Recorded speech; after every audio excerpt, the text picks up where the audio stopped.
ਅੰਗ 20ਵਾਂ। ਭੂਰੋ ਦਾ ਕੰਮ ਇੰਨਾ ਵੱਧ ਗਿਆ ਸੀ ਕਿ ਹੁਣ ਉਹ ਤੋਂ ਇਕੱਲੀ ਤੋਂ ਦੁਕਾਨ ਸੰਭਾਲੀ ਨਹੀਂ ਜਾਂਦੀ ਸੀ।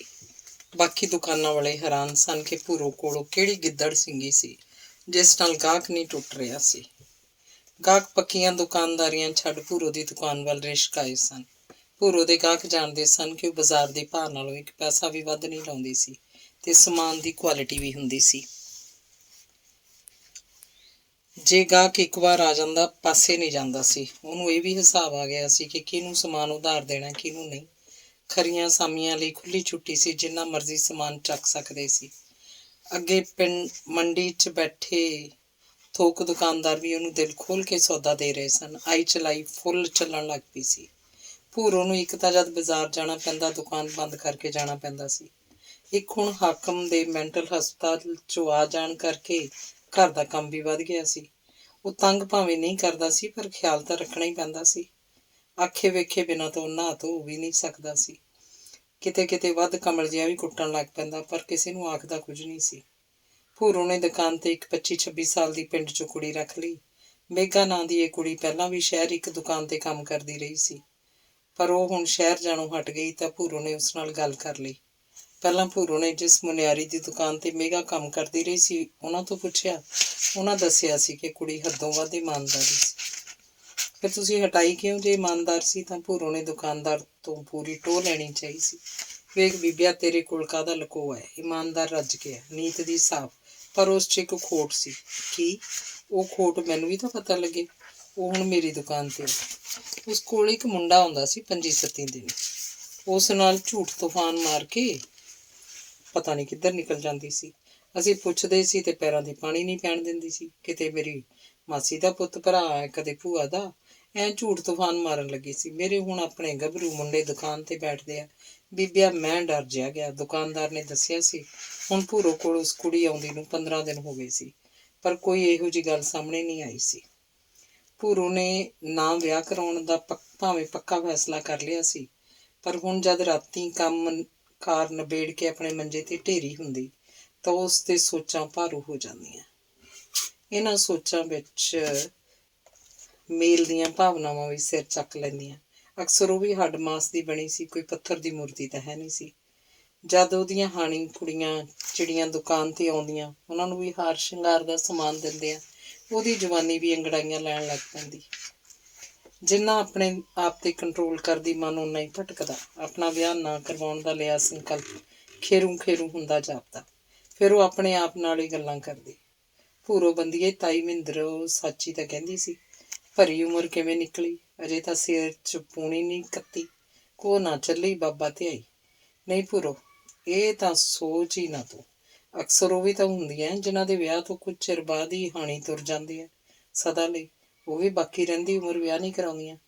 ਨਹੀਂ ਭੁੱਲ ਗਏ ਭੂਰੋ, ਉਹਨਾਂ ਨੇ ਵਿਆਹ ਨਹੀਂ ਕਰਾਏ ਜਿਨ੍ਹਾਂ ਦੇ ਇੱਕ ਦੋ ਜਵਾਕ ਸੀ ਤੇ ਮਰਨ ਵਾਲਿਆਂ ਦੇ ਨਾਂ ਕਿੱਲੇ ਵੀ ਬੋਲਦੇ ਸੀ, ਤੇ ਉਹਨਾਂ ਕਿੱਲਿਆਂ ਦਾ ਲਾਲਚ ਕੁੜੀਆਂ ਦੇ ਮਾਪਿਆਂ ਨੂੰ ਜਾਗਿਆ ਸੀ। ਤੇ ਕੁਝ ਕੁੜੀਆਂ ਮਰਨ ਵਾਲਿਆਂ ਦੇ ਮੂੰਹ ਵਸ ਭਾਵੁਕਤਾ 'ਚ ਤੇ ਕੁਝ ਆਪਣੇ ਬੱਚਿਆਂ ਖਾਤਰ ਇਹ ਕੁਰਬਾਨੀਆਂ ਦਿੰਦੀਆਂ। ਤੇ ਕਮਲੀਏ, ਤੂੰ ਤਾਂ ਜਮਾਂ ਹੀ ਨਗਦ ਪੰਜ ਐ, ਤੇਰੇ ਕੋਲ ਤਾਂ ਕੋਈ ਆਸਰਾ ਵੀ ਨਹੀਂ। ਤੇ ਬਾਪੂ? ਜਦ ਉਹਦੀ ਸੋਚ ਉਹਦੇ ਆਪਣੇ ਬਾਪੂ ਤੇ ਆ ਕੇ ਟਿਕਦੀ ਤਾਂ ਅੱਗੇ ਹਨੇਰਾ ਹੀ ਹਨੇਰਾ ਦਿਸਦਾ। ਸਾਰੇ ਮਨ 'ਚ ਕੀਤੇ ਫੈਸਲੇ ਬਦਲਣੇ ਪੈਂਦੇ। ਜਦ ਕਦੀ ਦੁਕਾਨ 'ਚ ਬੈਠੀ ਸਾਹਮਣੀ ਕੰਧ ਦੇ ਨਾਲ ਜਾਂਦੀਆਂ ਬਿਜਲੀ ਦੀਆਂ ਤਾਰਾਂ ਤੇ ਘੁੱਗੀਆਂ ਦੇ ਜੋੜੇ ਨੂੰ ਕਲੋਲਾਂ ਕਰਦਿਆਂ ਵੇਖਦੀ ਤਾਂ ਦਿਲ ਘਾਊ ਮਾਊ ਹੋਣ ਲੱਗ ਪੈਂਦਾ। ਭੂਰੋ ਇੱਕ ਦਿਨ ਦੁਕਾਨ ਵਾਲੇ ਪਾਸੇ ਸੀ ਤੇ ਮੇਘਾ ਦੁਕਾਨ 'ਚ ਸੀ। ਉਹਦੀ ਦੁਕਾਨ 'ਚ ਕਿਸੇ ਦੀ ਆਵਾਜ਼ ਸੁਣੀ। ਆਵਾਜ਼ ਮਰਦਾਨਾ ਸੀ ਤੇ ਉਸ ਮਰਦਾਨਾ ਆਵਾਜ਼ ਨੂੰ ਮੇਘਾ ਆਖ ਰਹੀ ਸੀ, ਤੈਨੂੰ ਮੈਂ ਆਖਿਆ ਸੀ ਮੇਰੇ ਕੋਲ ਦੁਕਾਨ ਤੇ ਨਾ ਆਈ। ਸ਼ਹਿਰ ਦੀ ਗੱਲ ਹੋਰ ਸੀ, ਜਾ ਤੁਰ ਜਾ ਇੱਥੋਂ। ਇੱਥੇ ਕੀ ਸੱਪ ਲੜਦਾ? ਤੂੰ ਦੱਸ ਪਹਿਲਾਂ ਮੈਨੂੰ ਮਿਲੇਂਗੀ ਕਿੱਥੇ? ਅੱਗੋਂ ਆਵਾਜ਼ ਆਈ। ਭੂਰੋ ਨੇ ਤਖਤੀ ਨਾਲ ਅੱਖ ਸਟਾਤੀ। ਘਰ ਵੱਲ ਖੁੱਲ੍ਹਦੀ ਬਾਰੀ ਦੀਆਂ ਫੱਟਾਂ ਵਿੱਚ ਵਿੱਥ ਪੈ ਰਹੀ ਸੀ। ਭੂਰੋ ਨੇ ਦੁਕਾਨ 'ਚ ਖੜਾ ਮੁੰਡਾ ਸਿਆਣ ਲਿਆ। ਮਲਾਗਰ ਦਾ ਭਾਣਜਾ ਭੱਲਾ ਸੀ। ਤੂੰ ਜਾ, ਮੈਂ ਕਹਿੰਦੀ ਹਾਂ ਇੱਥੋਂ। ਐਂ ਨਹੀਂ ਮੈਂ ਜਾਣਾ, ਪੱਕਾ ਦੱਸ ਕਿੱਥੇ ਮਿਲੇਂਗੀ। ਮੈਨੂੰ ਬਦਨਾਮ ਨਾ ਕਰ, ਮਿੰਨਤ ਆ ਮੇਰੀ। ਜੇ ਕਿਸੇ ਨੇ ਵੇਖ ਲਿਆ ਮੇਰੀ ਬਦਨਾਮੀ ਹੋਊ। ਤੇਰਾ ਕੁਝ ਨਹੀਂ ਜਾਣਾ, ਤੁਰ ਜਾ ਇੱਥੋਂ। ਭੈਣ ਵੀ ਘਰੇ ਆ। ਕੌਣ ਆ ਮੇਘਾ? ਭੂਰੋ ਨੇ ਆਵਾਜ਼ ਦਿੱਤੀ ਸੀ ਤਾਂ ਭੱਲਾ ਡੰਡੀ ਪੈ ਗਿਆ। ਕੋਈ ਨਹੀਂ ਭੈਣ ਜੀ, ਗਾਹਕ ਸੀ, ਮੇਘਾ ਦੀ ਆਵਾਜ਼ ਆਈ ਸੀ। ਭੂਰੋ ਦੁਕਾਨ 'ਚ ਆਈ ਤਾਂ ਮੇਘਾ ਦਾ ਚਿਹਰਾ ਉੱਡ ਰਿਹਾ ਸੀ। ਕੌਣ ਸੀ? ਗਾਹਕ ਤਾਂ ਹੈ ਨਹੀਂ ਸੀ। ਨਹੀਂ ਨਹੀਂ ਭੈਣ ਜੀ, ਗਾਹਕ ਹੀ ਸੀ, ਹੋਰ ਕੌਣ ਹੋਣਾ? ਮੇਘਾ ਦੀ ਆਵਾਜ਼ ਕੰਬੀ ਸੀ। ਤਾਂ ਵੀ ਕੌਣ ਸੀ? ਭੂਰੋ ਨੇ ਘੂਰੀ ਵੱਟੀ। ਭੱਲਾ ਸੀ, ਮੇਘਾ ਡਰਦਿਆਂ ਡਰਦਿਆਂ ਬੋਲੀ। ਕਿਹਨਾਂ ਦਾ ਮੁੰਡਾ ਹੈ? ਭੂਰੋ ਨੇ ਭਾਵੇਂ ਵੇਖ ਲਿਆ ਸੀ, ਪਰ ਫਿਰ ਵੀ ਮੇਘਾ ਦੇ ਮੂੰਹੋਂ ਸੁਣਨਾ ਚਾਹੁੰਦੀ ਸੀ। ਉਹ ਜਿਹੜਾ ਸੂਰਤੀ ਕੇ ਘਰ ਰਹਿੰਦਾ, ਮੇਘਾ ਨੇ ਦੱਸਿਆ। ਕਿੰਨਾ ਚਿਰ ਹੋ ਗਿਆ ਤੁਹਾਨੂੰ ਮਿਲਦਿਆਂ ਨੂੰ? 5-4 ਮਹੀਨੇ। ਮੇਘਾ ਦਾ ਚਿਹਰਾ ਫੱਕ ਹੁੰਦਾ ਗਿਆ ਸੀ। ਪਹਿਲਾਂ ਕਿੱਥੇ ਮਿਲਦੇ ਸੀ? ਸ਼ਹਿਰ। ਅੱਜ ਤੋਂ ਬਾਅਦ ਉਹ ਮੁੰਡਾ ਇੱਧਰ ਆਇਆ। ਸੋਚ ਕਰ ਲਈ। ਤੂੰ ਨਹੀਂ ਜਾਣਦੀ, ਭਾਵੇਂ ਸਾਡਾ ਰਾਜੀਨਾਮਾ ਹੋ ਗਿਆ, ਪਰ ਅੰਦਰੋਂ ਸ਼ਰੀਕੇਬਾਜ਼ੀ ਨਹੀਂ ਗਈ। ਤੈਨੂੰ ਪਤਾ ਹੋਣਾ, ਇਹਦਾ ਮਾਮਾ ਮਲਾਗਰ ਮੇਰੇ ਪਾਪੇ ਤੋਂ ਹੀ ਮਰਿਆ ਸੀ। ਜੇ ਕਿੱਤਾ ਕਰਨਾ ਤੈਨੂੰ ਦੁਕਾਨ ਤੋਂ ਹਟਣਾ ਪਊ। ਮੈਂ ਨਹੀਂ ਭੈਣ, ਮੈਂ ਤਾਂ ਆਪ ਨਹੀਂ ਉਹਨੂੰ ਮਿਲਣਾ ਚਾਹੁੰਦੀ, ਪਰ ਉਹ ਹੁਣ ਮੇਰਾ ਖਹਿੜਾ ਨਹੀਂ ਛੱਡ ਰਿਹਾ। ਗਲਤੀ ਤਾਂ ਕਰ ਬੈਠੀ ਹਾਂ, ਪਰ ਹੁਣ ਭੁਗਤ ਵੀ ਰਹੀ ਹਾਂ। ਮੇਘਾ ਦੀਆਂ ਅੱਖਾਂ ਭਰ ਆਈਆਂ। ਪੂਰੀ ਗੱਲ ਦੱਸ। ਮੈਂ ਉਹਦੇ ਪਿਆਰ ਦੇ ਚੱਕਰ 'ਚ ਫਸ ਗਈ, ਪਰ ਅਜੇ ਕੁਝ ਗਲਤ ਨਹੀਂ ਕੀਤਾ। ਹੁਣ ਉਹ ਪੁੱਠੇ ਕੰਮਾਂ ਨੂੰ ਫਿਰਦਾ, ਜੋ ਮੈਂ ਨਹੀਂ ਚਾਹੁੰਦੀ। ਮੇਘਾ ਝੂਠ ਬੋਲ ਗਈ ਸੀ, ਜਦਕਿ ਉਹ ਹੱਦਾਂ ਪਾਰ ਕਰ ਚੁੱਕੇ ਸੀ। ਮੇਘਾ, ਤੈਨੂੰ ਮੇਰੀ ਦੁਕਾਨ ਤੋਂ ਹਟਣਾ ਪਊ। ਤੇਰੇ ਕਰਕੇ ਮੈਂ ਬਦਨਾਮ ਨਹੀਂ ਹੋਣਾ ਚਾਹੁੰਦੀ। ਅਸੀਂ ਤਾਂ ਪਹਿਲਾਂ ਹੀ ਬਹੁਤ ਭੁਗਤ ਚੁੱਕੇ ਹਾਂ, ਭੂਰੋ ਨੇ ਆਖਿਆ। ਨਾ ਭੈਣ ਜੀ, ਹੁਣ ਤਾਂ ਮੈਨੂੰ ਤੇਰਾ ਹੀ ਆਸਰਾ ਹੈ। ਬਿਰਧ ਦਾਦਾ ਦਾਦੀ ਨੂੰ ਮੈਂ ਹੀ ਪਾਲਦੀ ਹਾਂ। ਮਾਂ ਪਿਓ ਸਿਰ ਤੇ ਹੈ ਨਹੀਂ, ਇੱਕ ਛੋਟਾ ਭਰਾ ਹੈ। ਮੇਘਾ ਨੇ ਜਿਵੇਂ ਮਿੰਨਤ ਕੀਤੀ। ਠੀਕ ਹੈ, ਪਰ ਹੁਣ ਤੈਨੂੰ ਸਿਆਣੀ ਬਣ ਕੇ ਰਹਿਣਾ ਪਊ, ਜੇ ਮੇਰੇ ਕੋਲ ਰਹਿਣਾ ਤਾਂ। ਕਮਲ ਨੇ ਆਖਿਆ। ਫਿਰ ਦੋ ਕੁ ਗਾਹਕ ਆ ਗਏ ਤਾਂ ਉਹ ਉੱਧਰ ਉਲਝ ਗਏ। ਸੂਰਤੀ ਭਾਵੇਂ ਭੱਲੇ ਨੂੰ ਕਿੰਨਾ ਹੀ ਸਮਝਾਉਂਦੀ ਰਹੀ ਸੀ। ਭੱਲੇ ਦਾ ਮਾਂ ਪਿਓ ਵੀ ਸਮਝਾ ਕੇ ਗਿਆ ਸੀ, ਪਰ ਭੱਲਾ ਸਮਝ ਨਹੀਂ ਸੀ ਰਿਹਾ। ਸੂਰਤੀ ਨੂੰ ਵੀ ਉਹਨੇ ਘਰੋਂ ਧੱਕਾ ਦੇਣਾ ਔਖਾ ਹੋਇਆ ਪਿਆ ਸੀ। ਉਹਨੂੰ ਘਰੋਂ ਤੋਰ ਕੇ ਉਸ ਕੋਲ ਆਸਰਾ ਵੀ ਕੋਈ ਨਹੀਂ ਬਚਦਾ ਸੀ। ਜੇ ਸੂਰਤੀ ਘਰੋਂ ਪੈਸਾ ਧੇਲਾ ਸੰਕੋਚ ਨਾਲ ਦਿੰਦੀ, ਤਾਂ ਭੱਲਾ ਟਰੈਕਟਰ ਦੀ ਟੈਂਕੀ 'ਚੋਂ ਤੇਲ ਕੱਢ ਕੇ ਵੇਚ ਦਿੰਦਾ। ਖੇਤ ਗਈਆਂ ਰੇਹ ਦੀਆਂ ਬੋਰੀਆਂ 'ਚੋਂ ਹੇਰ ਫੇਰ ਹੋ ਜਾਂਦਾ। ਕਿਸੇ ਨਾ ਕਿਸੇ ਨੂੰ ਉਹ ਕੁਝ ਬੋਰੀਆਂ ਆਉਣੇ ਪਾਉਣੇ ਵੇਚ ਜਾਂਦਾ। ਘਰੋਂ ਹੋਰ ਆਸੇ ਪਾਸੇ ਦੀ ਚੋਰੀ ਚਕਾਰੀ ਕਰ ਆਪਣੇ ਨਸ਼ਿਆਂ ਦਾ ਝੱਸ ਪੂਰਾ ਕਰ ਹੀ ਲੈਂਦਾ। ਕਈ ਰਿਸ਼ਤਾ ਕਰਨ ਵਾਲੇ ਵੀ ਭੱਲੇ ਨੂੰ ਆਏ, ਪਰ ਕੰਮ ਸਿਰੇ ਨਾ ਲੱਗਦਾ। ਧੀ ਵਾਲਿਆਂ ਦੀ ਪਹਿਲੀ ਸ਼ਰਤ ਹੁੰਦੀ ਕਿ ਪਹਿਲਾਂ ਮੁੰਡੇ ਦੇ ਨਾਂ ਜ਼ਮੀਨ ਕਰਵਾਈ ਜਾਏ। ਗੱਲੀ ਬਾਤੀ ਮੁਸ਼ਕਿਲ ਹੈ। ਕੋਈ ਪਿਓ ਦੀ ਵਿਰਾਸਤ ਤਾਂ ਹੈ ਨਹੀਂ ਕਿ ਔਲਾਦ ਦੇ ਨਾਂ ਚੜ੍ਹਨੀ ਹੈ। ਆਉਣ ਵਾਲਾ ਵੇਖ ਕੇ ਮੁੜ ਜਾਂਦਾ, ਫੇਰ ਨਾ ਬੁੜਦਾ। ਸੂਰਤੀ ਅਜੇ ਹੱਥ ਵਢਾਊ ਨਹੀਂ ਸੀ। ਉਹਦੇ ਚਿੱਤ ਵਿੱਚ ਸੀ ਕਿ ਜੇ ਭੱਲੇ ਨਾ ਜਾਇਦਾਦ ਕਰਵਾਤੀ ਤਾਂ ਫੇਰ ਉਹਨੂੰ ਕੀ ਦੁਆਲਾ। ਸਿਆਣ ਦੇ ਤਾਪ ਦੇ ਢਿੱਡੋਂ ਜੰਮੇ ਨਹੀਂ ਹੈ, ਇਹਦਾ ਕੀ ਭਰੋਸਾ ਹੈ। ਮੇਘਾ ਦੀ ਦਾਦੀ ਭੱਲੇ ਕੇ ਘਰੋਂ ਕੰਮ ਧੰਦਾ ਕਰਾਉਣ ਜਾਂਦੀ ਸੀ, ਤੇ ਜਦ ਕਦੀ ਉਹ ਤੋਂ ਜਾਇਆ ਨਾ ਜਾਂਦਾ ਤਾਂ ਮੇਘਾ ਨੂੰ ਭੇਜ ਦਿੰਦੀ। ਮੇਘਾ ਵੀ ਸਕੂਲੋਂ ਹਟੀ ਸੀ, ਉਹ ਵੀ ਚਾਈ ਜਾਂਦੀ। ਭੱਲੇ ਨੇ ਮੇਘਾ ਦੇ ਡੋਰੇ ਪਾਉਣੇ ਸ਼ੁਰੂ ਕਰਤੇ। ਮੇਘਾ ਨਿਆਣੀ ਸੀ, ਛੇਤੀ ਭਰਮਾਈ ਗਈ। ਉਧਰੋਂ ਮੇਘਾ ਨੂੰ ਉਹਦੀ ਇੱਕ ਸਹੇਲੀ ਨੇ ਸ਼ਹਿਰ ਇੱਕ ਮਨਿਆਰੀ ਦੀ ਦੁਕਾਨ ਤੇ ਲਵਾਤਾ। ਫਿਰ ਉਹ ਤੇ ਭੱਲਾ ਸ਼ਹਿਰ ਮਿਲਦੇ। ਉਹ ਤਾਂ ਮਿਲਣ ਤੋਂ ਕੰਨੀ ਕਤਰਾਉਂਦੀ, ਪਰ ਭੱਲਾ ਖਹਿੜਾ ਨਾ ਛੱਡਦਾ। ਹੁਣ ਜਦੋਂ ਦੀ ਮੇਘਾ ਭੂਰੋ ਦੀ ਦੁਕਾਨ ਤੇ ਆ ਲੱਗੀ, ਭੱਲਾ ਵੀਸਲੀਆਂ ਲੈਂਦਾ ਰਹਿੰਦਾ, ਪਰ ਮੇਘਾ ਉਹਦੇ ਹੱਥ ਨਾ ਆਉਂਦੀ। ਭੱਲਾ ਖਿਜਣ ਲੱਗ ਪਿਆ ਤੇ ਖਿਜਿਆ ਇੱਕ ਦਿਨ ਬਗੈਰ ਸੋਚੇ ਸਮਝੇ ਭੂਰੋ ਦੀ ਦੁਕਾਨ 'ਚ ਆ ਗਿਆ, ਪਰ ਮੇਘਾ ਹੱਥ ਨਾ ਆਈ। ਉਹਦੀ ਖਿਜ ਹੋਰ ਵੱਧ ਗਈ। ਕੁੱਤੇ ਦੇ ਮੂੰਹ ਨੂੰ ਹੱਡੀ ਲੱਗ ਚੁੱਕੀ ਸੀ, ਉਹ ਕਦੇ ਵੀ ਦੰਦ ਮਾਰ ਸਕਦਾ ਸੀ। ਤਲਵੰਡੀ ਵਾਲਿਆਂ ਨਾਲ ਕਮਲ ਦਾ ਕੋਈ ਵਾਹ ਵਾਸਤਾ ਰਹਿ ਹੀ ਨਹੀਂ ਸੀ ਗਿਆ। ਕਈ ਵਾਰ ਕਮਲ ਦਾ ਜੀ ਕੀਤਾ ਸੀ ਕਿ ਬਾਪੂ ਸਰਦਾਰਾ ਸਿਉਂ ਦੀ ਮੁਲਾਕਾਤ ਕਰਕੇ ਆਵੇ ਜੇਲ੍ਹ 'ਚ। ਪਤਾ ਨਹੀਂ ਕੀ ਹਾਲ ਹੋਊ ਉਸ ਦਰਵੇਸ਼ ਦਾ। ਪਰ ਫਿਰ ਉਹ ਇਹ ਸੋਚ ਦੜ ਵੱਟ ਜਾਂਦੀ ਕਿ ਉਸ ਘਰ ਨਾਲ ਹੁਣ ਸਾਂਝ ਹੀ ਕੀ ਰਹਿ ਗਈ। ਉਹਨੂੰ ਇੰਨਾ ਪਤਾ ਤਾਂ ਲੱਗ ਗਿਆ ਸੀ ਕਿ ਕਾਕੂ ਹੁਣ ਪੱਕਾ ਹੀ ਤਲਵੰਡੀ ਰਹਿਣ ਲੱਗ ਪਿਆ ਸੀ, ਤੇ ਹੁਣ ਉਹ ਨਹੀਂ ਚਾਹੁੰਦਾ ਸੀ ਕਿ ਸਰਦਾਰਾ ਸਿਉਂ ਜਿਉਂਦੇ ਜੀ ਜੇਲ੍ਹ 'ਚ ਆਵੇ। ਨਿੰਦੋ ਸਾਰੀ ਦੀ ਸਾਰੀ ਸਣੇ ਜਾਇਦਾਦ ਉਹਦੇ ਕਬਜ਼ੇ 'ਚ ਆ ਗਈ ਸੀ। ਇੱਕ ਤਰ੍ਹਾਂ ਨਾਲ ਉਹਦੇ ਰਹਿਮੋ ਕਰਮ ਤੇ ਹੀ ਸੀ। ਲੈਂਬਰ ਭਾਈ, ਹੁਣ ਤੈਨੂੰ ਫਿਕਰ ਆ, ਕਮਲ ਦਾ ਵੀ ਕੁਝ ਸੋਚੀਏ। ਹੁਣ ਘਰੇ ਥੋੜ੍ਹਾ ਬਿਠਾਈ ਰੱਖਾਂਗੇ ਮੁਟਿਆਰ ਜਹਾਨ ਨੂੰ, ਬੀਰੋ ਨੇ ਇੱਕ ਦਿਨ ਲੈਂਬਰ ਨੂੰ ਆਖਿਆ। ਲੈਂਬਰ ਵੀ ਤਾਂ ਇਹੋ ਚਾਹੁੰਦਾ ਸੀ, ਕਮਲ ਕਿਸੇ ਪਾਸੇ ਹੋਵੇ ਤਾਂ ਉਹ ਬੀਰੋ ਨੂੰ ਦਿਵਾਲ ਹੀ ਨਹੀਂ। ਮੁਖਤਿਆਰਨਾਮਾ ਉਹਦੇ ਨਾਂ ਸੀ। ਜਦ ਕਮਲ ਤੇ ਬੀਰੋ ਨੂੰ ਪਤਾ ਲੱਗਣਾ ਸੀ, ਉਦੋਂ ਨੂੰ ਤਾਂ ਜ਼ਮੀਨ ਵੇਚ ਉਹਨੇ ਚੰਡੀਗੜ੍ਹ ਠੋਕਣਾ ਸੀ। ਇਸ ਮੌਕੇ ਦੀ ਉਡੀਕ 'ਚ ਸੀ। ਅੰਦਰ ਖਾਤੇ ਪ੍ਰਾਪਰਟੀ ਡੀਲਰਾਂ ਨਾਲ ਗੱਲ ਚੱਲ ਵੀ ਰਹੀ ਸੀ। ਮਾਸੀ ਜੀ, ਭਾਲ ਟੋਲ ਜਾਰੀ ਆ, ਲੱਗੀ ਸਮਝ। ਜਦ ਵੀ ਕੋਈ ਢੰਗ ਸਿਰ ਦਾ ਥਾਂ ਥਿਆਇਆ, ਆਪਾਂ ਪਾਂਦਾ ਨਹੀਂ ਪੁੱਛਣਾ। ਮੈਨੂੰ ਸਾਰਾ ਫਿਕਰ ਆ। ਲੈਂਬਰ ਇੱਕ ਦੋ ਥਾਂ ਨਿਗਾਹ 'ਚ ਕਰੀ ਵੀ ਫਿਰਦਾ ਸੀ, ਤੇ ਉਹਨੇ ਇੱਕ ਦਿਨ ਗੱਲ ਚਲਾਈ ਦਿੱਤੀ। ਮਾਸੀ ਜੀ, ਮੇਰੀ ਨਿਗਾਹ 'ਚ ਇੱਕ ਘਰ ਆ ਲੁਧਿਆਣੇ ਕੋਲ, ਜ਼ਮੀਨ ਵੀ ਆ, ਤੇ 8 ਤਾਂ ਉਹਨਾਂ ਦੇ ਘੋੜੇ ਟਰਾਲੇ ਚੱਲਦੇ ਆ। ਕੰਮ ਸਿਰੇ ਤੇ ਆ, ਬਸ ਇੰਨਾ ਹੀ ਆ, ਮੁੰਡੇ 'ਚ ਥੋੜ੍ਹੀ ਜਿਹੀ ਬੱਝ ਆ। ਇੱਕ ਐਕਸੀਡੈਂਟ 'ਚ ਆ ਗਿਆ ਸੀ, ਲੱਤੋਂ ਆ ਰਹੀ ਆ ਥੋੜ੍ਹਾ ਜਿਹਾ, ਜਾਂ ਇੱਕ ਅੱਖ ਮਾਮੂਲੀ ਜੀ। ਜੇ ਹੁਣ ਆਪਾਂ ਇਉਂ ਵੇਖੀਏ ਤਾਂ ਕਮਲ ਵੀ ਦਹਾਜੂ ਆ, ਲੱਗੀ ਸਮਝ। ਇਹ ਤਾਂ ਭਾਈ ਕਮਲ ਨੂੰ ਹੀ ਪੁੱਛਣਾ ਪਊ, ਪਰ ਇਹ ਤਾਂ ਹੁਣ ਆਪਾਂ ਨੂੰ ਵੀ ਦਿੰਦਾ, ਪੂਰਾ ਸੂਰਾ ਤਾਂ ਕੋਈ ਨਹੀਂ ਮਿਲਣਾ। ਹਾਂ, ਨਸ਼ੇ ਪੱਤੇ ਵਾਲਾ ਨਾ ਹੋਵੇ ਕੋਈ ਅੱਗੇ ਵਾਂਗੂ, ਵੀਰੋ ਨੇ ਆਖਿਆ ਸੀ। ਨਹੀਂ ਮਾਸੀ ਜੀ, ਇਹੋ ਜਿਹੀ ਕੋਈ ਗੱਲ ਨਹੀਂ। ਲੱਗੀ ਸਮਝ, ਜੇ ਆਖੇ ਤਾਂ ਕਮਲ ਨਾਲ ਨੀਰੂ ਗੱਲ ਤੋਰ ਲੈਂਦੀ ਹੈ। ਲੈਂਬਰ ਨੇ ਆਖਿਆ। ਕਮਲ ਨੂੰ ਜਦ ਪਤਾ ਲੱਗਾ ਕਿ ਉਹਦੇ ਤਾਣੇ ਪੇਟੇ ਫੇਰ ਵੱਟੀ ਦੇ ਜਾ ਰਹੇ ਆ, ਤਾਂ ਉਹ ਆਪਣੀ ਮਾਂ ਨੂੰ ਸਿੱਧੀ ਹੋ ਗਈ। ਤੂੰ ਮਾਂ ਹੈ ਕਿ ਡੈਣ? ਪਹਿਲਾਂ ਨਿਬੜੀ ਨਹੀਂ ਤੇ ਤੂੰ ਨਵੀਆਂ ਸਹੇੜਨ ਲੱਗੀ ਆ। ਹਰ ਵਾਰੀ ਜ਼ਰੂਰੀ ਨਹੀਂ ਕਿਸਮਤ ਧੋਖਾ ਦੇ ਜਾਏ। ਆਪਣਾ ਲੈਂਬਰ ਨਿਆਣਾ ਨਹੀਂ, ਸਾਰਾ ਅੱਗੇ ਪਿੱਛੇ ਵੇਖ ਕੇ ਪੱਕ ਠੱਕ ਕਰਾਂਗੇ। ਵੀਰੋ ਨੇ ਆਖਿਆ। ਤੁਸੀਂ ਮੈਨੂੰ ਮੇਰੇ ਰਹਿਮ ਕਰਮ ਤੇ ਛੱਡ ਕਿਉਂ ਨਹੀਂ ਦਿੰਦੇ? ਆਹ ਹੱਥ ਬੰਨੇ ਆ ਮੇਰੇ। ਜੇ ਮੁੜ ਕੇ ਕਿਸੇ ਨੇ ਗੱਲ ਚਲਾਈ, ਮੈਥੋਂ ਬੁਰਾ ਕੋਈ ਨਹੀਂ, ਕਮਲ ਨੇ ਠੋਕ ਕੇ ਜਵਾਬ ਦੇ ਦਿੱਤਾ। ਉਸ ਕੋਲ ਰਾਜ ਦਾ ਨੰਬਰ ਤਾਂ ਸੀ। ਉਹਨੇ ਇੱਕ ਦਿਨ ਰਾਜ ਕੇ ਫੋਨ ਦਾ ਨੰਬਰ ਲਾਇਆ ਤਾਂ ਅੱਗੋਂ ਮਹਿੰਦਰੋਂ ਨੇ ਚੱਕਿਆ। ਹੈਲੋ, ਕੌਣ ਆ ਭਾਈ? ਤੁਸੀਂ ਕੌਣ ਜੀ? ਮੈਂ ਰਾਜ ਨਾਲ ਗੱਲ ਕਰਨੀ ਸੀ ਜੀ। ਮੈਂ ਤਾਂ ਭਾਈ ਰਾਜ ਦੀ ਮਾਂ ਬੋਲਦੀ ਹਾਂ। ਰਾਜ ਤਾਂ ਚੱਕੀ ਤੇ ਆ। ਤੁਸੀਂ ਕੌਣ?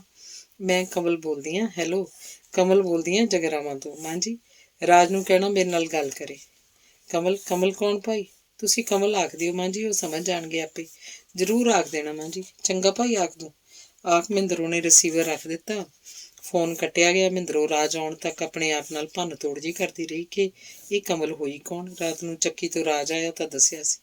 ਭਾਈ ਮੁੰਡਿਆ, ਕਿਸੇ ਕਮਲ ਦਾ ਫੋਨ ਆਇਆ ਸੀ ਜਗਰਾਵਾਂ ਤੋਂ, ਕਹਿੰਦੀ ਸੀ ਮੇਰੇ ਨਾਲ ਗੱਲ ਕਰ ਲਵੇ। ਇਹ ਕਾਕਾ ਕਮਲ ਹੈ ਕੌਣ? ਮੈਂ ਜਿਨ੍ਹਾਂ ਦੇ ਕੰਮ ਤੇ ਸੀ ਉਹਨਾਂ ਦੀ ਕੁੜੀ ਆ ਬੇਬੇ। ਪਿੱਛੇ ਜੇ ਪਿਓ ਮਰ ਗਿਆ ਵਿਚਾਰੀ ਦਾ। ਉਹ ਸੱਚ? ਹਾਂ, ਉਹ ਕੁੜੀ ਤਲਵੰਡੀ, ਕੀ ਨਾਂ ਸੀ ਉਹਦਾ? ਬਿੰਦਰ ਕੇ ਹੀ ਉਹਨੂੰ ਵਿਆਹੀ ਸੀ, ਰਾਜ ਨੇ ਦੱਸਿਆ। ਬਿੰਦਰ ਨੂੰ ਵਿਆਹੀ ਸੀ? ਫਿਰ ਤੈਨੂੰ ਫੋਨ ਕਾਹਤੋਂ ਕਰਦੀ ਹੈ? ਵੀਰੋ ਨੇ ਕੰਨ ਖੜੇ ਕਰਤੇ। ਅਕਸਰ ਬੇਬੇ ਉਹਨਾਂ ਦੇ ਘਰ ਕਿੰਨਾ ਚਿਰ ਨੌਕਰੀ ਕੀਤੀ ਆ। ਆਖ ਰਾਜ ਨੇ ਫੋਨ ਮਿਲਾ ਲਿਆ। ਨੰਬਰ ਉਹਦੇ ਯਾਦ ਹੀ ਸੀ। ਹੈਲੋ, ਅੱਗੋਂ ਮਰੀ ਜੀ ਆਵਾਜ਼ ਆਈ ਸੀ। ਕੌਣ? ਕਮਲ? ਮੈਂ ਰਾਜ ਬੋਲਦਾ। ਰਾਜ? ਅੱਗੇ ਕਮਲ ਤੋਂ ਬੋਲਿਆ ਨਹੀਂ ਗਿਆ। ਉਹ ਹਿਚਕੀ ਰੋਣ ਲੱਗ ਪਈ। ਕਮਲ? ਰਾਜ ਨੂੰ ਸਮਝ ਹੀ ਨਹੀਂ ਲੱਗੀ। ਪੁੱਛੇ ਤਾਂ ਕੀ ਪੁੱਛੇ। ਰਾਜ, ਮੈਨੂੰ ਲੈ ਚੱਲ ਇੱਥੋਂ। ਖੂਹ ਚੋਂ ਮਸਾਂ ਨਿਕਲੀਆਂ, ਪਰ ਅੱਗੇ ਖਾਤਾ ਤਿਆਰ ਹੁੰਦਾ ਦਿੰਦਾ। ਗੱਲ ਵੀ ਦੱਸ, ਹੋਇਆ ਕੀ? ਫੋਨ ਤੇ ਕੀ ਦੱਸਦੇ ਆ ਜ਼ਾਲਮਾਂ, ਜੇ ਮੇਰੀ ਬਾਂਹ ਫੜ ਸਕਦਾ ਤਾਂ ਆ ਜਾ। ਹੈਲੋ, ਤੂੰ ਮੈਨੂੰ ਪੂਰੀ ਗੱਲ ਦੱਸ। ਤਲਵੰਡੀ ਹੈ ਕਿ ਜਗਰਾਵੀ? ਤਲਵੰਡੀ ਤਾਂ ਮੇਰੇ ਲਈ ਇੱਕ ਸਰਾਪ ਸੀ ਜੋ ਸਹਿ ਲਿਆ, ਬਨੋਵਾਸ ਸੀ ਜੋ ਭੋਗ ਆਈ, ਪਰ ਮੈਨੂੰ ਝੋਕਣ ਲਈ ਫੇਰ ਇੱਕ ਭੱਠ ਤਿਆਰ ਕੀਤਾ ਜਾ ਰਿਹਾ। ਮੈਂ ਕੱਲ ਨੂੰ ਆਇਆ ਲੈ। ਲਾਈਨੋਂ ਪਾਰ ਵਾਲੀ ਝਿੜੀ 'ਚ ਮਿਲਾਂਗੇ। ਦੁਪਹਿਰ ਤੱਕ ਖਿਆਲ ਰੱਖੀ। ਆਖ ਰਾਜ ਨੇ ਰਿਸੀਵਰ ਰੱਖ ਦਿੱਤਾ। ਮਹਿੰਦਰੋਂ ਉਹਦੇ ਕੋਲ ਹੀ ਖੜੀ ਸੀ ਜੋ ਉਹਨੇ ਵੇਖੀ ਨਹੀਂ ਸੀ। ਗੱਲ ਕੀ ਆਵੇ? ਮੈਨੂੰ ਨਹੀਂ ਦੱਸਦਾ ਹੈ? ਮਹਿੰਦਰੋਂ ਨੂੰ ਸਮਝ ਹੀ ਨਹੀਂ ਲੱਗੀ ਸੀ, ਪਰ ਉਹ ਕੱਲ ਬਹੁਤ ਕੁਝ ਰਹੀ ਸੀ। ਗੱਲ ਕੋਈ ਵੀ ਨਹੀਂ ਬੇਬੇ, ਗੱਲ ਹੋਣੀ ਕੀ ਸੀ? ਵੇਖ ਭਾਈ ਕਾਕਾ, ਆਪਾਂ ਪਹਿਲਾਂ ਹੀ ਬਹੁਤ ਸੰਤਾਪ ਹੋ ਗਏ ਆ। ਹੁਣ ਉਸ ਕੁੜੀ ਦਾ ਫੋਨ ਆਉਣਾ ਤੇ ਤੇਰਾ ਅੱਗੋਂ ਮੈਂ ਆਊਂ ਆਖਣਾ, ਸਮਝਦਾਰੀ ਤੋਂ ਕੰਮ ਲੈ ਕਾਕਾ। ਨਹੀਂ ਬੇਬੇ, ਤੂੰ ਐਵੇਂ ਵਹਿਮ ਨਾ ਕਰ। ਬੇਸ਼ੱਕ ਇਹ ਤਾਂ ਐਵੇਂ ਹੀ ਰਾਜ ਟੋਲ ਜੀ ਕਰਨ ਲੱਗਾ। ਅੱਜ ਫੇਰ ਨੱਥੇ ਦੀ ਨੂੰਹ ਆਈ ਸੀ। ਮੈਂ ਹੁਣ ਕੀ ਆਖਾਂ ਉਹਨੂੰ? ਆਪਣੇ ਤਾਂ ਪੈਰ ਹੀ ਨੱਥੇ ਕਿਆਂ ਨੇ ਲਾਏ ਆ। ਐਂ ਤੋੜ ਕੇ ਸਿੱਟਣੇ ਵੀ ਔਖੇ ਆ। ਮਹਿੰਦਰੋਂ ਕੀਤੇ ਗੁਣ ਭੁੱਲੀ ਨਹੀਂ ਸੀ। ਅਜੇ ਮੈਂ ਕੁਝ ਨਹੀਂ ਕਹਿ ਸਕਦਾ ਬੇਬੇ, ਕੁਛ ਵੀ ਨਹੀਂ। ਆਖ ਰਾਜ ਘਰੋਂ ਬਾਹਰ ਨਿਕਲ ਗਿਆ। ਉਹਦੇ ਦਿਲ ਦਿਮਾਗ ਤੇ ਇੱਕ ਬੋਝ ਜਿਹਾ ਹਾਵੀ ਹੁੰਦਾ ਜਾ ਰਿਹਾ ਸੀ। ਰੋਟੀ ਤਾਂ ਖਾ ਲੈ ਹੁਣ, ਫਿਰ ਬਾਹਰ ਨੂੰ ਤੁਰ ਗਏ ਅੱਧੀ ਰਾਤ। ਮਹਿੰਦਰੋਂ ਨੇ ਕਿਹਾ, ਪਰ ਰਾਜ ਨੇ ਸੁਣਿਆ ਹੀ ਨਹੀਂ ਸੀ। ਰਾਜ ਭੂਰੋ ਦੀ ਦੁਕਾਨ ਤੇ ਆਇਆ ਸੀ ਤਾਂ ਭੂਰੋ ਦੁਕਾਨ ਵਧਾ ਚੁੱਕੀ ਸੀ। ਸ਼ਟਰ ਨੂੰ ਜੰਦਰਾ ਲਾ ਘਰ ਵੱਲ ਮੁੜਦੀ ਤੋਂ ਰਾਜ ਆ ਖੜਾ ਸੀ। ਮੇਗਾ ਤਾਂ ਦੁਕਾਨ ਤੋਂ ਕਿਹੜੇ ਵੇਲਿਆਂ ਦੀ ਜਾ ਚੁੱਕੀ ਸੀ। ਕਿਵੇਂ ਆ? ਲੈਣਾ ਤਾਂ ਨਹੀਂ ਸੀ ਕੁਛ ਜਿਹੜਾ ਘਰੋਂ ਮੁੜ ਕੇ ਆਇਆ? ਭੂਰੋ ਨੇ ਪੁੱਛਿਆ। ਹਨੇਰੇ 'ਚ ਉਹਦਾ ਉਤਰਿਆ ਮੂੰਹ ਵੇਖ ਨਾ ਸਕੇ। ਗੱਲ ਕਰਨੀ ਆ ਕੋਈ ਤੇਰੇ ਨਾਲ। ਐ ਹੁਣ ਰਾਹ 'ਚ ਤੈਨੂੰ ਕੀ ਦੱਸਾਂ? ਰਾਜ ਨੇ ਆਖਿਆ। ਦੋਵੇਂ ਭੂਰੋ ਕੇ ਘਰੇ ਆ ਗਏ। ਹਾਕਮ ਰਜਾਈ ਦੀ ਬੁੱਕਲ ਮਾਰੀ ਬੈਠਾ ਸੀ। ਰਜਾਈ ਤੇ ਨਰਮੇ ਦੇ ਫੁੱਟ ਜੇ ਬਣੇ ਸਨ। ਉਹ ਆਪਣੇ ਜਾਣੇ ਉਹਨਾਂ ਨੂੰ ਫੜਨ ਦੀ ਕੋਸ਼ਿਸ਼ ਵੀ ਕਰ ਰਿਹਾ ਸੀ, ਜਿਵੇਂ ਨਰਮਾ ਚੁਗ ਰਿਹਾ ਹੋਵੇ। ਭੂਰੋ ਨੇ ਰੋਟੀਆਂ ਹੀ ਲਾਉਣੀਆਂ ਸੀ। ਸਬਜ਼ੀ ਬਣੀ ਪਈ ਸੀ। ਕਈ ਕੰਮ ਉਹ ਮੇਗਾ ਦੇ ਸੁਣਦਿਆਂ ਵੀ ਨਿਬੇੜ ਲੈਂਦੀ ਸੀ। ਵੀਰਿਆ, ਸੌਖਾ ਤੇਰਾ ਮੂੰਹ ਹੀ ਉੱਡਿਆ ਪਿਆ? ਭੂਰੋ ਨੇ ਪੁੱਛਿਆ। ਸੁੱਖ ਹੈ ਜਾਂ ਨਹੀਂ ਇਹ ਤਾਂ ਪਤਾ ਨਹੀਂ, ਪਰ ਭੂਰਿਆ ਮੈਂ ਇੱਕ ਕਸੂਤੀ ਦੀ ਸਥਿਤੀ 'ਚ ਫਸਿਆ ਪਿਆ। ਆਖ ਰਾਜ ਨੇ ਹੌਕਾ ਲਿਆ। ਹੋਇਆ ਕੀ? ਤੈਨੂੰ ਮੈਂ ਆਪਣੇ ਤੇ ਕਮਲ ਦੇ ਪਿਆਰ ਵਾਲੀ ਕਹਾਣੀ ਸੁਣਾਈ ਸੀ ਨਾ? ਹਾਂ, ਪਰ ਅੱਜ ਤੈਨੂੰ ਉਹ ਭੁੱਲੀ ਵਿਸਰੀ ਕਿਵੇਂ ਚੇਤੇ ਆ ਗਈ? ਭੂਰੋ ਆਖ ਉਹਦੀ ਮੂੰਹ ਵੱਲ ਝਾਕੀ। ਹਾਂ ਭੂਰਿਆ, ਮੈਂ ਸੱਚਮੁੱਚ ਹੀ ਉਹਨੂੰ ਭੁੱਲ ਭੁਲਾ ਗਿਆ ਸੀ। ਹੋਰ ਕੋਈ ਭੁਲਾਏ ਬਿਨਾਂ ਚਾਰਾ ਵੀ ਨਹੀਂ ਸੀ, ਪਰ ਹੁਣ ਅਚਾਨਕ ਇੱਕ ਇਹੋ ਜਿਹੀ ਘਟਨਾ ਵਾਪਰ ਗਈ। ਉਸ ਨਾਲ ਫੇਰ ਸਾਹਮਣਾ ਹੋ ਗਿਆ। ਸਾਹਮਣਾ ਵੀ ਉਸ ਸਥਿਤੀ 'ਚ ਕਿ ਉਹ ਕਿਵੇਂ? ਭੂਰੋ ਗੱਲ ਘੱਟ ਪੁੱਛ ਗਈ। ਮੈਂ ਜਿਸ ਮੁੰਡੇ ਦੇ ਭੋਗ ਤੇ ਗਿਆ ਸੀ ਉਸ ਨਾਲ ਵਿਆਹੀ ਸੀ। ਹੈ ਕੀ? ਅਜੇ ਮੇਰੀ ਕਮਲ ਨਾਲ ਕੋਈ ਖਾਸ ਗੱਲ ਵੀ ਨਹੀਂ ਹੋਈ, ਪਰ ਮੈਂ ਜੋ ਭੋਗ ਤੇ ਵੇਖਿਆ ਸੀ, ਕਮਲ ਨੂੰ ਮਰਨ ਵਾਲੇ ਦੀ ਮੌਤ ਦਾ ਰੱਤੀ ਭਰ ਵੀ ਅਫਸੋਸ ਨਹੀਂ ਸੀ, ਤੇ ਉਹ ਭੋਗ ਤੋਂ ਉਸ ਦਿਨ ਹੀ ਮਾਪੀ ਆ ਗਈ ਸੀ। ਅੱਜ ਕਮਲ ਦਾ ਮੈਨੂੰ ਫੋਨ ਆਇਆ, ਕਹਿੰਦੀ ਖੂਹ ਤੋਂ ਮਸਾਂ ਨਿਕਲੀ ਸੀ ਤੇ ਹੁਣ ਘਰ ਦੇ ਅੱਗੋਂ ਖਾਤਾ ਤਿਆਰ ਕਰੀ ਜਾਂਦੇ ਆ। ਹੈ ਜੇਰਾ ਤਾਂ ਆ ਜਾ, ਰਾਜ ਨੇ ਜੋ ਗੱਲਾਂ ਹੋਈਆਂ ਸਨ ਦੱਸਦੀਆਂ। ਤੂੰ ਕੀ ਸੋਚਿਆ ਫਿਰ? ਭੂਰੋ ਨੇ ਹੈਰਾਨ ਹੋ ਕੇ ਪੁੱਛਿਆ। ਮੈਂ ਤਾਂ ਕੱਲ ਨੂੰ ਜਾਣ ਦੀ ਹਾਮੀ ਭਰਤੀ ਆ, ਪਰ ਬੇਬੇ ਨੂੰ ਕਿਵੇਂ ਮਨਾਵਾਂਗੇ? ਉਹ ਤਾਂ ਕਿਸੇ ਰਿਸ਼ਤੇ ਬਾਰੇ ਨੱਥੇ ਕਿਹਾ ਨੂੰ ਹਾਂ ਆਖੀ ਬੈਠੀ ਆ। ਭੂਰੋ ਕੁਝ ਨਾ ਬੋਲੀ, ਸੋਚੀ ਪੈ ਗਈ। ਕਮਲ ਪਹਿਲਾਂ ਵਿਆਹੀ ਸੁਣ ਕੇ ਤਾਂ ਬੇਬੇ ਨੇ ਲਾਤੀ ਨਹੀਂ ਲਾਉਣੀ, ਸਮਝ ਹੀ ਨਹੀਂ ਆਉਂਦੀ ਕੀ ਕਰਾਂ। ਰਾਜ ਨੇ ਆਪਣਾ ਅੰਦਰਲਾ ਗੁੱਬ ਕੱਢਿਆ। ਤੂੰ ਕੇਰਾਂ ਤਾਂ ਜਾ ਖਾਂ ਕੱਲ ਨੂੰ, ਫਿਰ ਤੇਲ ਵੇਖੀ, ਤੇਲ ਦੀ ਧਾਰ ਵੇਖੀ। ਅਜੇ ਮੈਂ ਕੀ ਕਹਿ ਸਕਦੀ ਹਾਂ, ਪਰ ਜੇ ਉਹਦੀ ਬਾਂਹ ਫੜੇ ਤਾਂ ਫਿਰ ਇਹ ਮਰਦਾਂ ਵਾਲੀ ਗੱਲ ਹੋਊ। ਆਖ ਭੂਰੋ ਤਵਾ ਧਰ ਆਟਾ ਗੁੰਨਣ ਲੱਗ ਪਈ। ਹਾਕਮ ਅਜੇ ਉਵੇਂ ਰਜਾਈ ਤੇ ਹੱਥ ਜੇ ਮਾਰੀ ਜਾਂਦਾ ਸੀ। ਅੰਗ 21ਵਾਂ। ਕਮਲ ਦਾ ਮਨ ਕਾਲਾ ਪੈ ਰਿਹਾ ਸੀ। ਉਹ ਕਈ ਵਾਰ ਚੁਬਾਰੇ ਤੇ ਚੜ੍ਹ ਉੱਪਰਲੀ ਛੱਤ ਤੇ ਵੀ ਚੜੀ, ਲਾਈਨੋਂ ਪਾਰ ਵਾਲੀ ਚਿੜੀਆ ਵੱਲ ਧਿਆਨ ਮਾਰਿਆ, ਪਰ ਰਾਜ ਦਾ ਝੋਲਾ ਤੱਕ ਨਹੀਂ ਪਿਆ। ਲੈਂਬਰ ਤੇ ਨੀਰੂ ਬੀਰੋ ਨੂੰ ਨਾਲ ਲੈ ਕੇ ਕਮਲ ਲਈ ਮੁੰਡਾ ਵੇਖਣ ਗਏ ਸੀ। ਬੀਰੋ ਦੀ ਤਾਂ ਜਿਵੇਂ ਬੁੱਧ ਭ੍ਰਿਸ਼ਟ ਹੋ ਗਈ ਸੀ, ਉਹਨੇ ਤਾਂ ਕਮਲ ਤੋਂ ਵੀ ਨਹੀਂ ਪੁੱਛਿਆ ਸੀ। ਲੈਂਬਰ ਨੇ ਦੱਸ ਪਾਈ ਤਾਂ ਉਹਦੇ ਨਾਲ ਤੁਰ ਪਈ। ਕਮਲ ਨੇ ਜਦ ਮੋਟਰਸਾਈਕਲ ਆਉਂਦਾ ਵੇਖਿਆ ਤਾਂ ਉਹਨੇ ਰਾਜ ਨੂੰ ਝਟ ਪਛਾਣ ਲਿਆ। ਰਾਜ ਨੇ ਮੋਟਰਸਾਈਕਲ ਚਿੜੀ ਵੱਲ ਮੋੜ ਲਿਆ ਸੀ। ਕਮਲ ਛੱਤ ਤੋਂ ਹਨੇਰੀ ਵਾਂਗ ਉਤਰੀ, ਵਿਹੜੇ 'ਚ ਫਿਰਦੇ ਕਾਮੇ ਤੋਂ ਅੱਖ ਜੀ ਬਚਾ ਕੇ ਮਗਰਲੇ ਬਾਹਰ ਨਿਕਲ ਗਈ। ਦੋਹਾਂ ਦਾ ਆਹਮਣਾ ਸਾਹਮਣਾ ਹੋਇਆ ਤਾਂ ਦੋਵੇਂ ਪ੍ਰੇਮੀ ਇੱਕ ਦੂਜੇ ਨੂੰ ਧਾ ਕੇ ਮਿਲੇ। ਕਮਲ ਕਿੰਨਾ ਚਿਰ ਰਾਜ ਦੇ ਮੋਢੇ ਤੇ ਸਿਰ ਰੱਖ ਕੇ ਡੁਸਕਦੀ ਰਹੀ। ਮੈਨੂੰ ਇਸ ਕੈਦ ਚੋਂ ਕੱਢ ਹਾਣੀਆਂ, ਕੋਈ ਗੱਲ ਵੀ ਦੱਸ ਕਿ ਤੈਨੂੰ ਭੋਗ ਤੇ ਵੇਖਿਆ ਹੈਰਾਨੀ ਹੋਈ ਸੀ। ਦੂਜੀ ਹੈਰਾਨੀ ਹੋਈ ਸੀ ਤੇਰਾ ਵਿਹਾਰ ਦੇਖ। ਤੇਰਾ ਬੰਦਾ ਮਰਿਆ ਸੀ, ਪਰ ਤੇਰੇ ਕੰਨ ਤੇ ਜੂੰ ਤੱਕ ਨਹੀਂ ਸੀ ਸਰਕੀ। ਪਹਿਲਾਂ ਤਾਂ ਮੈਂ ਸਮਝਿਆ ਸੀ ਤੂੰ ਸ਼ੌਕ 'ਚ ਆ। ਇਹ ਤਾਂ ਮਾੜਾ ਮੋਟਾ ਪਾਸਿਓਂ ਹੀ ਪਤਾ ਲੱਗਾ ਸੀ ਕਿ ਤੂੰ ਉਸ ਘਰ 'ਚ ਨਰਕ ਭੋਗ ਰਹੀ ਸੀ। ਚਲੋ ਇਹ ਤਾਂ ਹੋਇਆ ਨਿਬੜਿਆ, ਹੁਣ ਕੀ ਆਫਤਾ ਪਈ ਹੈ? ਰਾਜ ਸਾਰਾ ਕੁਝ ਇੱਕੋ ਸਾਹ ਪੁੱਛ ਰਿਹਾ ਸੀ। ਮੇਰੀ ਮਾਂ ਮੇਰੇ ਵਾਸਤੇ ਹੁਣ ਹੋਰ ਥਾਂ ਵੇਖਣ ਲੱਗੀ ਹੈ। ਅੱਜ ਗਏ ਆ ਕਿਤੇ, ਸਮਝ ਨਹੀਂ ਆਉਂਦੀ ਕਰਾਂ ਤਾਂ ਕੀ ਕਰਾਂ। ਤੈਥੋਂ ਹੀ ਪੁੱਛਣਾ ਸੀ, ਕਰੇਂਗਾ ਜੇਰਾ ਜਾਂ ਤੂੰ ਵੀ ਦੁਹਾਜੂ ਵੇਖ ਮੂੰਹ ਫੇਰ ਜਾਏਂਗਾ? ਕਮਲ ਬੋਲੀ, ਅੱਖਾਂ ਭਰੀਆਂ ਸਨ। ਮੇਰੇ ਵੱਲੋਂ ਹੁਣੇ ਤੁਰ ਪੈ, ਪਰ ਮੈਂ ਚਾਹੁੰਦਾ ਤੇਰੇ ਘਰਦਿਆਂ ਨਾਲ ਸਹਿਮਤੀ ਹੋ ਜਾਏ ਤਾਂ ਉਸ ਨਾਲ ਦੀ ਰੀਸ ਨਹੀਂ। ਰਾਜ ਬੋਲਿਆ, ਤੇਰੀ ਮਰਜ਼ੀ ਹੈ, ਪਰ ਮੈਂ ਡਰਦੀ ਹਾਂ ਕਿਤੇ ਫੇਰ ਨਰਦਾਂ ਪੁੱਠੀਆਂ ਨਾ ਪੈ ਜਾਣ। ਪਤਾ ਨਹੀਂ ਹੁਣ ਤੱਕ ਜੋ ਵੀ ਸੋਚਿਆ ਉਹਦੇ ਉਲਟੀ ਹੁੰਦਾ ਆਇਆ। ਕਿਤੇ ਅੱਜ ਪੱਕ ਠੱਕੀ ਨਾ ਕਰ ਆਉਣ। ਮੇਰੇ ਭਰਾ ਦਾ ਸਾਲਾ ਤੇ ਸਾਲੇ ਹਾਰ ਇੱਥੇ ਰਹਿੰਦੇ ਆ ਸਾਡੇ ਕੋਲ, ਉਹ ਗਿਆ ਨਾਲ ਲੈ ਕੇ। ਇੱਕ ਗੱਲ ਆ ਕਮਲ, ਤੂੰ ਆਪਣੇ ਦਿਲ ਦੀ ਗੱਲ ਆਪਣੀ ਮਾਂ ਨੂੰ ਖੋਲ ਕੇ ਕਿਉਂ ਨਹੀਂ ਦੱਸ ਦਿੰਦੀ? ਜੋ ਤੁਹਾਡਾ ਰਿਸ਼ਤੇਦਾਰ ਇੱਥੇ ਰਹਿੰਦਾ ਹੈ ਉਹਦੇ ਘਰ ਵਾਲੀ ਨਾਲ ਗੱਲ ਚਲਾ। ਸਹਿਮਤੀ ਨਾਲ ਦੀ ਰੀਸ ਨਹੀਂ। ਮੈਂ ਨਹੀਂ ਚਾਹੁੰਦਾ ਆਪਣੀ ਕੋਈ ਕੀਤੀ ਗਲਤੀ ਤੈਨੂੰ ਪਰਿਵਾਰ ਨਾਲੋਂ ਸਦਾ ਲਈ ਤੋੜ ਜਾਵੇ। ਰਾਜ ਨੇ ਆਖਿਆ, ਮੇਰੀ ਮਾਂ ਦੀ ਤਾਂ ਪਹਿਲਾਂ ਤੋਂ ਹੀ ਬੁੱਧ ਭ੍ਰਿਸ਼ਟ ਰਹੀ ਆ। ਜਿਹੜੀ ਗੱਲ ਦੀ ਅੜੀ ਫੜ ਲਈ ਬਸ ਫੜ ਲਈ, ਫਿਰ ਕਿਸੇ ਗੁਰਪੀਰ ਦੀ ਨਹੀਂ। ਤੈਥੋਂ ਕਿਹੜਾ ਭੋਲਾ? ਨਾਲੇ ਹੁਣ ਲੈਂਬਰ ਦੇ ਘਰ ਵਾਲੀ ਅੱਗੇ ਕਿਵੇਂ ਨੰਗਿਆ ਹੋਵਾਂ? ਜੇ ਉਹਨੇ ਮੇਰੀ ਮਾਂ ਨੂੰ ਪੁੱਛਿਆ ਉਹਨੇ ਪੁਰਾਣੇ ਦੇੜਨ ਲੱਗ ਬਹਿ ਜਾਣਾ। ਕਮਲ ਬੋਲੇ, ਜਿਵੇਂ ਵੀ ਹੋਇਆ ਤੂੰ ਮੈਨੂੰ ਫੋਨ ਕਰੇ। ਨਾਲੇ ਜ਼ਰੂਰੀ ਨਹੀਂ ਅੱਜ ਉਹ ਪੱਕ ਠਾਕੀ ਕਰ ਆਉਣ। ਤੂੰ ਸਮਝ, ਜਦ ਵੀ ਮੈਂ ਹੁਣ ਆਇਆ ਤੈਨੂੰ ਲੈਣ ਹੀ ਆਊਂ, ਭਾਵੇਂ ਸਿਹਰੇ ਬੰਨ ਕੇ ਆਵਾਂ ਤੇ ਭਾਵੇਂ ਮਿਰਜ਼ੇ ਵਾਲਾ ਫਾਰਮੂਲਾ ਵਰਤਣਾ ਪਵੇ। ਬੇਫਿਕਰ ਰਹਿ ਤੂੰ। ਆਖ ਰਾਜ ਨੇ ਮੋਟਰਸਾਈਕਲ ਨੂੰ ਕਿੱਕ ਮਾਰ ਦਿੱਤੀ। ਬੀਰੋ, ਲੈਂਬਰ ਤੇ ਨੀਰੂ ਮੁੜੇ ਸਨ ਤਾਂ ਦਿਨ ਛਿਪ ਚੁੱਕਿਆ ਸੀ। ਲੈਂਬਰ ਹੁਣੀ ਹੱਸਦੇ ਹੀ ਕਾਰ 'ਚ ਉਤਰੇ ਸਨ। ਉਹਨਾਂ ਨੂੰ ਖੁਸ਼ ਵੇਖ ਕਮਲ ਦਾ ਮੱਥਾ ਠਣਕਿਆ। ਕਮਲ ਆਲੂ ਚੀਰ ਰਹੀ ਸੀ, ਪਤਾ ਹੀ ਨਹੀਂ ਲੱਗਾ ਕਦ ਉਂਗਲ ਚੀਰੀ ਗਈ। ਜਾ ਨਹੀਂ ਜਾਂਦੀ ਏ, ਸ਼ਗਨ ਤੱਕ ਲੱਲੇ ਹੀ ਹੋਈ ਜਾਂਦੇ ਆ। ਇਹਨਾਂ ਦੇ ਚਿਹਰਿਆਂ ਤੇ ਹੀ ਖੁਸ਼ੀ ਦੱਸਦੀ ਆ ਇਹ ਤਾਂ ਕੋਈ ਚੰਦ ਚੜਾ ਆਏ ਆ। ਕਮਲ ਨੇ ਨਿਕਲ ਰਹੇ ਖੂਨ ਵਾਲੀ ਉਂਗਲੀ ਮੂੰਹ 'ਚ ਪਾ ਕੇ ਚੂਸੀ, ਪਰ ਕਰਦ ਡੂੰਘੀ ਵੱਜ ਗਈ ਸੀ। ਬੀਰੋ ਹੁਣੀ ਵੀ ਕੋਲ ਆ ਗਏ ਸਨ। ਕਮਲ ਨੇ ਚੁੰਨੀ ਦਾ ਪੱਲਾ ਉਂਗਲ ਤੇ ਫੜ ਲਿਆ। ਲੈਂਬਰ ਦੇ ਹੱਥ 'ਚ ਲਿਫਾਫਾ ਸੀ। ਲਿਫਾਫੇ ਤੇ ਮੱਕੜ ਹਲਵਾਈ ਦੀ ਮੋਹਰ ਵੇਖ ਦਿਲ ਕੰਬਿਆ। ਬੀਰੋ ਨੇ ਕਾਮੇ ਨੂੰ ਹਾਕ ਮਾਰੀ ਸੀ, ਕੁਰਸੀਆਂ ਲਿਆਵੇ ਇੱਥੇ, ਤੇ ਕਾਮਾ ਕੁਰਸੀਆਂ ਚੱਕ ਲਿਆ। ਕਮਲ ਉੱਠੀ। ਉੱਠਣਾ ਆਪਣਾ ਫਰਜ਼ ਸਮਝਿਆ, ਰਸੋਈ ਵੱਲ ਪਾਣੀ ਲੈਣ ਚਲੀ ਗਈ। ਕਮਲ, ਪਾਣੀ ਤਾਂ ਰਹਿਣ ਦੀ, ਚਾਹ ਬਣਾ ਕਰੜੀ ਜੀ ਕਰਕੇ, ਫਿਰ ਤੈਨੂੰ ਖੁਸ਼ਖਬਰੀ ਦਿੰਦੇ ਆ। ਲੈਂਬਰ ਬੋਲਿਆ। ਉਹ ਪੂਰਾ ਖੁਸ਼ ਸੀ। ਬੀਰੋ ਦਾ ਤਾਂ ਕੱਛਾਂ ਵਿੱਚ ਦੀ ਹਾਸਾ ਨਿਕਲਦਾ ਫਿਰਦਾ ਸੀ, ਜਿਵੇਂ ਕੋਈ ਜੰਗ ਜਿੱਤ ਕੇ ਆਈ ਹੋਵੇ।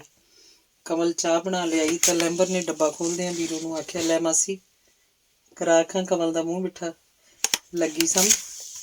ਕਿਹੜੀ ਖੁਸ਼ੀ 'ਚ? ਕਮਲ ਬੋਲੀ। ਉਹ ਸਮਝ ਗਈ ਸੀ ਕਿ ਆਰੀ ਧਰੀ ਆ, ਬਸ ਚੀਰ ਹੀ ਪਾਉਣਾ ਬਾਕੀ ਆ। ਜਿਹੜਾ ਮੁੰਡਾ ਵੇਖਣ ਗਏ ਸੀ ਉਹਦਾ ਤਾਂ ਕੱਲ੍ਹ ਹੀ ਸ਼ਗਨ ਪੈ ਗਿਆ। ਨਾਲੇ ਛੱਡੋ ਪਰ, ਉਹ ਤਾਂ ਲੱਤੋਂ ਵੀ ਲੰਗ ਮਾਰਦਾ ਸੀ, ਲੱਗੀ ਸਮਝ। ਉਹਦਾ ਚਾਚਾ ਆਇਆ ਹਫ਼ਤਾ ਕੁ ਪਹਿਲਾਂ ਹੀ ਕੈਨੇਡਾ ਚੋਂ, ਲੱਗੀ ਸਮਝ, ਵਿਆਹ ਕਰਵਾਉਣ ਹੀ ਆਇਆ। ਬੜਾ ਵੱਡਾ ਕਾਰੋਬਾਰ ਹੈ, ਲੱਗੀ ਸਮਝ, ਗੱਲ ਪੱਕੀ ਕਰ ਆਂਦੀ ਹੈ। ਲੈਂਬਰ ਨੇ ਦੱਸਿਆ ਤਾਂ ਬੀਰੋ ਡੱਬਾ ਖੋਲ ਬਰਫੀ ਦੀ ਟਿੱਕੀ ਕੱਢ ਚੁੱਕੀ ਸੀ। ਗੱਲ ਪੱਕੀ ਕਰ ਆਂਦੀ ਹੈ, ਮੇਰੇ ਬਗੈਰ ਪੁੱਛੇ ਪੱਕੀ ਕਰ ਆਂਦੀ ਹੈ। ਮੈਂ ਕੋਈ ਮੱਝ ਗਾਂ ਤਾਂ ਨਹੀਂ ਜਿਹਦੇ ਹੱਥ ਤੁਹਾਡੀ ਮਰਜ਼ੀ ਹੋਈ ਅੱਗੇ ਵਾਂਗ ਰੱਸਾ ਫੜਾ ਦਿਓਗੇ। ਮੈਂ ਨਹੀਂ ਕਰਾਉਣਾ ਵਿਆਹ ਵੀ। ਕਮਲ ਟੁੱਟ ਕੇ ਪੈ ਗਈ। ਵਧੀਆ ਘਰ-ਬਾਰ ਆ, ਜਹਾਜ਼ ਜਿੱਡੀ ਕੋਠੀ ਆ, 2 ਤਾਂ ਕਾਰਾਂ ਹੀ ਖੜੀਆਂ ਸੀ। ਸਵਰਗ ਭੋਗੇਂਗੀ, ਸਾਡੀ ਰਿਸ਼ਤੇਦਾਰੀ ਚੋਂ ਆ, ਠੱਗੀ ਨਹੀਂ, ਧੋਖਾ ਨਹੀਂ। ਨੀਰੂ ਬੋਲੀ ਤੇ ਜ਼ਿੰਮੇਵਾਰੀ ਲਈ ਹਿੱਕ ਠੋਕਰ ਗਈ। ਮੇਰਾ ਚਿੱਟਾ ਜਵਾਬ ਆ, ਜੇ ਗੱਲ ਕਰ ਆਏ ਆ ਤਾਂ ਉਹਨਾਂ ਨੂੰ ਜਵਾਬ ਦੇ ਦਿਓ, ਫਿਰ ਨਾ ਆਖਿਆ ਜੇ ਦੱਸਿਆ ਨਹੀਂ। ਕਮਲ ਨੇ ਆਖਿਆ ਤਾਂ ਬੀਰੋ ਦੇ ਮੂੰਹ ਤੇ ਪਲੇਤਣਾ ਫਿਰਦੀਆਂ ਗਈਆਂ। ਬਿੰਦਰ ਦੇ ਭੋਗ ਤੇ ਵੇਖਿਆ ਰਾਜ ਅੱਖਾਂ ਮੂਹਰੇ ਘੁੰਮ ਗਿਆ। ਚਿੱਟਾ ਜਵਾਬ ਆ? ਕਿਉਂ ਚਿੱਟਾ ਜਵਾਬ ਆ? ਪਾਗਲੇ ਇਹੋ ਜਿਹੇ ਘਰ ਧਰੇ ਪਏ ਆ ਕਿਤੇ। ਅਸੀਂ ਤਾਂ ਉਹਨਾਂ ਨੂੰ ਮਸਾਂ ਮਨਾਇਆ, ਰਿਸ਼ਤੇ ਵਾਲੇ ਤਾਂ 20 ਫਿਰਦੇ ਆ ਉਹਨਾਂ ਮਗਰ। ਬਾਹਰਲੇ ਮੁੰਡਿਆਂ ਪਿੱਛੇ ਤਾਂ ਦੁਨੀਆ ਕਮਲੀ ਹੋਈ ਫਿਰਦੀ ਆ। ਤੂੰ ਬੱਚਿਆਂ ਵਾਲੀ ਗੱਲ ਕਰਤੀ, ਅਖੇ ਚਿੱਟਾ ਜਵਾਬ ਆ। ਨੀਰੂ ਵੀ ਕਮਲ ਨੂੰ ਕੁੱਦ ਕੇ ਪੈ ਗਈ। ਵੇਖ ਭੈਣ, ਇਹ ਮਸਲਾ ਮੇਰੀ ਜ਼ਿੰਦਗੀ ਨਾਲ ਜੁੜਿਆ, ਤੁਹਾਡਾ ਬੋਲਣ ਦਾ ਕੋਈ ਕੰਮ ਨਹੀਂ। ਕਮਲ ਦੋਵੇਂ ਹੱਥ ਜੋੜ ਜਿਵੇਂ ਮਿੰਨਤ ਕੀਤੀ। ਕੁੜੀਏ ਇਉਂ ਨਹੀਂ ਕੰਮ ਚੱਲਣਾ। ਤੂੰ ਤਾਂ ਆਖਤਾ ਤੁਹਾਡਾ ਬੋਲਣ ਦਾ ਕੋਈ ਕੰਮ ਨਹੀਂ, ਲੱਗੀ ਸਮਝ। ਪਰ ਤਜਿੰਦਰ ਤਾਂ ਸਾਰੀ ਜ਼ਿੰਮੇਵਾਰੀ ਮੇਰੇ ਤੇ ਸੁੱਟ ਗਿਆ, ਲੱਗੀ ਸਮਝ। ਚੰਗਾ ਕੀ ਮਾੜਾ, ਕੀ ਅਸੀਂ ਵੇਖਣਾ? ਲੈਂਬਰ ਬੋਲੇ, ਵੇਖੋ ਭਰਾ ਜੀ, ਤਜਿੰਦਰ ਤੁਹਾਨੂੰ ਘਰ ਦੀ ਦੇਖ ਰੇਖ ਵਾਸਤੇ ਤਾਂ ਆਗਿਆ ਹੋਊ, ਮੈਂ ਮੰਨਦੀ ਹਾਂ, ਪਰ ਮੇਰੇ ਨਿੱਜੀ ਫੈਸਲਿਆਂ ਨੂੰ ਤੁਸੀਂ ਆਪਦੇ ਫੈਸਲੇ ਮੰਨ, ਮੇਰਾ ਘਾਣ ਕਰਨ ਤੇ ਤੁਲ ਜਾਓ, ਮੈਨੂੰ ਮਨਜ਼ੂਰ ਨਹੀਂ। ਕੁੜੀਏ ਕੀ ਕਮਲ ਕੁੱਟਣ ਲੱਗ ਪਈ ਏ? ਅਸੀਂ ਤੇਰੇ ਵਾਸਤੇ ਕੋਈ ਮਾੜਾ ਨਹੀਂ ਕਰ ਆਏ। ਇਹਨੂੰ ਕੀ ਕਹਿਣਾ ਲੈਂਬਰ ਪੁੱਤ ਨੂੰ? ਪੁੱਤ ਤੂੰ ਕੋਈ ਚੰਗਾ ਜਿਹਾ ਦਿਨ ਵੇਖ, ਤਰੀਕ ਬੰਨ੍ਹ। ਮੈਨੂੰ ਲੱਗਦਾ ਇਸ ਕੁੜੀ ਦਾ ਦਿਮਾਗ ਫਿਰ ਗਿਆ। ਬੀਰੋ ਨੇ ਆਖਿਆ ਤਾਂ ਕਮਲ ਸਬਰ ਦਾ ਘੁੱਟ ਭਰ ਕੇ ਰਹਿ ਗਈ। ਜਦ ਆਪਦੀ ਮਾਂ ਹੀ ਦੁਸ਼ਮਣ ਬਣੀ ਸੀ ਤਾਂ ਦੂਜਿਆਂ ਨੂੰ ਕੀ ਦੋਸ਼ ਸੀ? ਬੀਰੋ ਨੇ ਲੈਂਬਰ ਨੂੰ ਪੂਰੀ ਖੁੱਲ੍ਹ ਦੇਤੀ ਸੀ। ਐਤਵਾਰ 'ਚ 3-4 ਦਿਨ ਹੀ ਬਾਕੀ ਸਨ। ਲਲਤੋਂ ਵਾਲਿਆਂ ਸ਼ਗਨ ਪਾਉਣ ਆ ਜਾਣਾ ਸੀ। ਨਾ ਹੀ ਤਾਂ ਰਾਜ ਦਾ ਕੋਈ ਫੋਨ ਆਇਆ। ਕਮਲ ਨੇ ਕਈ ਵਾਰ ਲਾਉਣ ਦੀ ਕੋਸ਼ਿਸ਼ ਕੀਤੀ, ਪਰ ਫੋਨ ਉੱਧਰੋਂ ਵੀ ਨਾ ਲੱਗਾ। ਟੂੰ ਟੂੰ ਦੀ ਆਵਾਜ਼ ਹੀ ਆਉਂਦੀ। ਐਤਵਾਰ ਦਾ ਦਿਨ ਆ ਗਿਆ। ਨੀਰੂ ਤੇ ਬੀਰੋ ਉੱਡੀਆਂ ਫਿਰਦੀਆਂ ਸੀ। ਲੈਂਬਰ ਬਾਜ਼ਾਰ ਜਾ ਲੋੜੀਂਦਾ ਸਮਾਨ ਖਰੀਦ ਲਿਆਇਆ। ਅੱਜ ਲਲਤੋਂ ਵਾਲੇ ਆਉਣਗੇ। ਬੈਠਿਆਂ ਉੱਠਿਆਂ ਤੋਂ ਕੋਈ ਝੱਲ ਨਾ ਖਿਲਾਰਨ ਲੱਗ ਪਈ। ਬੀਰੋ ਨੇ ਆਖਿਆ, ਮਾਂ ਮੇਰੀਏ, ਜੇ ਨਹੀਂ ਰਹਿੰਦੇ ਤਾਂ ਰਾਜ ਨਾਲ ਗੱਲ ਕਰ ਲਓ, ਉਹ ਅਜੇ ਵੀ। ਕਮਲ ਦਿਲ ਦੀ ਗੱਲ ਜ਼ਬਾਨ ਤੇ ਲੈ ਆਈ ਸੀ। ਤੂੰ ਉਸ ਕੁੱਤੇ ਦੇ ਹੱਡ ਦਾ ਮੇਰੇ ਕੋਲ ਨਾਂ ਵੀ ਨਾ ਲੈ।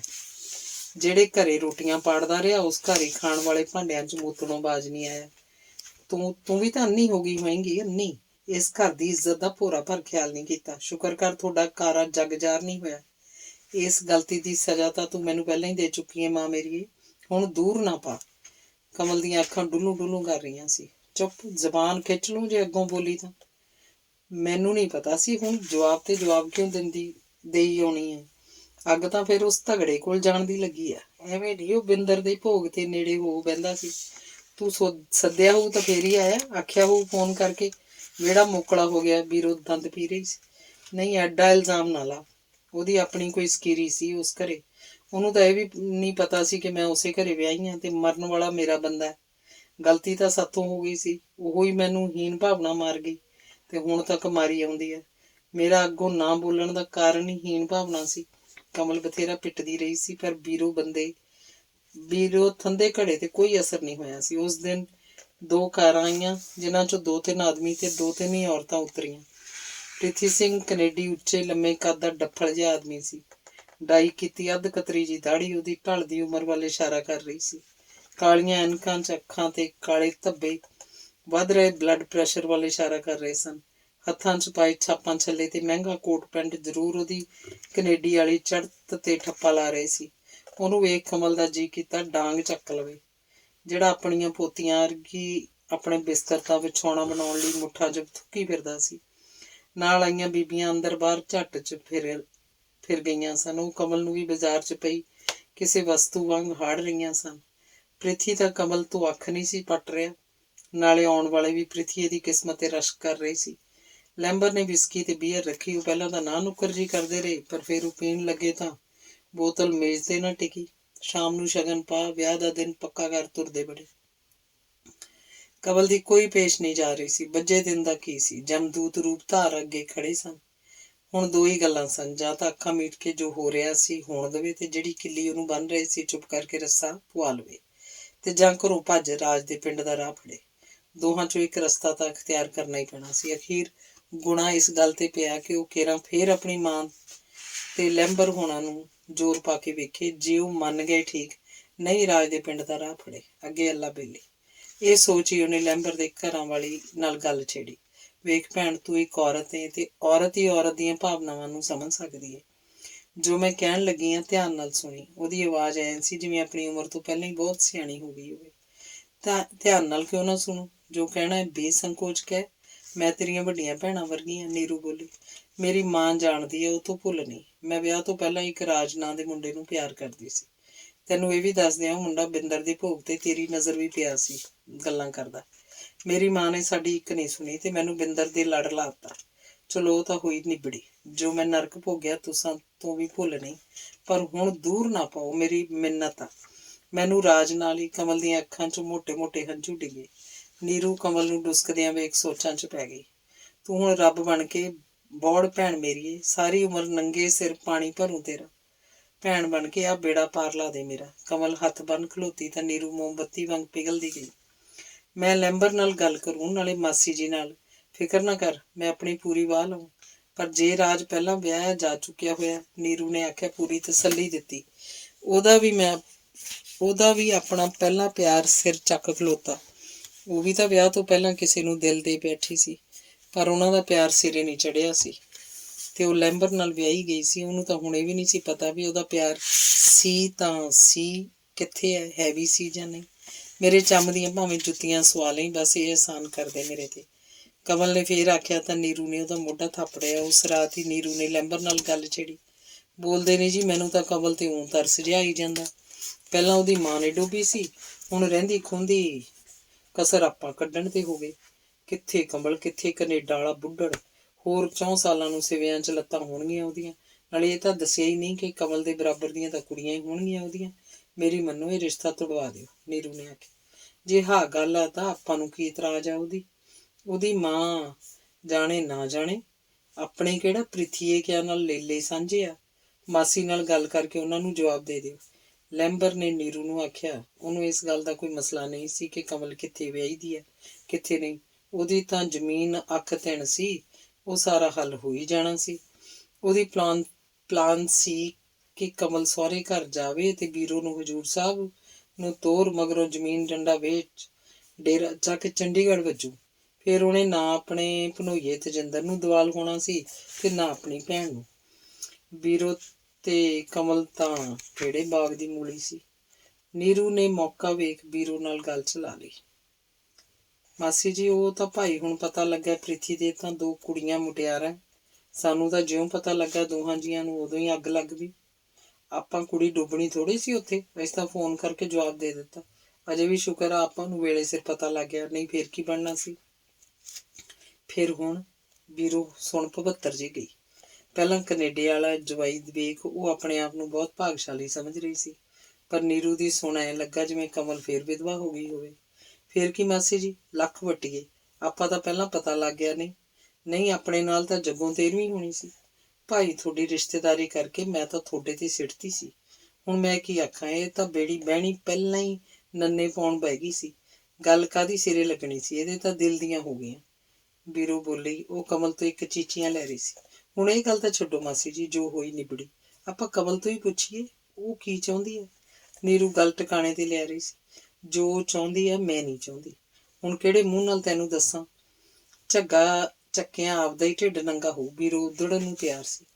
ਕਿਤੇ ਮਾਸੀ ਜੀ, ਕਮਲ ਦੀ ਵਿਆਹ ਤੋਂ ਪਹਿਲਾਂ ਦੀ ਹਾਈ ਤਾਂ ਧੀਏ ਸਿਆਪੇ ਪਏ ਆ।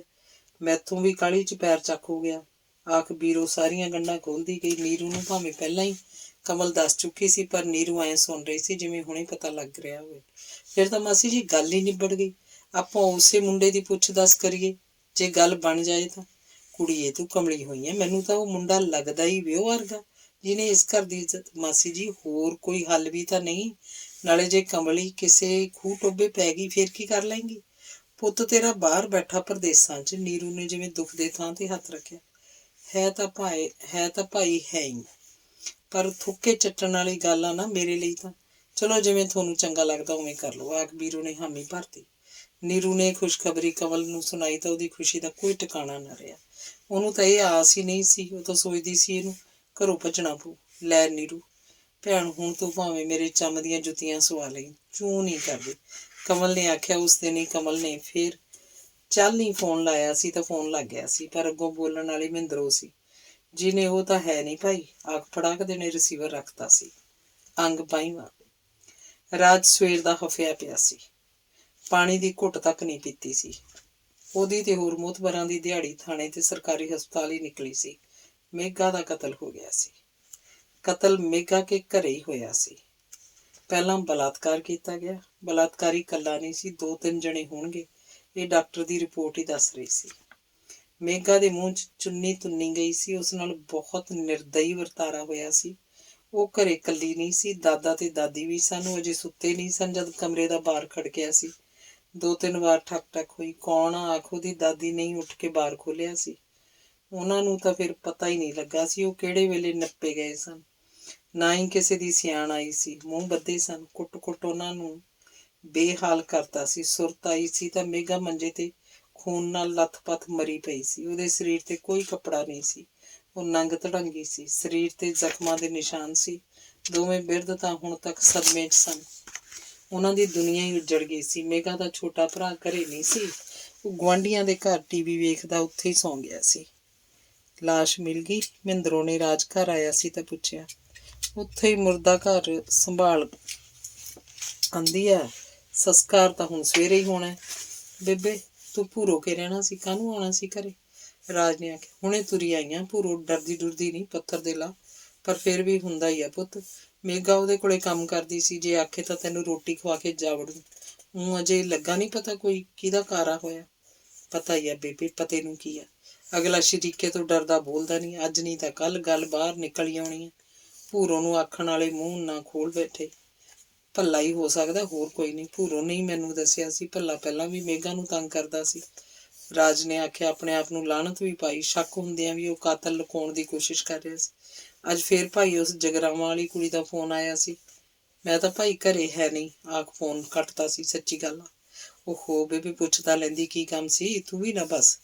ਆਖ ਰਾਜ ਨੇ ਉਦੋਂ ਹੀ ਜਗਰਾਵੀ ਨੰਬਰ ਮਿਲਾਇਆ।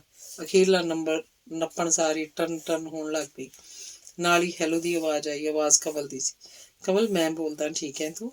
ਹਾਂ ਠੀਕ ਹਾਂ। ਹੈਲੋ ਹਾਂ ਠੀਕ ਆ। ਮੈਂ ਫੋਨ ਲਾਇਆ ਸੀ। ਕਿੱਥੇ ਸੀ ਤੂੰ? ਸ਼ਾਮੀ ਸ਼ਹਿਰ ਸੀ ਮੈਂ। ਪਿੰਡ ਵਾਕੂਆ ਹੋ ਗਿਆ।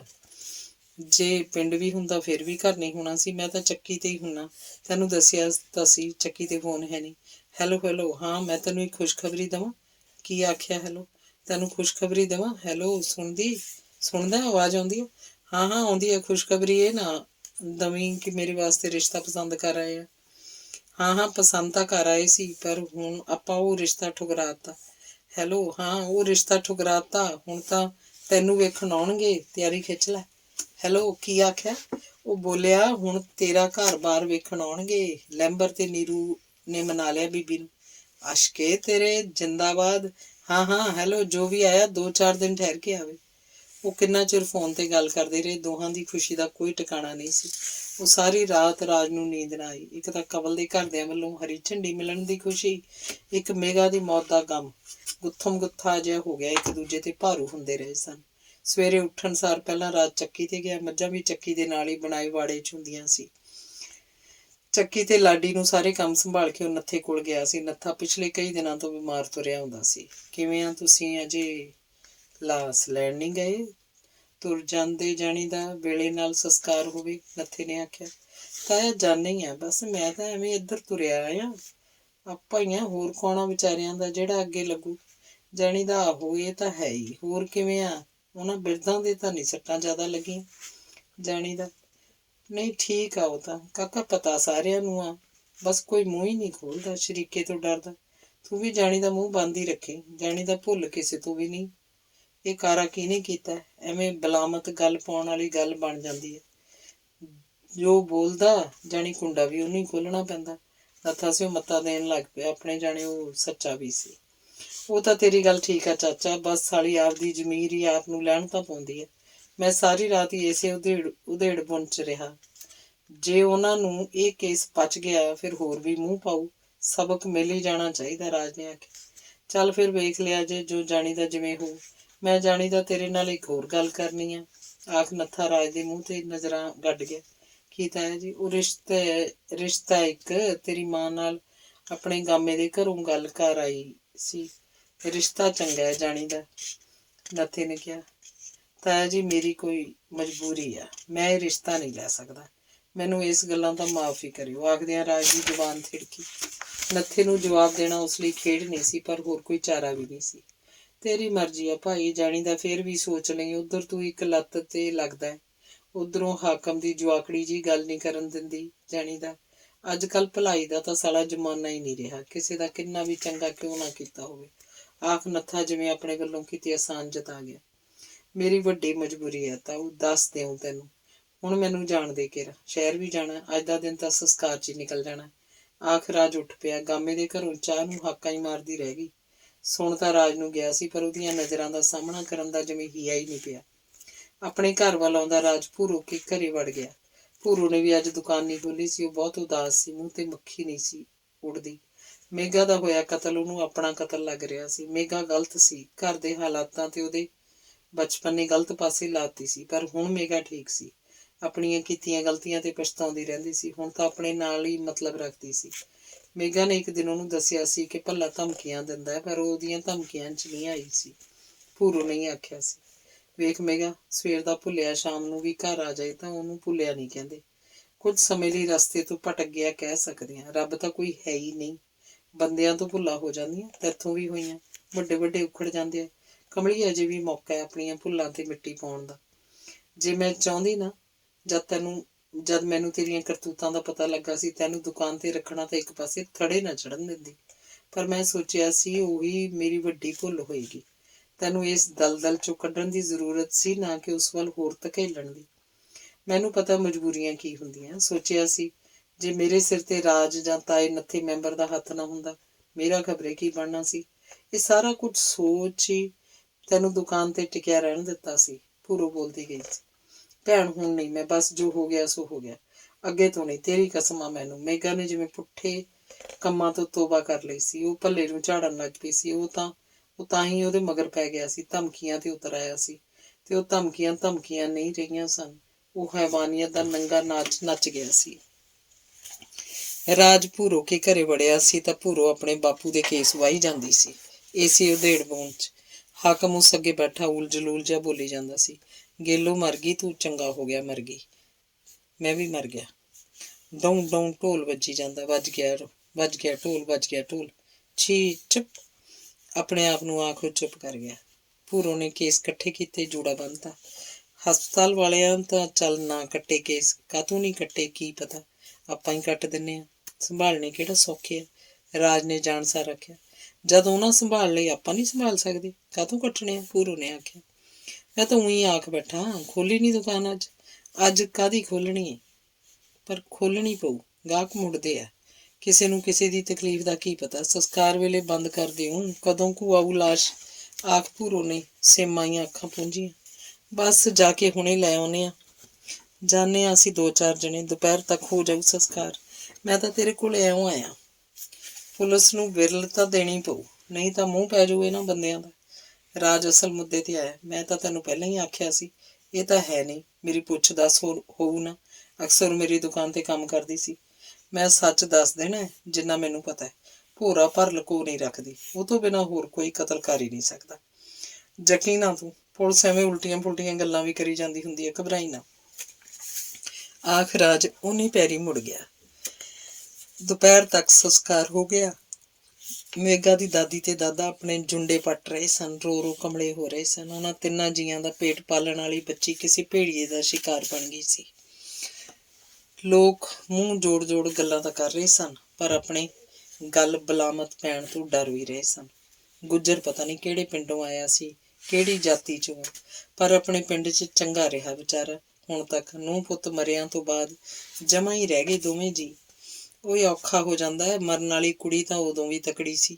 ਮੁੰਡਾ ਤਾਂ ਸੀ ਸਾਲਕ ਦਾ ਜਦੋਂ ਬਿਜਲੀ ਦੀ ਤਾਰ ਨਾਲ ਲੱਗੀ ਸੀ। ਉਹ ਆਹੋ ਟੰਗਣੇ ਤੇ ਲੀੜਾ ਪਾਉਣ ਲੱਗੀ ਵਿਚਾਰੀ, ਤਾਰ ਕਿਤੇ ਟੰਗਣੇ ਵਾਲੀ ਬਿਜਲੀ ਦੀਆਂ ਤਾਰਾਂ ਨਾਲ ਜੁੜਦੀ ਸੀ, ਨਾਲ ਹੀ ਚਿਮਟ ਗਈ।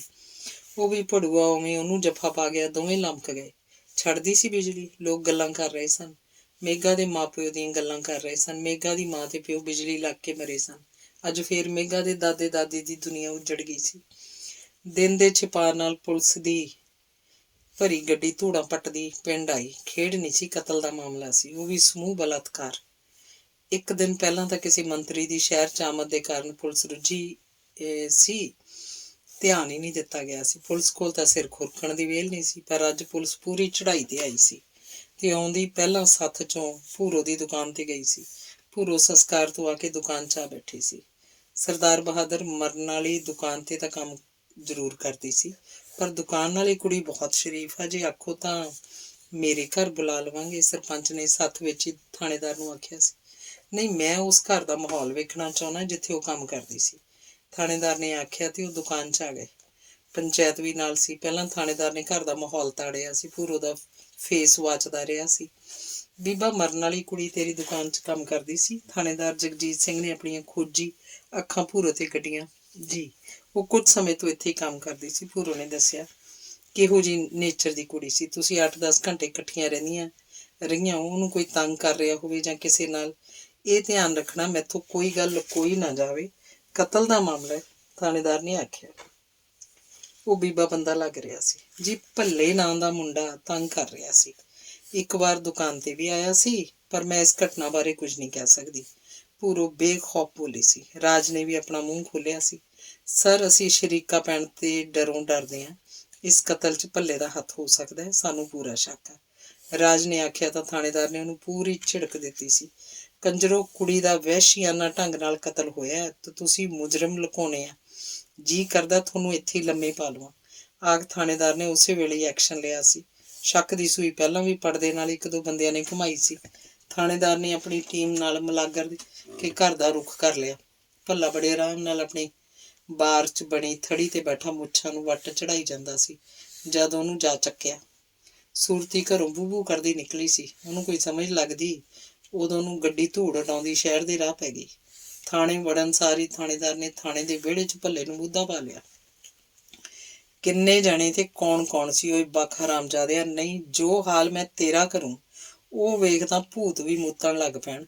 ਤੇਰੀ ਤਾਂ ਹਸਤੀ ਕੀ ਆ? ਥਾਣੇਦਾਰ ਨੇ ਜਦ ਗਿੱਟੇ ਭੰਨਣੇ ਸ਼ੁਰੂ ਕੀਤੇ ਤਾਂ ਭੱਲੇ ਦੀ ਬਾਂਹ ਨਿਕਲ ਗਈ। ਭੱਲੇ ਹੁਣੀ 3 ਜਣੇ ਸੀ। ਉਸ ਨਾਲ 2 ਜਣੇ ਸ਼ਹਿਰ ਦੀ ਡੋਗਰ ਬਸਤੀ 'ਚੋਂ ਹੀ ਸਨ। ਉਹ ਤਿੰਨੇ ਨਸ਼ਾ ਪੱਤਾ ਇਕੱਠਾ ਕਰਦੇ ਸਨ। ਪਹਿਲਾਂ ਉਹਦੀ ਮੇਘਾ ਨਾਲ ਗੱਲਬਾਤ ਸੀ, ਪਰ ਹੁਣ ਉਹਦੇ ਹੱਥ ਨਹੀਂ ਆਉਂਦੀ ਸੀ। ਉਹਨੇ ਆਪਣੇ 2 ਸਾਥੀਆਂ ਨੂੰ ਨਾਲ ਲੈ ਜੋ ਭੱਲਾ ਦੱਸਦਾ ਰਿਹਾ ਸੀ ਸੁਣ ਥਾਣੇਦਾਰ ਦੀ ਰੂਹ ਤੱਕ ਝੰਜੋੜੀ ਗਈ। ਭਲੀ ਤੋਂ ਭਲੀ ਕੇਸ ਉਹਦੀਆਂ ਨਜ਼ਰਾਂ ਹੇਠ ਦੀ ਗੁਜ਼ਰੇ ਸਨ, ਪਰ ਇਹ ਪਹਿਲਾ ਕੇਸ ਸੀ ਜਿਸ 'ਚ ਕਿਸੇ ਜਾਨਵਰ ਵਾਂਗ ਕੁੜੀ ਦਾ ਜਿਸਮ ਨੋਚਿਆ ਗਿਆ ਸੀ। ਜੀ ਤਾਂ ਕਰਦਾ ਹਰਾਮਦਿਆ ਜਣਿਆ ਤੈਨੂੰ ਗੋਲੀ ਮਾਰ ਦਿਆਂ, ਪਰ ਅਫਸੋਸ ਮੈਨੂੰ ਕਾਨੂੰਨ ਇਹ ਅਧਿਕਾਰ ਨਹੀਂ ਦਿੰਦਾ। ਨਹੀਂ, ਮੈਂ ਚੀਥੜੇ ਕਿਹੜਾ ਨਾ ਉਡਾ ਦਿਆਂ ਤੇਰੇ, ਪਰ ਫਿਰ ਵੀ ਬੱਚੂ, ਮੇਰਾ ਠੋਕਿਆ ਫਾਹੇ ਨਾ ਆਇਆ ਤਾਂ ਮੇਰਾ ਨਾਂ ਵਟਾ ਦੇ। ਆਖ ਥਾਣੇਦਾਰ ਹਫਤਾ ਹੋਇਆ ਆਪਣੀ ਰਹਿਸ਼ ਵੱਲ ਤੁਰ ਪਿਆ। ਉਹ ਆਪਣੇ ਦਿਮਾਗ 'ਚ ਗਵਾਹਾਂ ਦੀ ਭੰਨ ਤੋੜ ਜਿਹੀ ਕਰਨ ਲੱਗ ਪਿਆ ਕਿ ਉਹ ਗਵਾਹ ਰੱਖੇ ਜਾਣ ਜਿਹੜੇ ਭੋਰਾ ਭਰ ਨਾ ਥਿੜਕਣ। ਇੱਕ ਤਾਂ ਕੁੜੀ ਦੇ ਦਾਦੇ ਦਾਦੀ ਨੂੰ ਗਵਾਹੀ ਲਈ ਚੁਣ ਲਿਆ। ਇੱਕ ਮੇਘਾ ਦੇ ਛੋਟੇ ਭਰਾ ਬਾਰੇ ਵੀ ਵਿਚਾਰਿਆ ਜਾ ਸਕਦਾ ਸੀ, ਜੋ ਜੇ ਨਾਬਾਲਗ ਸੀ ਤੇ ਨਾਬਾਲਗ ਦੀ ਗਵਾਹੀ ਨੇ ਕਿੱਲ ਕੱਢ ਦੇਣੇ ਸੀ। 1-2 ਗਵਾਹ ਪਿੰਡ 'ਚੋਂ ਵੀ ਖੜੇ ਕਰ ਲੈਣੇ ਉਸ ਲਈ ਕੋਈ ਔਖਾ ਕੰਮ ਨਹੀਂ ਸੀ।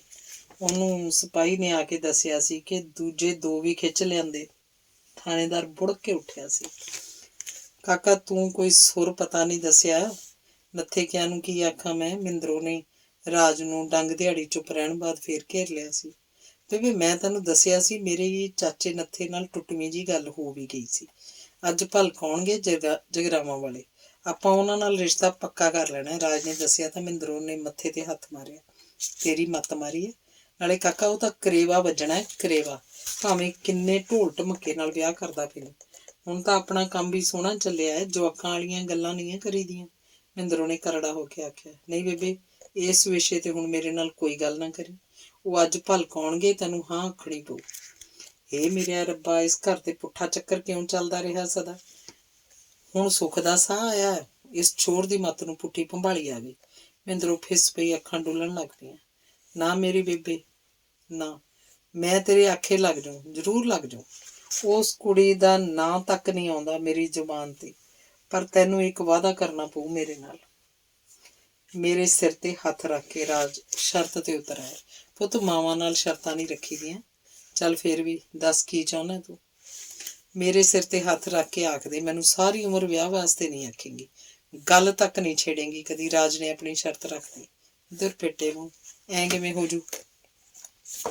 ਕਮਲ ਨਾਲ ਵਿਆਹ ਕਰਵਾਉਣ ਦਾ ਬਸ ਇਹੀ ਇੱਕੋ ਹੱਲ ਆ। ਮਨਜ਼ੂਰ ਹੈ ਤਾਂ ਵੇਖ ਲੈ। ਰਾਜ ਨੇ ਆਖਿਆ। ਉਹ ਜਾਣਦਾ ਸੀ ਕਿ ਇਸ ਸ਼ਰਤ ਤੇ ਉਹਦੀ ਬੇਬੇ ਪੂਰੀ ਨਹੀਂ ਉਤਰ ਸਕਦੀ।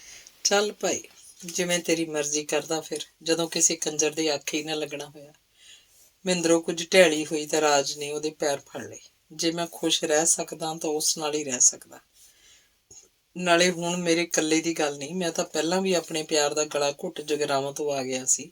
ਜੇ ਤੈਨੂੰ ਸੱਚੀ ਦੱਸਾਂ ਤਾਂ ਹੁਣ ਉਹਦੀ ਵੀ ਜ਼ਿੰਦਗੀ ਬਚਾਉਣ ਵਾਲੀ ਗੱਲ ਆ। ਨਹੀਂ ਤਾਂ ਪਤਾ ਨਹੀਂ ਪਹਿਲਾਂ ਵਾਂਗ ਉਹਦੀਆਂ ਮਾਪਿਆਂ ਕਿਹੜੇ ਅੰਨੇ ਖੂਹ 'ਚ ਧੱਕਾ ਦੇ ਦੇਣਾ ਉਹਨੂੰ। ਜੇ ਆਪਣੇ ਵੱਲੋਂ ਹਾਂ ਨਾ ਹੋਈ ਤਾਂ ਜ਼ਰੂਰ ਆਤਮ ਹੱਤਿਆ ਕਰ ਲਊਗੀ। ਸਹਿਣ ਦੀ ਵੀ ਕੋਈ ਹੱਦ ਹੁੰਦੀ ਹੈ ਤੇ ਉਹ ਪਹਿਲਾਂ ਹੀ ਬਥੇਰਾ ਸਹਿ ਚੁੱਕੀ ਹੈ। ਰਾਜ ਬੋਲਿਆ। ਚੱਲ ਜਿਵੇਂ ਤੇਰੀ ਖੁਸ਼ੀ ਹੈ ਬੇਟਾ। ਹੋਰ ਹੁਣ ਮੈਂ ਕਰ ਵੀ ਕੀ ਸਕਦੀ ਹਾਂ। ਸਾਰੀ ਉਮਰ ਮੈਂ ਅੱਖਾਂ 'ਚ ਘੁਸੁੰਨ ਦੇ ਰੋਵਾਂ, ਉਸ ਨਾਲੋਂ ਤਾਂ ਇਹੋ ਬਿਹਤਰ ਆ। ਆਖ ਮਹਿੰਦਰੋਂ ਨੇ ਹੌਕਾ ਲਿਆ ਤੇ ਨਾ ਚਾਹੁੰਦਿਆਂ ਵੀ ਸਹਿਮਤੀ ਦੇ ਦਿੱਤੀ। ਬਸ ਉਹ ਅੱਜ ਭਲਕੇ ਆਉਣਗੇ ਬੇਬੇ, ਰਾਜ ਨੇ ਦੱਸਿਆ। ਪਹਿਲਾਂ ਦੱਸੇ ਤੇ ਹੁਣ ਦੱਸਣ 'ਚ ਫਰਕ ਸੀ। ਕੁਛ ਦਿਨਾਂ ਬਾਅਦ ਹੀ ਲੈਂਬਰ, ਨੀਰੂ ਤੇ ਬੀਰੋ ਆਏ ਸਨ।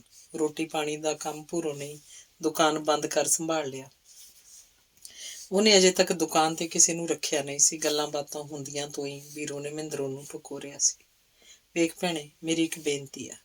ਮੇਰੀ ਧੀ ਨੂੰ ਪਹਿਲਾਂ ਵਿਆਹੀ ਦਾ ਮਿਹਣਾ ਨਾ ਵੱਜੇ। ਬੀਰੋ ਇਹ ਗੱਲ ਭਲੀ ਭਾਂਤ ਸਮਝ ਰਹੀ ਸੀ ਕਿ ਮਹਿੰਦਰੋਂ ਅੰਦਰੋਂ ਖੁਸ਼ ਨਹੀਂ ਸੀ। ਬਾਹਰੋਂ ਭਾਵੇਂ ਕਿੰਨੀ ਮਰਜ਼ੀ ਲੇਲੇ ਪੇਪੇ ਕਰ ਰਹੀ ਸੀ। ਨਹੀਂ ਭੈਣ ਜੀ, ਮੈਂ ਕੌਣ ਹੁੰਨੀ ਆ ਮਿਹਣਾ ਦੇਣ ਵਾਲੀ।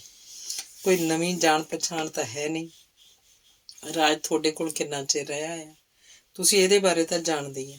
ਜੋ ਸਾਡੇ ਕੋਲ ਆ ਉਹ ਤੁਹਾਡੇ ਸਾਹਮਣੇ ਆ। ਜ਼ਮੀਨ ਜਾਇਦਾਦ ਹੈ ਨਹੀਂ, ਜੋ ਹੈ ਛੋਟਾ ਜਿਹਾ ਕਾਰਖਾਨਾ ਹੀ ਆ। ਤੁਸੀਂ ਕੱਲ ਨੂੰ ਆਖੋ। ਮਹਿੰਦਰੋਂ ਬੋਲੀ ਸੀ। ਆਂਟੀ ਜੀ, ਕਮਲ ਤੇ ਰਾਜ ਸਹਿਮਤ ਆ। ਮੇਰੇ ਖਿਆਲ 'ਚ ਇਹਨਾਂ ਗੱਲਾਂ ਦੀ ਤਾਂ ਹੁਣ ਕੋਈ ਤੁਕ ਰਹੀ ਨਹੀਂ ਜਾਂਦੀ। ਕਿਉਂ ਰਾਜਵੀਰੇ? ਨੀਰੂ ਨੇ ਵੀ ਆਪਣੀ ਹੋਂਦ ਦਰਸਾਈ। ਫਿਰ ਵੀ ਤੁਹਾਨੂੰ ਦੱਸਣਾ ਸਾਡਾ ਫਰਜ਼ ਆ ਜੀ। ਬੀਬੀ ਜੀ ਨੂੰ ਤਾਂ ਭੁੱਲ ਹੈ ਹੀ ਨਹੀਂ। ਜੇ ਵੱਡੀ ਜਾਇਦਾਦ ਹੁੰਦੀ ਤਾਂ ਮੈਂ ਇਹਨਾਂ ਦੇ ਨੌਕਰੀ ਜਾ ਕੇ ਕਿਉਂ ਕਰਦਾ। ਰਾਜ ਬੋਲਿਆ। ਵੀਰ ਜੀ, ਜੇ ਪਹਿਲਾਂ ਹੀ ਤੁਹਾਡੀ ਕਹਾਣੀ ਤਹਿ ਸਿਰ ਬੈਠੀ ਹੁੰਦੀ ਤਾਂ ਇਹ ਨੌਬਤ ਆਉਣੀ ਨਹੀਂ ਸੀ। ਜੋ ਕਮਲ ਨੂੰ ਭੋਗਣਾ ਪਿਆ ਕਿਉਂ ਭੋਗਦੀ। ਪਰ ਲੇਖ ਵੀ ਤਾਂ ਧੋਤੇ ਨਹੀਂ ਨਾ ਜਾਂਦੇ, ਨੀਰੂ ਨੇ ਆਖਿਆ। ਉਹਨੂੰ ਆਪਣੇ ਲੇਖਾਂ ਤੇ ਵੀ ਗਿਲਾ ਸੀ। ਉਸ ਭਾਣੇ ਕਮਲ ਬਹੁਤ ਕੁਝ ਸਹਿ ਕੇ ਵੀ ਆਪਣਾ ਪਿਆਰ ਪਾ ਰਹੀ ਸੀ ਤੇ ਇੱਕ ਉਹ ਸੀ ਜਿਹਨੇ ਆਪਣਾ ਪਿਆਰ ਆਪਣੀਆਂ ਯਾਦਾਂ 'ਚ ਦਫਨ ਕਰਤਾ ਸੀ। ਹਾਂ, ਇਹ ਤਾਂ ਹੈ, ਰਾਜ ਨੇ ਆਖਿਆ। ਪਰ ਜੀ ਕਰਦਾ ਸੀ ਆਖ ਦੇਵੇ। ਉਦੋਂ ਤਾਂ ਕਮਲ ਦੀ ਮਾਂ ਹੀ ਸਾਡੀ ਗੱਲ ਸੁਣਨ ਲਈ ਤਿਆਰ ਨਹੀਂ ਸੀ। ਤੁਸੀਂ 15 ਫਰਵਰੀ ਨੂੰ ਆ ਕੇ ਆਨੰਦ ਲੈ ਆਇਓ। ਅੱਜ 10-12 ਦਿਨ ਪਏ ਆ। ਲੱਗੀ ਸਮਝ? ਅੱਗੇ ਜਿਵੇਂ ਤੁਸੀਂ ਆਖੋ। ਲੈਂਬਰ ਨੇ ਵੀ ਆਪਣਾ ਮੂੰਹ ਖੋਲ੍ਹਿਆ। ਉਹਨੂੰ ਵੀ ਰਾਜ ਕਿਸੇ ਬੰਨਿਓ ਵੀ ਮਾੜਾ ਨਹੀਂ ਲੱਗਾ ਸੀ ਤੇ ਇਸ ਗੱਲ ਨਾਲ ਉਹਦੀ ਦਿਲਚਸਪੀ ਵੀ ਨਹੀਂ ਸੀ। 15 ਫਰਵਰੀ ਦਾ ਦਿਨ ਪੱਕਾ ਕਰ ਰੋਟੀ ਪਾਣੀ ਛਕ ਉਹ ਤੁਰ ਗਏ ਸਨ। ਤੁਰਨ ਲੱਗਿਆਂ ਨੂੰ ਹੀ ਰਾਜ ਨੇ ਆਖਿਆ ਸੀ, ਜ਼ਿਆਦਾ ਲੁੰਗ ਲਾਣਾ ਇਕੱਠਾ ਕਰਨ ਦੇ ਮੈਂ ਹੱਕ 'ਚ ਨਹੀਂ। ਅਸੀਂ 8-10 ਜਣੇ ਹੀ ਆਵਾਂਗੇ। ਜਿਵੇਂ ਤੁਹਾਡੀ ਮਰਜ਼ੀ ਹੋਈ, ਜਿਵੇਂ ਤੁਹਾਡੀ ਖੁਸ਼ੀ ਹੋਈ। ਜੇ ਕੋਈ ਹੋਰ ਗੱਲ ਹੋਈ ਤਾਂ ਫੋਨ ਤੇ ਵੀ ਕਰਦੇ ਰਹਾਂਗੇ। ਲੱਗੀ ਸਮਝ? ਬੇਫਿਕਰ ਰਹੋ ਤੁਸੀਂ। ਆਖ ਲੈਂਬਰ ਨੇ ਰਾਜ ਨਾਲ ਹੱਥ ਮਿਲਾਇਆ। ਉਹ ਰਾਜ ਨੂੰ ਆਪਣੇ ਅਹਿਸਾਨ ਥੱਲੇ ਦੱਬ ਦੇਣਾ ਚਾਹੁੰਦਾ ਸੀ। ਜਦ ਸ਼ਾਮ ਨੂੰ ਬੀਰੋ ਹੋਣੀ ਦਿਨ ਬੰਨ ਮੁੜੇ ਸਨ ਤਾਂ ਕਮਲ ਪੂਰੀ ਖੁਸ਼ ਸੀ। ਬੀਰੋ ਨੇ ਤਾਂ ਉਹਨੂੰ ਪਹਿਲਾਂ ਕਦੇ ਇੰਨੀ ਖੁਸ਼ ਵੇਖਿਆ ਹੀ ਨਹੀਂ ਸੀ। ਹੌਕਾ ਲੈ ਉਹਨੇ ਜਿਵੇਂ ਪਹਿਲਾਂ ਕੀਤੀ ਕਾਹਲ ਤੇ ਪਛਤਾਵਾ ਜਿਹਾ ਵੀ ਕੀਤਾ। ਜੇ ਪਹਿਲਾਂ ਕਮਲ ਦੀ ਗੱਲ ਮੰਨ ਲਈ ਹੁੰਦੀ ਤਾਂ, ਪਰ ਹੁਣ ਬੀਤ ਚੁੱਕੇ ਵਕਤ ਨੂੰ ਤਾਂ ਫੜਿਆ ਹੀ ਨਹੀਂ ਜਾ ਸਕਦਾ ਸੀ। ਲੈਂਬਰ ਪੁੱਤ, ਤੇਜਿੰਦਰ ਨਾਲ ਤੇਰੀ ਗੱਲ ਹੋ ਗਈ ਸੀ? ਬੀਰੋ ਨੇ ਪੁੱਛਿਆ। ਹਾਂ ਮਾਸੀ ਜੀ, ਜੇ ਆਖੋ ਤਾਂ ਤੁਹਾਡੇ ਨਾਲ ਵੀ ਗੱਲ ਕਰਵਾ ਦੂੰ। ਲੱਗੀ ਸਮਝ? ਲੈਂਬਰ ਨੇ ਉੱਤਰ ਦਿੱਤਾ। ਜਦ ਕਦੀ ਉਹ ਮਾੜੀ ਮੋਟੀ ਗੱਲ ਕਰਦੀ ਵੀ ਤਾਂ ਲੈਂਬਰ ਕੋਲੋਂ ਨਹੀਂ ਹਿਲਦਾ ਸੀ। ਕਰਵਾ ਦੀ ਪੁੱਤ। ਇੱਕ ਗੱਲ ਆਪਾਂ ਹੋਰ ਕਰਨੀ ਸੀ। ਜੇ ਤਲਵੰਡੀਆਂ ਸਮਾਨ ਚੱਕ ਲਿਆਈਏ ਤਾਂ ਹੁਣ ਇੰਨਾ ਸਮਾਨ ਛੱਡਣਾ ਵੀ ਔਖਾ। ਕਮਲ ਦੇ ਕੰਮ ਆਊ। ਨਵੇਂ ਸਿਰਿਓਂ ਪੈਸੇ ਨਾ ਲਾਉਣੇ ਪੈਣਗੇ। ਅੱਗੇ ਤੂੰ ਸਿਆਣਾ ਪੁੱਤ, ਬੀਰੋ ਨੇ ਆਖਿਆ ਤਾਂ ਕਮਲ ਵੀ ਕੋਲ ਹੀ ਸੀ। ਜਿਵੇਂ ਆਖੋ ਉਵੇਂ ਕਰ ਲਾਂਗੇ ਮਾਸੀ ਜੀ। ਗੱਲ ਸਮਝ ਲੱਗੀ ਸਮਝ? ਪਰ ਕਮਲ ਨੂੰ ਪੁੱਛ ਲਓ। ਦਫਾ ਕਰੋ ਭਰਾ ਜੀ, ਮੈਂ ਤਾਂ ਹੁਣ ਉਹ ਘਰ ਦੇ ਦਰਸ਼ਨ ਵੀ ਨਹੀਂ ਕਰਨਾ ਚਾਹੁੰਦੀ। ਕਮਲ ਨੇ ਆਖਿਆ। ਉਹ ਤਾਂ ਹੁਣ ਤਲਵੰਡੀ ਵੱਲ ਮੂੰਹ ਨਹੀਂ ਸੀ ਕਰਨਾ ਚਾਹੁੰਦੀ। ਸਮਾਨ ਕਿਹੜਾ ਥੋੜ੍ਹਾ ਹੈ, ਪਾਗਲਾਂ ਵਾਲੀਆਂ ਗੱਲਾਂ ਨਹੀਂ ਕਰੀਦੀਆਂ। ਹੁਣ ਕਿਵੇਂ ਛੱਡ ਦਈਏ? 4 ਬੰਦੇ ਜਾਣ ਨਾਲ ਤੂੰ ਜਾ ਵੜੇ, ਸਮਾਨ ਆ ਜਾਵੇ। ਹੁਣ ਜਦੋਂ ਨਾਲ ਉਹਨਾਂ ਨਾਲ ਕੋਈ ਆਪਣੀ ਸਕੀਰੀ ਰਹੀ ਨਹੀਂ ਗਈ, ਵੀਰੂ ਨੇ ਆਖਿਆ ਸੀ। ਨੀਰੂ ਵੀ ਇਸ ਗੱਲ ਨਾਲ ਸਹਿਮਤ ਸੀ। ਵਿਆਹ 'ਚੋਂ ਸਾਰਾ ਸਮਾਨ ਕੰਮ ਆ ਸਕਦਾ। ਉਹਨਾਂ ਕਮਲ ਨੂੰ ਮਨਾ ਹੀ ਲਿਆ ਤੇ ਲੈਂਬਰ ਨੇ ਰਾਤ ਨੂੰ ਤਲਵੰਡੀ ਫੋਨ ਕਰਤਾ। ਫੋਨ ਚੱਕਣ ਵਾਲੀ ਨਿੰਦੋ ਹੀ ਸੀ। ਜਦ ਉਹ ਗੱਲ ਕਰ ਰਹੀ ਸੀ ਤਾਂ ਇੱਕ ਮਰਦਾਨਾ ਆਵਾਜ਼ ਵੀ ਆ ਰਹੀ ਸੀ। ਫੋਨ ਕਰ ਲੈਂਬਰ ਨੇ ਕਮਲ ਹੁਣਾਂ ਨੂੰ ਦੱਸਿਆ ਸੀ। ਫੋਨ ਕਰਤਾ ਦਿੱਤਾ ਹੈ, ਲੱਗੀ ਸਮਝ, ਪਰ ਤੇਰੀ ਸੱਸ ਢੰਗ ਨਾਲ ਨਹੀਂ ਬੋਲੀ, ਲੱਗੀ ਸਮਝ। ਵਿੱਚ ਕਿਸੇ ਆਦਮੀ ਦੇ ਬੋਲਣ ਦੀ ਆਵਾਜ਼ ਵੀ ਆਉਂਦੀ ਸੀ ਜੋ ਪੁੱਛ ਰਿਹਾ ਸੀ ਕੌਣ। ਉਹ ਕੰਜਰ ਕਾਕੂ ਹੀ ਹੋਣਾ ਹੈ, ਉਹਨੂੰ ਤਾਂ ਮੌਜਾਂ ਲੱਗ ਗਈਆਂ ਹੋਣਗੀਆਂ। ਘਰ ਹੀ ਉਸ ਕੰਜਰ ਦੇ ਪੈਰੋਂ ਪੱਟਿਆ ਗਿਆ। ਘਰ-ਬਾਰ ਤੇ ਕਬਜ਼ਾ ਕਰ ਲਿਆ ਹੋਊ। ਨਹੀਂ ਕਰ ਲਊ, ਕਮਲ ਬੋਲੀ ਸੀ। ਦੂਜੇ ਦਿਨ ਹੀ ਲੈਂਬਰ ਨੇ ਇੱਕ ਦੋ ਬੰਦੇ ਆਪਣੀ ਪਹਿਚਾਣ ਵਾਲੇ, ਦੋ ਚਾਰ ਕਮਲ ਕੇ ਖੇਤਾਂ ਦੇ ਗੁਆਂਢੀਆਂ ਚੋਂ ਨਾਲ ਲਏ ਤੇ ਕਮਲ ਤੇ ਬੀਰੋ ਨੂੰ ਨਾਲ ਲੈ ਤਲਵੰਡੀ ਆ ਗਏ। ਇੰਦੋ ਤੇ ਕਾਕੂ ਜਿਵੇਂ ਇਸ ਕੰਮ ਲਈ ਪਹਿਲਾਂ ਹੀ ਤਿਆਰ ਬੈਠੇ ਸੀ। ਪੰਜ ਚਾਰ ਬੰਦੇ ਬੁੜੀਆਂ ਹੋਰ ਵੀ ਸਨ। ਭਾਈ ਅਗਲਿਆਂ ਦਾ ਪੁੱਤ ਮਰ ਗਿਆ, ਇੱਕ ਜੇਲ੍ਹ 'ਚ ਬੈਠਾ, ਤੂੰ ਸਾਨੂੰ ਸਮਾਨ ਦੀ ਬਣੀ ਆ। ਉਹਨਾਂ ਨੂੰ ਖੜਨ ਵੀ ਨਹੀਂ ਦਿੱਤਾ ਸੀ ਜਦੋਂ ਇੱਕ ਲੰਬੀਆਂ ਲੰਬੀਆਂ ਮੁੱਛਾਂ ਵਾਲਾ ਆਦਮੀ ਬੋਲਿਆ ਸੀ। ਨਿੰਦੋ ਔਰਤਾਂ ਕੋਲ ਬੈਠੀ ਸੀ। ਕਮਲ ਨੇ ਪਛਾਣ ਲਈਆਂ ਸਨ ਉਹ ਔਰਤਾਂ। ਗੁਆਂਢ 'ਚੋਂ ਇਨਸਾਨ ਇੱਕ ਆਦਮੀ ਵੀ ਨਾਲ ਦੇ ਘਰ ਵਾਲਾ ਹੀ ਸੀ। ਦੂਜੇ ਕਦੇ ਨਹੀਂ ਵੇਖੇ ਸੀ। ਬਾਈ ਜੀ, ਕੁੜੀ ਅਸੀਂ ਘਰ ਤਾਂ ਬਿਠਾ ਨਹੀਂ ਰੱਖਣੀ, ਲੱਗੀ ਸਮਝ। ਅੱਗੇ ਵਿਆਹ ਵੀ ਕਰਨਾ ਇਹਦਾ ਸਮਾਨ ਆ, ਲਿਜਾਣਾ ਤਾਂ ਹੋਇਆ ਹੀ। ਤੁਸੀਂ ਕਿਹੜਾ ਨਿਆਣੇ ਆ, ਲੱਗੀ ਸਮਝ, ਲੈਂਬਰ ਬੋਲਿਆ ਸੀ। ਕੁੜੀ ਤਾਂ ਭਾਈ ਸਾਹਿਬ ਫਰਜ਼ ਬਣਦਾ ਸੀ 2-4 ਮਹੀਨੇ ਤਾਂ ਦੁੱਖ ਸੁੱਖ ਕਟਾਉਂਦੀ। ਇਹ ਤਾਂ ਐਂ ਭੱਜ ਗਈ ਜਿਵੇਂ ਇਹੋ ਕੁਝ ਭਾਲਦੀ ਸੀ। ਭੋਗ ਵਾਲੇ ਦਿਨ ਵੀ ਉਦੋਂ ਹੀ ਤੁਰਦੀ ਬਣੀ। ਮੈਂ ਤਾਂ ਇਹ ਰਿਸ਼ਤਾ ਕਰਵਾ ਕੇ ਹੀ ਪਛਤਾਇਆ। ਦੁਆਨੀ ਦੀ ਅਕਲ ਨਹੀਂ ਇਸ ਕੁੜੀ ਨੂੰ। ਕਾਕੂ ਕੁਝ ਹੋਰ ਅੱਗੇ ਬੋਲਦਾ ਕਮਲ ਤੋਂ ਰਿਹਾ ਨਾ ਗਿਆ ਬੋਲ। ਤੂੰ ਤਾਂ ਨਾ ਹੀ ਬੋਲੇ ਚੰਗੀ ਗੱਲ ਆ। ਨਾ ਤਾਂ ਤੈਨੂੰ ਇਸ ਘਰ ਦੇ ਆਂਢੀ ਗੁਆਂਢੀ ਭੁੱਲੇ ਆ ਤੇ ਨਾ ਹੀ ਮੈਂ ਭੁੱਲੀ ਆ। ਮੇਰਾ ਸਮਾਨ ਆ, ਮੈਂ ਲੈ ਜਾਣਾ, ਕਿਸੇ ਦੀ ਕੋਈ ਲੱਤ ਨਹੀਂ ਅੜਦੀ। ਕਮਲ 'ਚ ਬੋਲਣ ਦੀ ਸ਼ਕਤੀ ਪਤਾ ਨਹੀਂ ਕਿੱਥੋਂ ਆ ਗਈ ਸੀ। ਹੈ ਕੀ ਭੁੱਬਲ ਸੀ। ਡੱਚ ਡੱਚ ਪੇਟੀਆਂ ਵੱਜਦੀਆਂ ਸੀ ਖਾਲੀ। ਚਾਰ ਫੱਟੀਆਂ ਹੀ ਆ, ਹੋਰ ਕੀ ਸੀ, ਜਾਂ ਸੜੇ ਸੋਫੇ। ਹੈ ਤਾਂ ਬਥੇਰਾ ਕੁਛ। ਮੋਟਰਸਾਈਕਲ ਸੋਨਾ ਤਾਂ ਬਿੱਲੇ ਲੱਗਾ ਹੈ ਕਵਲ ਦੇ ਹੁੰਦਿਆਂ ਹੀ। ਜੋ ਹੈ ਉਹ ਤਾਂ ਲਿਜਾਵਾਂਗੇ, ਲੱਗੀ ਸਮਝ। ਲੈਂਬਰ ਬੋਲਿਆ। ਕੀ ਸਮਾਨ ਸੀ ਉਹਨੇ ਰਾਤੀ ਲਿਸਟ ਬਣਾ ਲਈ ਸੀ। ਮੈਂ ਤਾਂ ਕਹਿੰਦੀ ਹਾਂ ਜੋ ਹੈ ਲੈ ਜਾਓ, ਪਰ ਫਾਲਤੂ ਸਾਡੇ ਨਾਲ ਗੱਲ ਨਾ ਕਰੋ, ਨਿੰਦੋ ਬੋਲੀ। ਉਹ ਸਮਾਨ ਚੁਕਾਉਣ ਲਈ ਆਰਾਮ ਨਾਲ ਤਿਆਰ ਹੋ ਗਏ ਸਨ, ਪਰ ਜਦ ਮਾਵਾਂ ਧੀਆਂ ਨੇ ਜਾ ਕੇ ਅਲਮਾਰੀਆਂ ਖੋਲ੍ਹੀਆਂ ਤਾਂ 2-4 ਸੂਟਾਂ ਤੋਂ ਬਿਨਾਂ ਕੁਝ ਵੀ ਨਹੀਂ ਸੀ। ਪੇਟੀ ਵੀ ਖਾਲੀ ਸੀ। ਨਾ ਕੋਈ ਦਰੀ, ਨਾ ਰਜਾਈਆਂ, ਨਾ ਭਾਂਡਾ, ਨਾ ਟੀਂਡਾ। 2 ਕੁ ਗਲਾਸ, 2 ਕੁ ਕੌਲੀਆਂ ਜ਼ਰੂਰ ਪਈਆਂ ਸੀ। ਸੋਫਿਆਂ 'ਚੋਂ ਇੱਕ ਸੋਫਾ ਤੇ 2 ਕੁਰਸੀਆਂ ਹੀ ਪਈਆਂ ਸੀ, ਬਾਕੀ ਗਾਇਬ ਸੀ। ਡਾਈਨਿੰਗ ਟੇਬਲ, ਕੁਰਸੀਆਂ, ਪੀੜਾ ਸੈੱਟ ਪਤਾ ਨਹੀਂ ਕਿੱਧਰ ਗਏ ਸੀ। ਵੀਰ ਜੀ, ਕੁਛ ਵੀ ਨਹੀਂ ਇੱਥੇ ਤਾਂ, ਕੁਛ ਵੀ, ਕਮਲ ਨੇ ਲੈਂਬਰ ਨੂੰ ਆਖਿਆ। ਤੇ ਲੈਂਬਰ ਕੀ ਬੋਲਦਾ, ਉਹ ਭਰੇ ਪੀਤੇ ਹੀ ਮੁੜ ਆਏ ਸਨ। ਜੋ ਸੀ ਉਹ ਵੀ ਨਹੀਂ ਚੱਕਿਆ ਸੀ। ਮੁੜਨ ਲੱਗਿਆਂ ਨੂੰ ਇੱਕ ਔਰਤ ਹੌਲੀ ਕੁ ਦੇਣੇ ਆਖ ਗਈ ਸੀ। ਰਾਤ ਹੀ ਕੀਤਾ ਸਮਾਨ ਪਾਸੇ ਇਹਨਾਂ ਨੇ। ਆ ਕਾਕੂ ਨਾਂ ਦਾ ਬੰਦਾ ਤਾਂ ਪੱਕਾ ਹੀ ਰਹਿਣ ਲੱਗ ਪਿਆ ਇੱਥੇ। ਬਜ਼ੁਰਗ ਵਿਚਾਰਾ ਜੇਲ੍ਹ 'ਚ ਸੜਦਾ ਹੈ, ਕੈਦ ਕਰਵਾ ਦੇਣੀ ਹੈ ਉਹਨੂੰ ਇਹਨਾਂ ਨੇ। ਅੱਬਲ ਤਾਂ ਵਿਚਾਰਾ ਊਂ ਮਰ ਮੁੱਕ ਜਾਊ। ਇਹਨਾਂ ਦੋਵਾਂ ਦੀ ਬੋਤਲ ਖੋਲੀ ਹੁੰਦੀ ਆ ਆਥਣੇ। ਕੋਈ ਸ਼ਰਮ ਹਿਆ ਨਹੀਂ, ਦੱਸਣ ਨਾਲ ਹੀ ਦੱਸਦੀ ਰਹੀ ਸੀ। ਆਪਾਂ ਥਾਣੇ ਚੱਲੀਏ, ਸਮਾਨ ਤਾਂ ਪੁਲਿਸ ਛਿੱਤਰ ਨਾਲ ਕਢਵਾ ਲੂ, ਇੱਕ ਜਣਾ ਬੋਲਿਆ। ਉਹਨੂੰ ਐਂ ਖਾਲੀ ਮੁੜਨਾ ਚੁੱਭ ਰਿਹਾ ਸੀ। ਆਪਾਂ ਹੁਣ ਥਾਣੇ ਜਾ ਕੇ ਉੱਤੇ ਲੱਗਣ ਨੂੰ ਥਾਂ ਬਣਾ ਲਵਾਂਗੇ। ਥਾਣੇ ਵਾਲੇ ਕਿਹੜੇ ਪੋਲੇ ਪੈਰੀਂ ਤੁਰ ਪੈਣਗੇ। ਹੁਣ ਕੋਈ ਫਾਇਦਾ ਨਹੀਂ ਇਹਨਾਂ ਗੱਲਾਂ 'ਚ। ਚੁੱਪ ਕਰਕੇ ਸਬਰ ਦਾ ਘੁੱਟ ਭਰ ਲਓ। ਇੱਕ ਜਣਾ ਨਾਲ ਆਇਆ ਜੋ ਹੋਰ ਬੋਲਿਆ ਸੀ। ਸਾਰਿਆਂ ਦੀ ਇਹ ਗੱਲ ਤੇ ਸਹਿਮਤੀ ਹੋਈ ਸੀ ਕਿ ਇਸ ਗੱਲ ਤੇ ਹੁਣ ਮਿੱਟੀ ਪਾਤੀ ਜਾਵੇ ਤੇ ਉਹ ਸਭ ਕਾਸੀ ਨੂੰ ਦਫਨ ਕਰ ਤੁਰ ਆਏ ਸਨ। ਅੰਗ 23ਵਾਂ। ਜਿਵੇਂ ਜਿਵੇਂ ਵਿਆਹ ਦੇ ਦਿਨ ਨੇੜੇ ਆ ਰਹੇ ਸਨ, ਰਾਜ ਦੀ ਭੱਜ ਨੱਠ ਵੱਧ ਰਹੀ ਸੀ। ਸਧਾਰਨ ਪਾਠ ਕਰਾਉਣ ਦੀ ਸਕੀਮ ਵੀ ਬਣਾਈ ਗਈ ਸੀ। ਮਹਿੰਦਰੋਂ ਨੇ ਰਾਜ ਨੂੰ ਆਖਿਆ ਸੀ, ਕਾਕਾ ਬਹਾਨੇ ਨਾਲ ਗੁਰੂਆਂ ਦੇ ਆਪਣੇ ਘਰੇ ਚਰਨ ਪੈ ਜਾਣਗੇ। ਦਿਨ ਕਿਹੜੇ ਰਹਿ ਗਏ ਆ। ਭਾਈ ਜੀ ਨੱਥਾ ਸਿਉਂ ਨੂੰ ਆਖ ਤੇਰੇ ਨਾਲ ਗੁਰਦੁਆਰੇ ਤੁਰਿਆ ਜਾਊ। ਹੌਲੀ ਹੌਲੀ ਗਿਆਨੀ ਨਾਲ ਗੱਲ ਕਰਿਆ ਜੇ। ਮਹਿੰਦਰੋਂ ਨੇ ਆਖ ਉੱਤਰ ਦੀ ਉਡੀਕ ਕੀਤੀ ਸੀ ਤਾਂ ਰਾਜ ਨੇ ਸਿਰ ਹਿਲਾਤਾ ਸੀ, ਪਰ ਨੱਥਾ ਸਿਉਂ ਕੇ ਜਾਣ ਨੂੰ ਮਨ ਨਹੀਂ ਮੰਨਦਾ ਸੀ। ਇੱਕ ਸੰਕੋਚ ਜਿਹੀ ਸੀ, ਪਰ ਜਾਣਾ ਤਾਂ ਪੈਣਾ ਹੀ ਸੀ। ਅੱਜ ਉਹ ਜੋ ਵੀ ਸੀ ਨੱਥਾ ਸਿਉਂ ਕੇ ਸਿਰ ਤੇ ਹੀ ਸੀ। ਉਹ ਚੱਕੀ ਤੇ ਜਾਂਦਾ ਜਾਂਦਾ ਨੱਥਾ ਸਿਉਂ ਕੇ ਘਰੇ ਹੁੰਦਾ ਗਿਆ। ਨੱਥਾ ਘਰ ਹੀ ਸੀ, ਹੋਰ ਉਹਨੇ ਕਿੱਥੇ ਜਾਣਾ ਸੀ। ਗਾਮਾ ਵੀ ਘਰੇ ਸੀ। ਗਾਮੇ ਦੇ ਘਰਾਂ ਵਾਲੀ ਨੇ ਰਾਜ ਨੂੰ ਵੇਖ ਮੂੰਹ ਹੋਰੂ ਤੋਰੂ ਜੇ ਬਣਾ ਲਿਆ, ਮੱਥੇ 'ਚ ਘੁਲਟੀਆਂ ਪਾ ਲਈਆਂ। ਜੀ ਤਾਂ ਕਰਦਾ ਸੀ ਆਖ ਦੇਵੇ, ਜਿਹੜੀ ਹੁਣ ਵਿਆਹ ਕੇ ਲਿਆਏਗਾ ਉਹਨੂੰ ਕਿਹੜੇ ਫੁੱਲ ਲੱਗੇ ਹੋਣਗੇ, ਪਰ ਆਖ ਨਾ ਸਕੀ। ਆਪਣੇ ਸਹੁਰੇ ਦੀ ਸ਼ਰਮ ਜੀ ਖਾ ਗਈ, ਪਰ ਦਿਲ ਲਾਹਨਤਾਂ ਪਾ ਰਿਹਾ ਸੀ। ਅਸੀਂ ਹਵੀ ਨਵੀ ਤੇਰੇ ਨਾਲ ਖੜੇ, ਪਰ ਤੂੰ ਕੀ ਕਦਰ ਪਾਈ ਜੱਟਾ, ਪੂੰਝ ਕੇ ਸੁੱਟਤਾ ਸਾਨੂੰ। ਆ ਸ਼ੇਰਾ, ਹੁਣ ਤਾਂ ਜਾਣੀ ਦਾ ਸਾਡਾ ਘਰ ਹੀ ਭੁੱਲ ਗਿਆ, ਨੱਥੇ ਨੇ ਆਖਿਆ। ਚਲਮਾਂ ਜਿਹਾ ਫਤਿਹ ਦਾ ਜਵਾਬ ਵੀ ਦਿੱਤਾ ਸੀ। ਨਹੀਂ ਤਾਇਆ ਜੀ, ਇਹ ਗੱਲ ਨਹੀਂ। ਕੰਮ 'ਚ ਹੀ ਇੰਨਾ ਕੱਸਿਆ ਰਹਿਣਾ, ਸਿਰ ਖੁਰਕਣ ਦੀ ਵਿਹਲ ਨਹੀਂ ਮਿਲਦੀ ਤੁਹਾਡੇ ਸਿਰ ਤੇ। ਕੰਮ ਹੀ ਇੰਨਾ, ਹਾਰ ਕੇ ਹੁਣ ਇੱਕ ਭਈਆ ਰੱਖਿਆ, 5 ਤਾਂ ਮੱਝਾਂ ਹੀ ਆ, ਸੱਜਰ ਚੱਕੀ ਦਾ ਵੀ ਖਿਲਾਰਾ ਤੁਹਾਨੂੰ ਪਤਾ ਹੀ ਆ। ਆਖੂ ਨੀਵੀਂ ਪਾ ਛਿੜਨ ਵਾਲੀਆਂ ਗੱਲਾਂ ਲਈ ਆਪਣੇ ਆਪ ਨੂੰ ਤਿਆਰ ਕਰਨ ਲੱਗਾ। ਉਹ ਤਾਂ ਤੇਰੀ ਗੱਲ ਠੀਕ ਆ ਜਾਣੀ ਦਾ, ਪਰ ਅਸੀਂ ਤਾਂ ਸੁਣਿਆ ਤੂੰ ਵਿਆਹ ਧਰੀ ਫਿਰਦਾ, ਸਾਡੇ ਕੋਲ ਗੱਲ ਹੀ ਨਹੀਂ ਕੀਤੀ ਜਾਣੀ ਦਾ।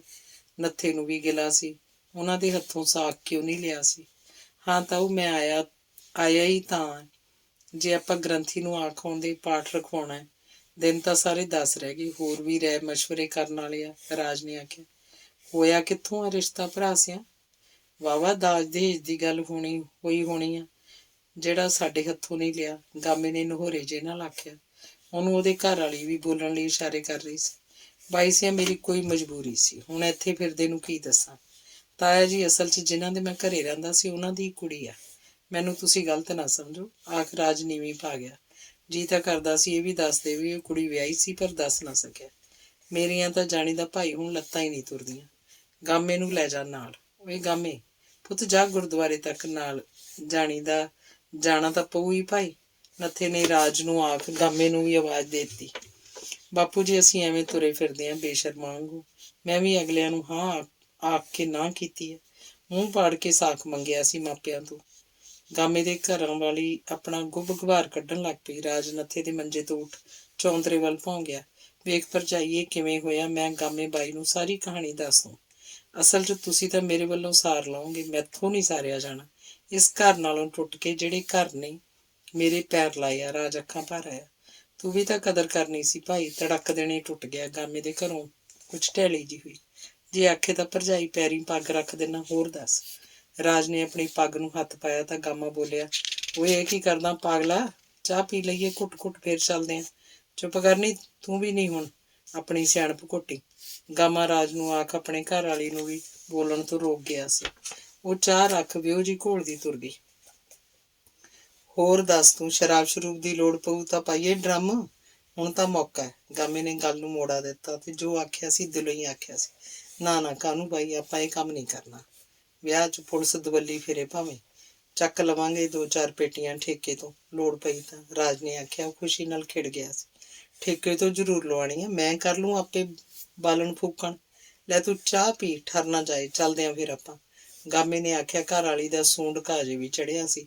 ਚਾਹ ਪੀ ਦੋਵੇਂ ਗੁਰਦੁਆਰੇ ਵੱਲ ਚੱਲ ਪਏ ਤਾਂ ਰਾਹ 'ਚ ਹੀ ਰਾਜ ਨੇ ਆਪਣੀ ਪਿਆਰ ਕਹਾਣੀ ਬਿਆਨ ਕਰਤੀ। ਕੋਈ ਵੀ ਲੁਕੋ ਨਾ ਰੱਖਿਆ। ਗੱਲ ਤਾਂ ਤੂੰ ਮਰਦਾਂ ਵਾਲੀ ਕੀਤੀ ਹੈ, ਪਰ ਯਾਰ ਜੇ ਕਿਤੇ ਪਹਿਲਾਂ ਹੀ ਹਿੰਮਤ ਮਾਰੀ ਹੁੰਦੀ ਤਾਂ ਉਸ ਵਿਚਾਰੀ ਨੂੰ ਦੁਹਾਜੂ ਵਾਲਾ ਦਾਗ ਨਹੀਂ ਲੱਗਣਾ ਸੀ। ਇਹ ਤੇਰੀ ਕਮਜ਼ੋਰੀ ਕਰਕੇ ਹੀ ਹੋਇਆ। ਗਾਮੇ ਨੂੰ ਪਹਿਲਾਂ ਤਾਂ ਦੁਹਾਜੂ ਵਾਲੀ ਗੱਲ ਰੜਕੀ ਸੀ, ਪਰ ਫਿਰ ਇਹ ਸੋਚ ਸਹਿਜ ਹੋਇਆ ਕਿ ਪਹਿਲਾਂ ਪਿਆਰ ਵੱਲ ਭੰਨ ਕੇ ਮਿਲਣਾ ਵੀ ਹਰ ਦੇ ਹਿੱਸੇ ਨਹੀਂ ਆਉਂਦਾ, ਤੇ ਇਹ ਰਾਜ ਦੇ ਹਿੱਸੇ ਆ ਰਿਹਾ ਸੀ। ਗਾਮੇ ਬਾਈ, ਪਹਿਲਾਂ ਮੈਂ ਉਹਨੂੰ ਲੈ ਕੇ ਉਡੰਤਰ ਤਾਂ ਹੋ ਸਕਦਾ ਸੀ ਤੇ ਉਹ ਤਿਆਰ ਵੀ ਸੀ। ਜੇ ਕਮਜ਼ੋਰੀ ਰਹੀ ਤਾਂ ਮੇਰੇ 'ਚ ਹੀ, ਪਰ ਜੇ ਅਸੀਂ ਭੱਜ ਜਾਂਦੇ ਤਾਂ ਉਹ ਸਾਡਾ ਸਵਾਰਥ ਹੋਣਾ ਸੀ, ਖਾਸ ਮੇਰਾ। ਲੋਕਾਂ ਕਹਿਣਾ ਸੀ ਜਿਸ ਘਰ ਨੇ ਆਸਰਾ ਦਿੱਤਾ ਉਸ ਘਰ ਨਾਲ ਹੀ ਗਦਾਰੀ ਕਰ ਗਿਆ। ਇਹ ਮੈਂ ਅਖਵਾਉਣਾ ਨਹੀਂ ਚਾਹੁੰਦਾ ਸੀ। ਕਮਲ ਦੀ ਮਾਂ ਨੇ ਵੀ ਆਪਣੇ ਘਰ ਦੀ ਇੱਜ਼ਤ ਦੀ ਦੁਹਾਈ ਪਾਈ ਸੀ।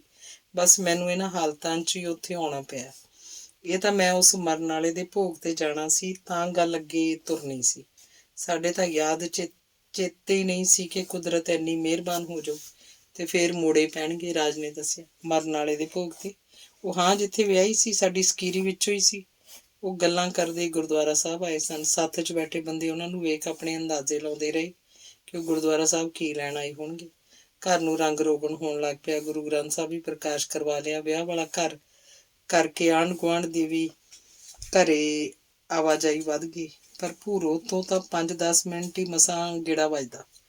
ਉਹਨੂੰ ਦੁਕਾਨਦਾਰੀ ਕਿੱਥੇ ਹਿੱਲਣ ਦਿੰਦੀ ਸੀ, ਤੇ ਹੁਣ ਪਿਛਲੇ ਕਈ ਦਿਨਾਂ ਤੋਂ ਉਹ ਵੀ ਬਦਲੀ ਜੀ ਲੱਗ ਰਹੀ ਸੀ। ਪਹਿਲਾਂ ਤਾਂ ਉਹਨੇ ਆਪਣੇ ਕੱਪੜੇ ਲੱਤੇ ਵੱਲ ਕਦੇ ਇੰਨਾ ਧਿਆਨ ਨਹੀਂ ਦਿੱਤਾ ਸੀ, ਪਰ ਜਿਸ ਦਿਨ ਦਾ ਮਾਸਟਰ ਜੈਦੇਵ ਉਹਦੀ ਦੁਕਾਨ ਮੂਹਰ ਦੀ ਲੰਘਦਾ, ਕਿਸੇ ਨਾ ਕਿਸੇ ਚੀਜ਼ ਲੈਣ ਦੇ ਬਹਾਨੇ ਦੁਕਾਨ 'ਚ ਆ ਜਾਂਦਾ। ਇਹ ਬਦਲਾਅ ਉਸ ਦਿਨ ਤੋਂ ਹੀ ਆਇਆ ਸੀ। ਫਿਰ ਭੂਰੋ ਜੈਦੇਵ ਵੱਲ ਤੇ ਜੈਦੇਵ ਭੂਰੇ ਵੱਲ ਖਿਚੀਂਦੇ ਗਏ ਸਨ, ਜਿਵੇਂ ਚੁੰਬਕ ਲੋਹੇ ਨੂੰ ਖਿੱਚ ਰਿਹਾ ਹੋਵੇ। ਜੈਦੇਵ ਮੋਟਰਸਾਈਕਲ ਰੋਕ ਦੁਕਾਨ 'ਚ ਆਇਆ ਸੀ। ਉਹਨੇ ਕੁਝ ਕਾਪੀਆਂ ਤੇ ਪੈਨ ਪੈਨਸਲਾਂ ਲਈਆਂ ਸਨ ਤਾਂ ਭੂਰੋ ਪਤਾ ਨਹੀਂ ਕਿਵੇਂ ਆ ਗਈ ਸੀ। ਤੁਸੀਂ ਸ਼ਹਿਰੋਂ ਆਉਂਦੇ ਹੋ, ਪਰ ਸਮਾਨ ਮੇਰੀ ਦੁਕਾਨ ਤੋਂ ਆ ਕੇ ਲੈਂਦੇ ਹੋ ਕਈਆਂ ਦਿਨਾਂ ਤੋਂ। ਵਜ੍ਹਾ? ਭੂਰੋ ਵਜ੍ਹਾ ਜਾਣਦੀ ਹੋਈ ਵੀ ਪੁੱਛ ਗਈ ਸੀ। ਉਹਦਾ ਅਜੇ ਦੇਵ ਨਾਲ ਗੱਲਾਂ ਕਰਨ ਨੂੰ ਜੀ ਕਰ ਰਿਹਾ ਸੀ। ਜਦ ਛੋਟੇ ਛੋਟੇ ਬੱਚੇ ਦੁਕਾਨ ਤੇ ਆਉਂਦੇ ਸਨ ਤਾਂ ਉਹਨਾਂ ਤੋਂ ਵੀ ਵਲਾਈ ਸਲਾਈ ਜੈਦੇਵ ਬਾਰੇ ਪੁੱਛਦੀ ਸੀ। ਤੁਸੀਂ ਮੈਨੂੰ ਚੰਗੇ ਲੱਗ ਰਹੇ ਹੋ, ਦੀਨ ਦੁਨੀਆ ਤੋਂ ਸੋਹਣੇ, ਆਖ ਜੈਦੇਵ ਨੇ ਅੱਗਾ ਪਿੱਛਾ ਜਿਹਾ ਵੇਖ ਭੂਰੋ ਦਾ ਹੱਥ ਆਪਣੇ ਹੱਥ 'ਚ ਲੈ ਲਿਆ ਸੀ। ਕੀ ਕਰਦੇ ਹੋ, ਜੇ ਕੋਈ ਆ ਗਿਆ ਫੇਰ? ਭੂਰੋ ਦੇ ਦਿਲ ਦੀ ਧੜਕਣ ਵੱਧ ਰਹੀ ਸੀ। ਜਿਹੜੀ ਕੁੜੀ ਪਿਆਰ ਨੂੰ ਫਾਲਤੂ ਗੱਲਾਂ ਆਖਦੀ ਰਹੀ ਸੀ, ਹੁਣ ਉਹਦੇ ਹੀ ਪਿਆਰ ਸਿਰ ਚੜ੍ਹ ਬੋਲਣ ਲੱਗ ਪਿਆ। ਜੈਦੇਵ ਦੀ ਹੋਸ਼ ਪਲਟੀ। ਉਹਨੇ ਹੱਥ ਛੱਡ ਇੱਕ ਹੋਕਾ ਖਿੱਚਿਆ ਸੀ। ਜਿਸ ਦਿਨ ਦਾ ਮੈਂ ਤੁਹਾਨੂੰ ਵੇਖਦਾ, ਰਾਤਾਂ ਦੀ ਨੀਂਦ ਉੱਡ ਗਈ ਹੈ। ਕਿਸੇ ਪਾਸੇ ਵੀ ਮਨ ਨਹੀਂ ਲੱਗ ਰਿਹਾ। ਜੈਦੇਵ ਨੇ ਖਿੱਚ ਕੇ ਸਾਹ ਲਿਆ ਸੀ। ਤੁਹਾਨੂੰ ਮੇਰੀ ਦੁਕਾਨ ਤੇ ਨਹੀਂ ਆਉਣਾ ਚਾਹੀਦਾ। ਮੈਂ ਇਸ ਰਾਹ ਨਹੀਂ ਪੈਣਾ ਚਾਹੁੰਦੀ। ਮੇਰੇ ਘਰ ਦੀ ਸਥਿਤੀ ਨਹੀਂ ਕਿ ਮੈਂ ਇਹਨਾਂ ਚੱਕਰਾਂ 'ਚ ਪਾਵਾਂ। ਭੂਰੂ ਨੇ ਆਖ ਹੌਕਾ ਲਿਆ। ਉਹਨੂੰ ਜਿਵੇਂ ਅੱਜ ਪਤਾ ਲੱਗਾ ਸੀ ਕਿ ਮਲਾਗਰ ਦੇ ਕਤਲ ਨੇ ਉਹਦੀ ਜ਼ਿੰਦਗੀ ਵੀ ਉਥਲ-ਪੁਥਲ ਕਰਤੀ ਹੈ। ਆਪਣੇ ਪਾਪੇ ਨੂੰ ਛੱਡ ਨਹੀਂ ਸਕਦੀ। ਵਿਆਹ ਕਰਵਾ ਕੇ ਘਰ ਛੱਡਣਾ ਹੀ ਪੈਣਾ ਸੀ। ਮਹਿੰਦਰ ਕੌਰ ਉਹਨੂੰ ਕਿੰਨੀ ਵਾਰ ਇਹ ਗੱਲ ਆਖ ਚੁੱਕੀ ਸੀ ਕਿ ਭਾਈ ਕੁੜੀਏ, ਜੇ ਤੂੰ ਹਾਂ ਕਰੇ ਤਾਂ ਆਪਾਂ ਉਹੋ ਜਿਹਾ ਘਰ ਦੇਖ ਲਈਏ ਜੋ ਇਹ ਘਰ ਸੰਭਾਲ ਸਕੇ। ਘਰ ਜਵਾਈ ਬਣ ਕੇ ਰਹਿਣ ਲਈ ਬਥੇਰੇ ਸਾਕ ਮਿਲ ਜਾਂਦੇ ਆ। ਗੱਲ ਤਾਂ ਤੇਰੀ ਹਾਂ ਦੀ ਹੈ। ਪਰ ਭੂਰੋ ਨੇ ਲੱਤ ਨਹੀਂ ਲਾਈ ਸੀ। ਨਾ ਮਹਿੰਦਰੋਂ ਦੀ ਆਖੇ ਲੱਗੀ ਸੀ, ਨਾ ਰਾਜ ਦੀ। ਨੱਥੇ ਦਾ ਪਰਿਵਾਰ ਵੀ ਬਥੇਰਾ ਆਖ ਚੁੱਕਿਆ ਸੀ, ਪਰ ਉਹ ਇੱਕੋ ਲੱਤ ਤੇ ਗਈ ਸੀ। ਹੁਣ ਮਾਸਟਰ ਜੈਦੇਵ ਵੱਲ ਝੁਕਾ ਹੋਇਆ ਸੀ ਤਾਂ ਇਹ ਗੱਲਾਂ ਪਤਾ ਨਹੀਂ ਕਿਹੜੇ ਖੂਹ ਖਾਤੇ ਪੈ ਗਈਆਂ ਸੀ। ਤੇਰੇ ਘਰ ਬਾਰੇ ਮੈਂ ਸਭ ਜਾਣਦਾ, ਜੇ ਤੂੰ ਹਾਂ ਕਰੇ ਤਾਂ, ਜੈਦੇਵ ਨੇ ਆਖਿਆ। ਤਾਂ ਕੀ? ਮੈਂ ਜੈਦੇਵ ਨੂੰ ਜਿਵੇਂ ਅੱਗੋਂ ਗੱਲ ਨਹੀਂ ਆਈ ਸੀ, ਜ਼ਬਾਨ ਥਿੜਕ ਗਈ। ਪਰ ਭੂਰੋ ਦਾ ਹਾਸਾ ਨਿਕਲ ਗਿਆ ਤੇ ਉਦੋਂ ਦੁਕਾਨ 'ਚ ਰਾਜ ਆਇਆ ਸੀ। ਉਹਨੂੰ ਵੇਖ ਦੋਹਾਂ ਦੇ ਚਿਹਰੇ ਫੱਕ ਪੈ ਗਏ ਸਨ। ਰਾਜ ਨੂੰ ਭਾਵੇਂ ਜੈਦੇਵ ਨਹੀਂ ਜਾਣਦਾ ਸੀ, ਉਸ ਭਾਣੇ ਕੋਈ ਗਾਹਕ ਹੀ ਦੁਕਾਨ 'ਚ ਆਇਆ ਸੀ, ਪਰ ਭੂਰੋ ਦਾ ਜਿਹੜਾ ਹਾਲ ਸੀ ਉਹ ਵੇਖਣ ਵਾਲਾ ਸੀ। ਜੈਦੇਵ ਕੱਚਾ ਹੁੰਦਾ ਬੋਲਿਆ, ਇੱਕ ਪੈਕੇਟ ਪੈਨ ਦਿਆ ਜੇ ਤੇ ਇੱਕ ਚਾਕਾਂ ਦਾ ਡੱਬਾ। ਭੂਰੋ ਨੇ ਕੰਬਦੇ ਹੱਥਾਂ ਨਾਲ ਪੈਨ ਫੜਾਏ ਤੇ ਚਾਕ ਨਹੀਂ ਹਨ ਆਖਿਆ। ਫਿਰ ਜੈਦੇਵ ਨਹੀਂ ਖੜਾ ਸੀ, ਮੋਟਰਸਾਈਕਲ ਸਟਾਰਟ ਕਰ ਨਿਕਲ ਗਿਆ ਸੀ। ਇਹ ਗਾਹਕ ਤਾਂ ਮੈਨੂੰ ਕਿਸੇ ਪਾਸਿਓਂ ਵੀ ਨਹੀਂ ਲੱਗਿਆ। ਇਹਦੇ ਰੰਗ ਢੰਗ ਹੀ ਦੱਸਦੇ ਨੇ, ਨਾ ਹੀ ਤੇਰੇ ਦੁਕਾਨਦਾਰਾਂ ਵਾਲੇ। ਇਹਨੂੰ ਪਹਿਲਾਂ ਵੀ ਮੈਂ ਕਈ ਵਾਰ ਇਸ ਗਲੀ ਆਉਂਦਾ ਵੇਖਿਆ। ਕੌਣ ਹੈ? ਰਾਜ ਨੇ ਪੁੱਛਿਆ ਤਾਂ ਭੂਰੋ ਘਬਰਾ ਗਈ ਸੀ। ਹੱਥ ਪੈਰ ਸੁੰਨ ਹੁੰਦੇ ਜਾਪੇ ਸਨ, ਪਰ ਫਿਰ ਵੀ ਬੋਲਿਆ ਹੀ ਸਰਨਾ ਸੀ। ਇਹ ਆਪਣੇ ਸਕੂਲ 'ਚ ਟੀਚਰ ਹੈ ਸ਼ਹਿਰੋਂ। ਭੂਰੋ ਦੀ ਜ਼ੁਬਾਨ ਥਿੜਕੀ। ਵਾਹਵਾ ਜਾਣਕਾਰੀਆਂ ਤੈਨੂੰ ਇਹਦੇ ਬਾਰੇ। ਰਾਜ ਅੰਦਰੋਂ ਖੋਪੇ ਦੀ ਗਿਰੀ ਅੰਗ ਨਰਮ ਸੀ, ਪਰ ਉੱਪਰੋਂ ਪੂਰੀ ਸਖਤੀ ਵਿਖਾ ਰਿਹਾ ਸੀ। ਭੂਰੋ ਨਹੀਂ ਬੋਲੀ। ਨੀਵੀਂ ਪਾ ਆਪਣੇ ਖੁਸ਼ਕ ਹੋ ਚੁੱਕੇ ਬੁੱਲਾਂ ਤੇ ਜੀਭ ਫੇਰਨ ਲੱਗ ਪਈ। ਇੱਕ ਦੋ ਗਾਹਕ ਆਏ, ਭੂਰੋ ਨੇ ਤੋਰਤੇ ਤਾਂ ਰਾਜ ਨੇ ਪੁੱਛਿਆ, ਘਬਰਾ ਨਾ, ਜੇ ਆਖੇ ਤਾਂ ਮੈਂ ਇਹਦੇ ਨਾਲ ਗੱਲ ਤੋਰਾਂ ਵਿਆਹ ਲਈ। ਨਾਲੇ ਨਾਂ ਤਾਂ ਦੱਸ ਉਹਦਾ, ਆਖ। ਰਾਜ ਮੁਸਕਰਾ ਪਿਆ ਤਾਂ ਭੂਰੋ ਦੀ ਜਾਨ 'ਚ ਜਾਨ ਆਈ। ਨਾਂ ਤਾਂ ਜੈਦੇਵ ਆ, ਆਖ। ਭੂਰੋ ਨੀਵੀਂ ਪਾ ਗਈ। ਫਿਰ ਰਾਜ ਨਹੀਂ ਖੜਾ ਸੀ। ਜੈਦੇਵ ਨਾਲ ਗੱਲ ਕਰਨ ਦੀ ਸੋਚ ਲਈ ਸੀ, ਪਰ ਮਨ 'ਚ ਇਹ ਜ਼ਰੂਰ ਸ਼ੰਕਾ ਉੱਠੀ ਸੀ ਕਿ ਜੈਦੇਵ ਮਹਾਜਨਾਂ ਦਾ ਮੁੰਡਾ ਲੱਗਦਾ ਹੈ। ਕੀ ਇਹਦੇ ਘਰ ਦੇ ਮੰਨ ਜਾਣਗੇ? ਇਹ ਵਿਚਾਰ ਮਨ 'ਚ ਉੱਠਦੇ ਰਹੇ ਸਨ। ਰਾਜ ਨੇ ਜੈਦੇਵ ਨਾਲ ਗੱਲ ਆਪਣੇ ਵਿਆਹ ਤੋਂ ਮਗਰੋਂ ਕਰਨ ਦੀ ਸੋਚੀ ਸੀ। ਹੁਣ ਤਾਂ ਉਸ ਕੋਲ ਵੇਲ ਹੀ ਕੋਈ ਨਹੀਂ ਸੀ। ਉਸ ਕੋਲ ਪਿੰਡ ਤੇ ਆਸੇ-ਪਾਸੇ ਪਿੰਡਾਂ ਦੇ ਗਾਹਕ ਸਨ। ਉਹ ਵੀ ਰਸੂਖ ਚੰਗਾ ਸੀ। ਸਾਰਿਆਂ ਨੂੰ ਸੱਦਾ ਪੱਤਰ ਦੇਣਾ ਸੀ। ਬਰਾਤ ਭਾਵੇਂ 8-10 ਬੰਦੇ ਲੈ ਕੇ ਜਾਣੇ ਸਨ, ਪਰ ਭੋਗ ਤੇ ਜ਼ਰੂਰ ਕੱਟ ਕਰਨਾ ਸੀ। ਉਹਨੂੰ ਕੜਾਹੀ ਵੀ ਚੜਾਉਣੀ ਪੈਣੀ ਸੀ। ਮੇਲ ਗੇਲ ਭਾਵੇਂ ਕੋਈ ਖਾਸ ਆਉਣ ਵਾਲਾ ਨਹੀਂ ਸੀ, ਫਿਰ ਵੀ ਵਿਆਹ ਸੀ। ਉਹ ਵਿਆਹ 'ਚ ਕੰਮਾਂ ਕਾਰਾਂ ਦੀ ਭਰਮਾਰ ਸੀ। ਬਰਾਤ ਤੋਂ ਇੱਕ ਦਿਨ ਪਹਿਲਾਂ ਸਧਾਰਨ ਪਾਠ ਦਾ ਭੋਗ ਪਾਇਆ ਗਿਆ। ਭੋਗ ਤੇ ਸਾਰਾ ਪਿੰਡ ਹੀ ਆਇਆ ਸੀ। ਅਮੀਰ ਗਰੀਬ ਕੋਈ ਨਹੀਂ ਰਿਹਾ ਸੀ। ਪਹਿਲਾਂ ਚਾਹ ਨਾਲ ਸਾਰਿਆਂ ਨੂੰ ਗੁਲਾਬ ਜਾਮਣ ਪਕੌੜੇ ਦਿੱਤੇ ਗਏ। ਭੋਗ ਤੋਂ ਬਾਅਦ 'ਚ ਰੋਟੀ ਖਵਾਈ ਗਈ। 2-3 ਸਬਜ਼ੀਆਂ ਬੂੰਦੀ ਸੀ। ਕਿਸੇ ਚੀਜ਼ ਦੀ ਘਾਟ ਨਹੀਂ ਸੀ, ਪਰ ਸ਼ਰਾਬ ਵਾਲਿਆਂ ਨੂੰ ਸ਼ਰਾਬ ਦੀ ਘਾਟ ਜ਼ਰੂਰ ਰੜਕ ਰਹੀ ਸੀ। ਉਹਨਾਂ ਭਾਣੇ ਰਾਜ ਨੇ ਨਿੱਕਾ ਕੱਤਿਆ ਸੀ, ਪਰ ਇਹ ਗਿਲੇ ਉਸ ਵੇਲੇ ਖਤਮ ਹੋ ਗਏ ਜਦ ਸ਼ਾਮ ਨੂੰ ਢਾਣੀਆਂ ਜੁੜ ਬੈਠੀਆਂ। ਹੁਣ 2 ਦਿਨ ਭੂਰੋ ਦੀ ਦੁਕਾਨ ਵੀ ਬੰਦ ਰਹਿਣੀ ਸੀ। ਰਾਜ ਹਾਕਮ ਨੂੰ ਵੀ ਨਵੇਂ ਕੱਪੜੇ ਪਵਾ ਕੇ ਲੈ ਆਇਆ, ਪਰ ਹਾਕਮ ਜ਼ਿਆਦਾ ਇਕੱਠ ਵੇਖ ਘਬਰਾ ਰਿਹਾ ਸੀ, ਤਾਂ ਹੀ ਉਹਨੂੰ ਛੇਤੀ ਘਰੇ ਛੱਡ ਆਉਂਦਾ ਸੀ। ਦੂਜੇ ਦਿਨ ਸਦਿਆਂ ਹੀ ਬਰਾਤ ਗਈ ਸੀ। ਗਾਮਾ ਤੇ ਗਾਮੇ ਦੇ ਘਰੋਂ ਸੀ। ਭੂਰੋ ਤੇ 1-2 ਗੁਆਂਢਣ ਹੋਰ ਵੀ ਸੀ। 5-7 ਆਦਮੀ ਵੀ ਸੀ। ਬਰਾਤ ਜਗਰਾਵੀਂ ਆਈ ਸੀ ਤਾਂ ਉਹਨਾਂ ਦਾ ਉਤਾਰਾ ਉੱਪਰ ਚੁਬਾਰਿਆਂ 'ਚ ਕੀਤਾ ਗਿਆ ਸੀ। ਔਰਤਾਂ ਨੂੰ ਹੇਠਲੇ ਕਮਰਿਆਂ 'ਚੋਂ ਇੱਕ ਕਮਰਾ ਦਿੱਤਾ ਗਿਆ। ਭੂਰੋ ਤਾਂ ਕਵਲ ਕੋਲ ਠੂਹ ਵੱਜੀ ਸੀ। ਸਾਰਾ ਦਾਰੋ ਮਦਾਰ ਲੈਂਬਰ ਹੀ ਵੇਖ ਰਿਹਾ ਸੀ। ਤਜਿੰਦਰ ਨੇ ਪੈਸੇ ਭੇਜ ਦਿੱਤੇ ਸਨ ਤੇ ਕਿਸੇ ਚੀਜ਼ ਦੀ ਘਾਟ ਨਹੀਂ ਸੀ। ਆਏ ਡਾਲਰ ਜਦ ਭਾਰਤੀ ਕਰੰਸੀ 'ਚ ਬਦਲੇ ਤਾਂ ਬਹਿਜਾ ਹੋ ਗਈ। ਪੈਸਾ ਟਕਾ ਆੜਤ ਤੇ ਵੀ ਪਿਆ ਸੀ। ਹਰ ਪਾਸਿਓਂ ਪੌਂ-12 ਸਨ। ਜਿੰਨਾ ਕਮਲ ਦਾ ਪਹਿਲਾਂ ਦਾਜ ਬਣਾਇਆ ਸੀ, ਜੇ ਉਹਨਾਂ ਨਹੀਂ ਵੀ ਸੀ ਤਾਂ ਘੱਟ ਵੀ ਨਹੀਂ ਸੀ। ਮੋਟਰਸਾਈਕਲ ਅਸੀਂ ਲੈ ਕੇ ਨਹੀਂ ਜਾਣਾ, ਸੋਨਾ ਤੁਸੀਂ ਕੋਲ ਰੱਖੋ। ਜਦੋਂ ਮੈਂ ਮਨਾ ਕੀਤਾ ਸੀ, ਤੁਸੀਂ ਬਣਾਉਣਾ ਹੀ ਨਹੀਂ ਸੀ। ਰਾਜ ਨੂੰ ਲੈਂਬਰ ਤੇ ਬੀਰੋ ਨੂੰ ਆਖਿਆ। ਬੀਰੋ ਬਹੁਤ ਪਛਤਾਈ ਸੀ, ਜੇ ਪਹਿਲਾਂ ਹੀ ਇਸ ਰਿਸ਼ਤੇ ਨੂੰ ਪ੍ਰਵਾਨਗੀ ਦੇ ਦਿੱਤੀ ਹੁੰਦੀ ਤਾਂ ਇਹ ਗੱਲਾਂ ਇੱਥੋਂ ਤੱਕ ਨਹੀਂ ਪਹੁੰਚਦੀਆਂ। ਆਨੰਦ ਕਾਰਜ ਘਰੇ ਕੀਤੇ ਗਏ। ਵਿਆਹ 'ਚ ਸ਼ਾਮਲ ਲੋਕਾਂ ਨੇ ਰਾਜ ਨੂੰ ਵੇਖਿਆ ਤਾਂ ਹੈਰਾਨ ਰਹਿ ਗਏ। ਜੋ ਉਸ ਘਰ 'ਚ ਨੌਕਰੀ ਕਰਦਾ ਰਿਹਾ ਸੀ, ਉਹ ਅੱਜ ਘਰ ਦਾ ਜਵਾਈ ਬਣਨ ਜਾ ਰਿਹਾ ਸੀ, ਅੱਧੀ ਜਾਇਦਾਦ ਦਾ ਵਾਰਸ।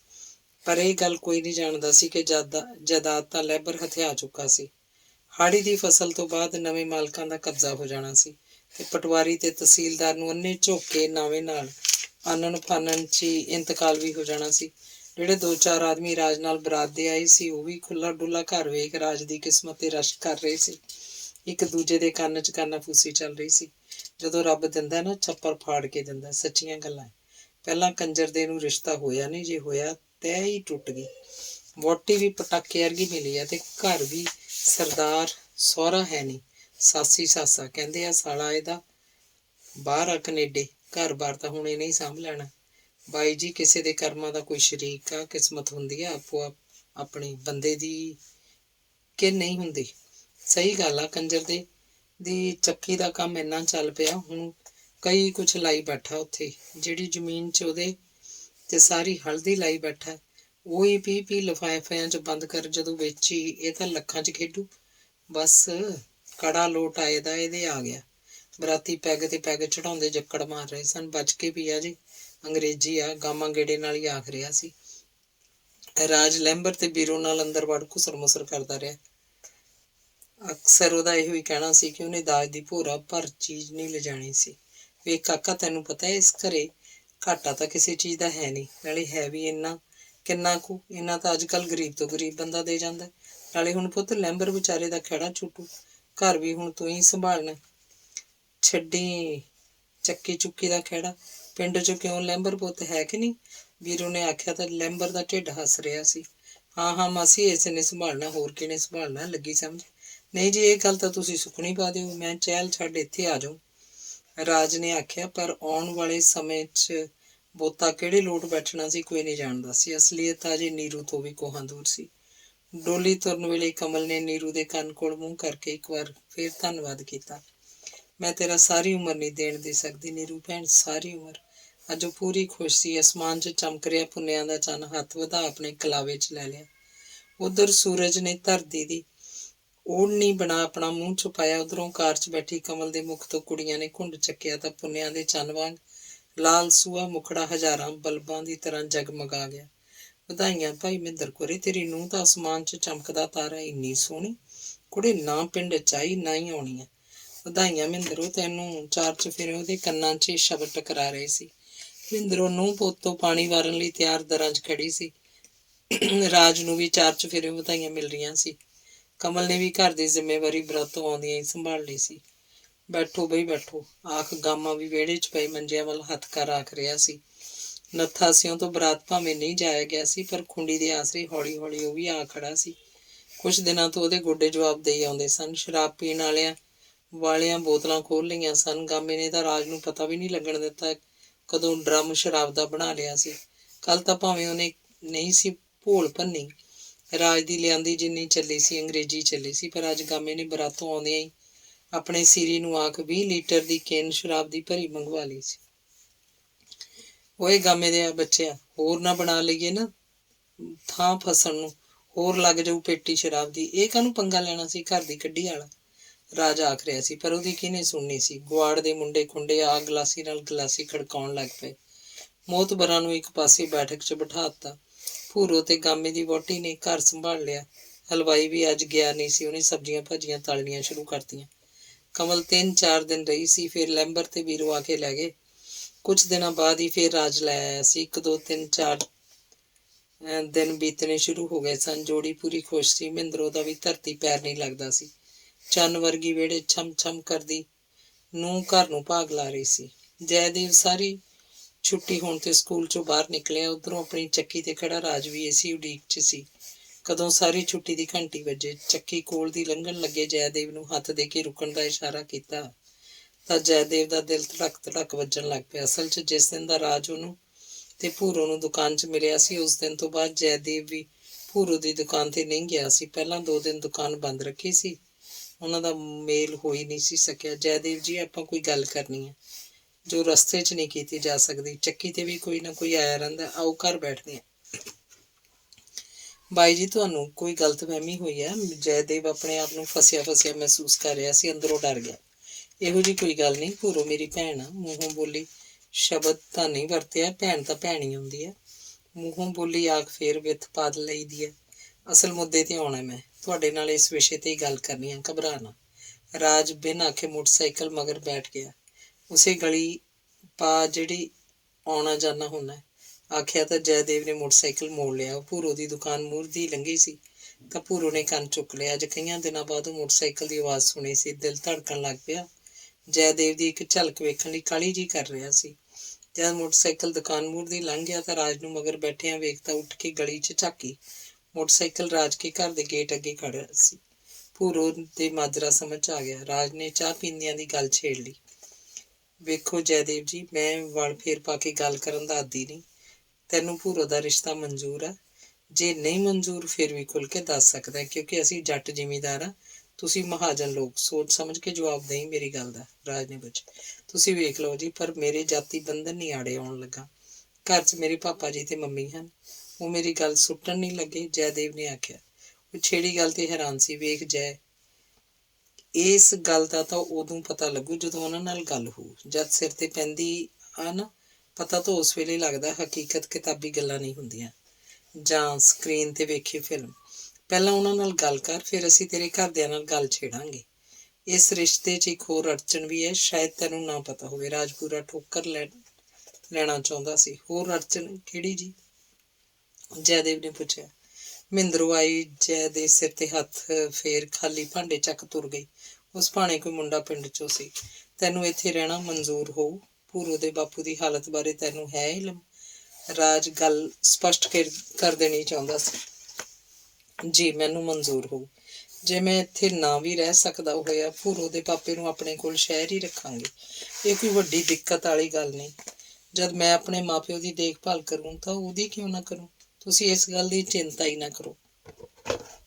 ਜੈਦੇਵ ਬੜੇ ਆਤਮ ਵਿਸ਼ਵਾਸ ਨਾਲ ਬੋਲਿਆ। ਹੋ ਸਕਦਾ ਭੂਰੋ ਦੁਕਾਨ ਛੱਡਣ ਨੂੰ ਤਿਆਰ ਨਾ ਹੋਵੇ। ਇੱਥੇ ਉਸ ਕੋਲ ਪੂਰਾ ਕੰਮ ਆ। ਤੂੰ ਵੇਖਦਾ ਹੀ ਆ। ਰਾਜ ਸਾਰੀਆਂ ਗੱਲਾਂ ਤੇ ਝਾਤੀਆਂ ਮਰਵਾ ਦੇਣੀਆਂ ਚਾਹੁੰਦਾ ਸੀ। ਮੰਨ ਲਓ ਜੇ ਬਾਈ ਜੀ ਦੁਕਾਨ ਇੱਥੋਂ ਛੱਡਣ ਦੀ ਨੌਬਤ ਆਉਂਦੀ ਆ ਤਾਂ ਉਹ ਸ਼ਹਿਰ 'ਚ ਦੁਕਾਨ ਕਰ ਸਕਦੀ ਹੈ। ਮੇਰੇ ਵੱਲੋਂ ਕੋਈ ਮਨਾਹੀ ਨਹੀਂ ਹੋਊਗੀ। ਇਹ ਵੀ ਗੱਲ ਏ। ਫਿਰ ਦੁਕਾਨ ਕਰਨ ਦੀ ਲੋੜ ਵੀ ਕੀ ਰਹਿ ਜਾਊ। ਮੇਰੀ ਤਨਖਾਹ ਹੀ ਕਾਫੀ ਹੈ। ਬਾਕੀ ਅਸੀਂ ਪਹਿਲਾਂ ਹੀ ਸੌਖੇ ਹਾਂ, ਕੋਈ ਇਹੋ ਜਿਹੀ ਗੱਲ ਨਹੀਂ। ਮੇਰੇ ਪਿਤਾ ਜੀ ਵੀ ਟੀਚਰ ਹੀ ਸਨ। 4 ਘੁਮਾਣ ਸ਼ਹਿਰ ਦੀ ਜ਼ਮੀਨ ਹੈ ਆਪਣੇ ਕੋਲ, ਆਬਾਦੀ ਦੇ ਬਿਲਕੁਲ ਵਿੱਚ, ਜਿਹਦੀ ਕੀਮਤ ਅੱਜ ਕਰੋੜਾਂ 'ਚ ਆ, ਜੈ ਨੇ ਦੱਸਿਆ। ਅਸੀਂ ਬਾਅਦ 'ਚ ਤੇਰੇ ਘਰ ਆਵਾਂਗੇ।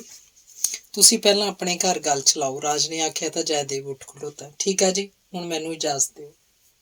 ਇੱਕ ਗੱਲ ਦਾ ਧਿਆਨ ਰੱਖਣਾ, ਹੁਣ ਤੁਹਾਨੂੰ ਮੇਲ ਮਿਲਾਪ ਬੰਦ ਕਰਨਾ ਪਊ। ਜਿੰਨਾ ਚਿਰ ਇਹ ਰਿਸ਼ਤਾ ਤੈਅ ਨਹੀਂ ਹੁੰਦਾ, ਪਤਾ ਨਹੀਂ ਹੁੰਦਾ ਗੱਲ ਕਿਹੜੇ ਰੁਕ ਜਾਣੀ ਹੈ, ਰਾਜ ਨੇ ਆਖਿਆ ਤਾਂ ਜੈ ਸਿਰ ਹਿਲਾ ਕੇ ਤੁਰ ਗਿਆ। ਜਾਂਦਾ ਮਹਿੰਦਰੋਂ ਦੇ ਪੈਰੀਂ ਹੱਥ ਲਾਉਣਾ ਨਹੀਂ ਭੁੱਲਿਆ। ਜਦ ਗਲੀ 'ਚ ਮੋਟਰਸਾਈਕਲ ਸਟਾਰਟ ਹੋਣ ਦੀ ਆਵਾਜ਼ ਆਈ ਤਾਂ ਮਹਿੰਦਰੋਂ ਨੇ ਰਾਜ ਨੂੰ ਪੁੱਛਿਆ, ਇਹ ਮੁੰਡਾ ਕੌਣ ਸੀ ਰਾਜੇ? ਨਾਲੇ ਤੁਸੀਂ ਕਾਹਦੀ ਗੱਲ ਕਰਦੇ ਸੀ? ਪਹਿਲਾਂ ਬੀਬੀ ਇਹ ਦੱਸ, ਤੈਨੂੰ ਇਹ ਮੁੰਡਾ ਕਿਵੇਂ ਲੱਗਾ? ਜੇ ਭਲਾ ਭੂਰੋ ਲਈ ਚੁਣਨਾ ਹੋਵੇ ਤਾਂ ਆਪਣੇ ਸਕੂਲ 'ਚ ਮਾਸਟਰ ਆ, ਰਾਜ ਨੇ ਦੱਸਣ ਦੀ ਬਜਾਏ ਪੁੱਛਿਆ। ਕਵਲ ਵੀ ਅੰਦਰੋਂ ਬਾਹਰ ਨਿਕਲ ਆਈ ਸੀ। ਅਗਲੀ ਕਹਿੰਦੀ ਆ ਥੜੇ ਨਾ ਚੜੋ, ਇਹ ਕਹਿੰਦਾ ਪੂਰਾ ਤੋਲੀ।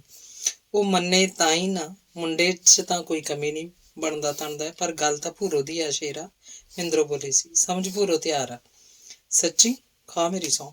ਮਹਿੰਦਰੋਂ ਨੂੰ ਹੈਰਾਨਗੀ ਜਿਹੀ ਹੋਈ। ਭੂਰੋ ਦਾ ਵਿਆਹ ਲਈ ਮੰਨ ਜਾਣਾ ਇੱਕ ਅਚੰਭੇ ਦੀ ਤਰ੍ਹਾਂ ਸੀ। ਕਮਲ ਇਸ ਮੁੰਡੇ ਤੋਂ ਭੂਰੋ ਦਾ ਇੱਕ ਦੂਜੇ ਵੱਲ ਝੁਕਾਅ ਹੈ, ਸਮਝ ਕਿਉਂ ਖਿਚੜੀ ਹੈ। ਪਰ ਮੁੰਡਾ ਮਹਾਜਨਾਂ ਦਾ, ਪਤਾ ਨਹੀਂ ਮੁੰਡੇ ਦੇ ਮਾਪੇ ਮੰਨਣ ਜਾਂ ਨਾ। ਰਾਜ ਅੱਗੇ ਵੀ ਕੁਝ ਕਹਿੰਦਾ, ਮਹਿੰਦਰੋਂ ਗੱਲ ਕੱਟ ਗਈ। ਬੂ ਮੈਂ ਮਰ ਗਈ, ਮਹਾਜਨਾਂ ਦਾ ਮੁੰਡਾ, ਫੇਰ ਇਹ ਰਿਸ਼ਤਾ ਕਿਵੇਂ ਹੋ ਜੂ? ਹੁਣ ਕਮਲ ਨੂੰ ਕਰਾੜਾਂ ਦੇ ਵਿਆਹਾਂਗੇ, ਦਿਮਾਗ ਤਾਂ ਨਹੀਂ ਘੁੱਕਿਆ ਤੁਹਾਡਾ? ਮਹਿੰਦਰੋਂ ਭਚੰਗ ਵਾਂਗ ਪੈ ਗਈ। ਕਮਲ ਮਹਿੰਦਰ ਵੱਲ ਡੌਰ ਭੌਰ ਝਾਕੀ। ਉਹਨੂੰ ਐਂ ਲੱਗਾ ਜਿਵੇਂ ਉਹਦੀ ਸੱਸ ਤਾਂ ਨੰਗੀਆਂ ਤਾਰਾਂ ਤੇ ਪੈਰ ਟਿਕ ਗਿਆ ਹੋਵੇ। ਬੀਬੀ ਮਹਾਜਨਾਂ ਦਾ ਮੁੰਡਾ ਤਾਂ ਫਿਰ ਕੀ ਹੋ ਗਿਆ? ਮਾਸਟਰ ਲੱਗਾ, ਜ਼ਮੀਨ ਵੀ ਚੰਗੀ, ਸ਼ਹਿਰ 'ਚ ਦੱਸਦਾ। ਨਾ ਹੋਵੇ ਫਿਰ ਵੀ ਕੋਈ ਗੱਲ ਨਹੀਂ, ਆਪਾਂ ਸ਼ੁਕਰ ਕਰੀਏ ਭੂਰੋ ਵਿਆਹ ਕਰਾਉਣ ਲਈ ਤਿਆਰ ਆ, ਰਾਜ ਨੇ ਆਖਿਆ। ਤਿਆਰ ਤਾਂ ਭਾਈ, ਇਹਦਾ ਮਤਲਬ ਇਹ ਤਾਂ ਨਹੀਂ ਵੀ ਉੱਚਾ ਨੀਵਾਂ ਥਾਂ ਹੀ ਨਾ ਵੇਖੀਏ। ਰੱਬ ਨੇ ਜਾਤਾਂ ਐਵੇਂ ਤਾਂ ਨਹੀਂ ਬਣਾਈਆਂ। ਮਹਿੰਦਰੋਂ ਨੇ ਜਿਵੇਂ ਇਹ ਗੱਲ ਹਜਮ ਨਹੀਂ ਹੋ ਰਹੀ ਸੀ। ਤੁਹਾਨੂੰ ਇਸ ਗੱਲ ਦਾ ਵੀ ਰੰਜਿਸ਼ ਸੀ ਕਿ ਪਹਿਲਾਂ ਰਾਜ ਨੇ ਵੀ ਆਪਣੀ ਮਨਮਰਜ਼ੀ ਕੀਤੀ। ਭਾਵੇਂ ਕਮਲ ਲੱਖਾਂ ਚੋਂ ਇੱਕ ਸੀ, ਪਰ ਉਹਦੇ ਅੰਦਰ ਇਹ ਗੱਲ ਅਜੇ ਵੀ ਘਰ ਕਰੀ ਬੈਠੀ ਸੀ। ਭੂਰੋ ਆਪਣੀ ਮਰਜ਼ੀ ਦੀ ਖੁਦ ਮੁਖਤਾਰ ਆ ਮਾਂ ਮੇਰੀਏ, ਆਪਣੀ ਤਾਂ ਵਿੱਚ ਕੋਈ ਲੱਤ ਹੀ ਨਹੀਂ ਅੜਦੀ। ਤੂੰ ਇਹ ਸੋਚ ਕੇ ਚੱਲ। ਚੰਗਾ ਭਾਈ, ਜਿਵੇਂ ਮਰਜ਼ੀ ਕਰਦੇ ਫਿਰੋ, ਆਖ ਮਹਿੰਦਰੋਂ ਮੂੰਹ ਜਿਹਾ ਵੱਟ ਬਾਹਰ ਨੂੰ ਤੁਰ ਗਈ। ਰਾਜ ਹੌਕਾ ਜਿਹਾ ਲੈ ਕਮਲ ਨੂੰ ਬੋਲਿਆ, ਕਮਲ, ਸੋਚ ਦਾ ਫਾਸਲਾ ਕਦੇ ਵੀ ਨਹੀਂ ਮਿਟਿਆ ਹੁੰਦਾ। ਨਵੀਂ ਪੀੜ੍ਹੀ ਪੁਰਾਣੀ ਪੀੜ੍ਹੀ 'ਚ ਸਦਾ ਹੀ ਇੱਕ ਜੰਗ ਰਹੀ ਹੈ, ਕਿਸੇ ਨਾ ਕਿਸੇ ਮਸਲੇ ਨੂੰ ਲੈ ਕੇ। ਸਤੀ ਪ੍ਰਥਾ ਤੋਂ ਹੀ ਗੱਲ ਸ਼ੁਰੂ ਕਰੀਏ। ਨਵੀਂ ਪੀੜ੍ਹੀ ਆਪਣੀ ਸੋਚ ਅਨੁਸਾਰ ਲੀਹ ਪਾੜਦੀ ਰਹੀ ਹੈ, ਪਰ ਪੁਰਾਣੀ ਪੀੜ੍ਹੀ ਨੂੰ ਕਬੂਲ ਨਹੀਂ ਹੁੰਦਾ।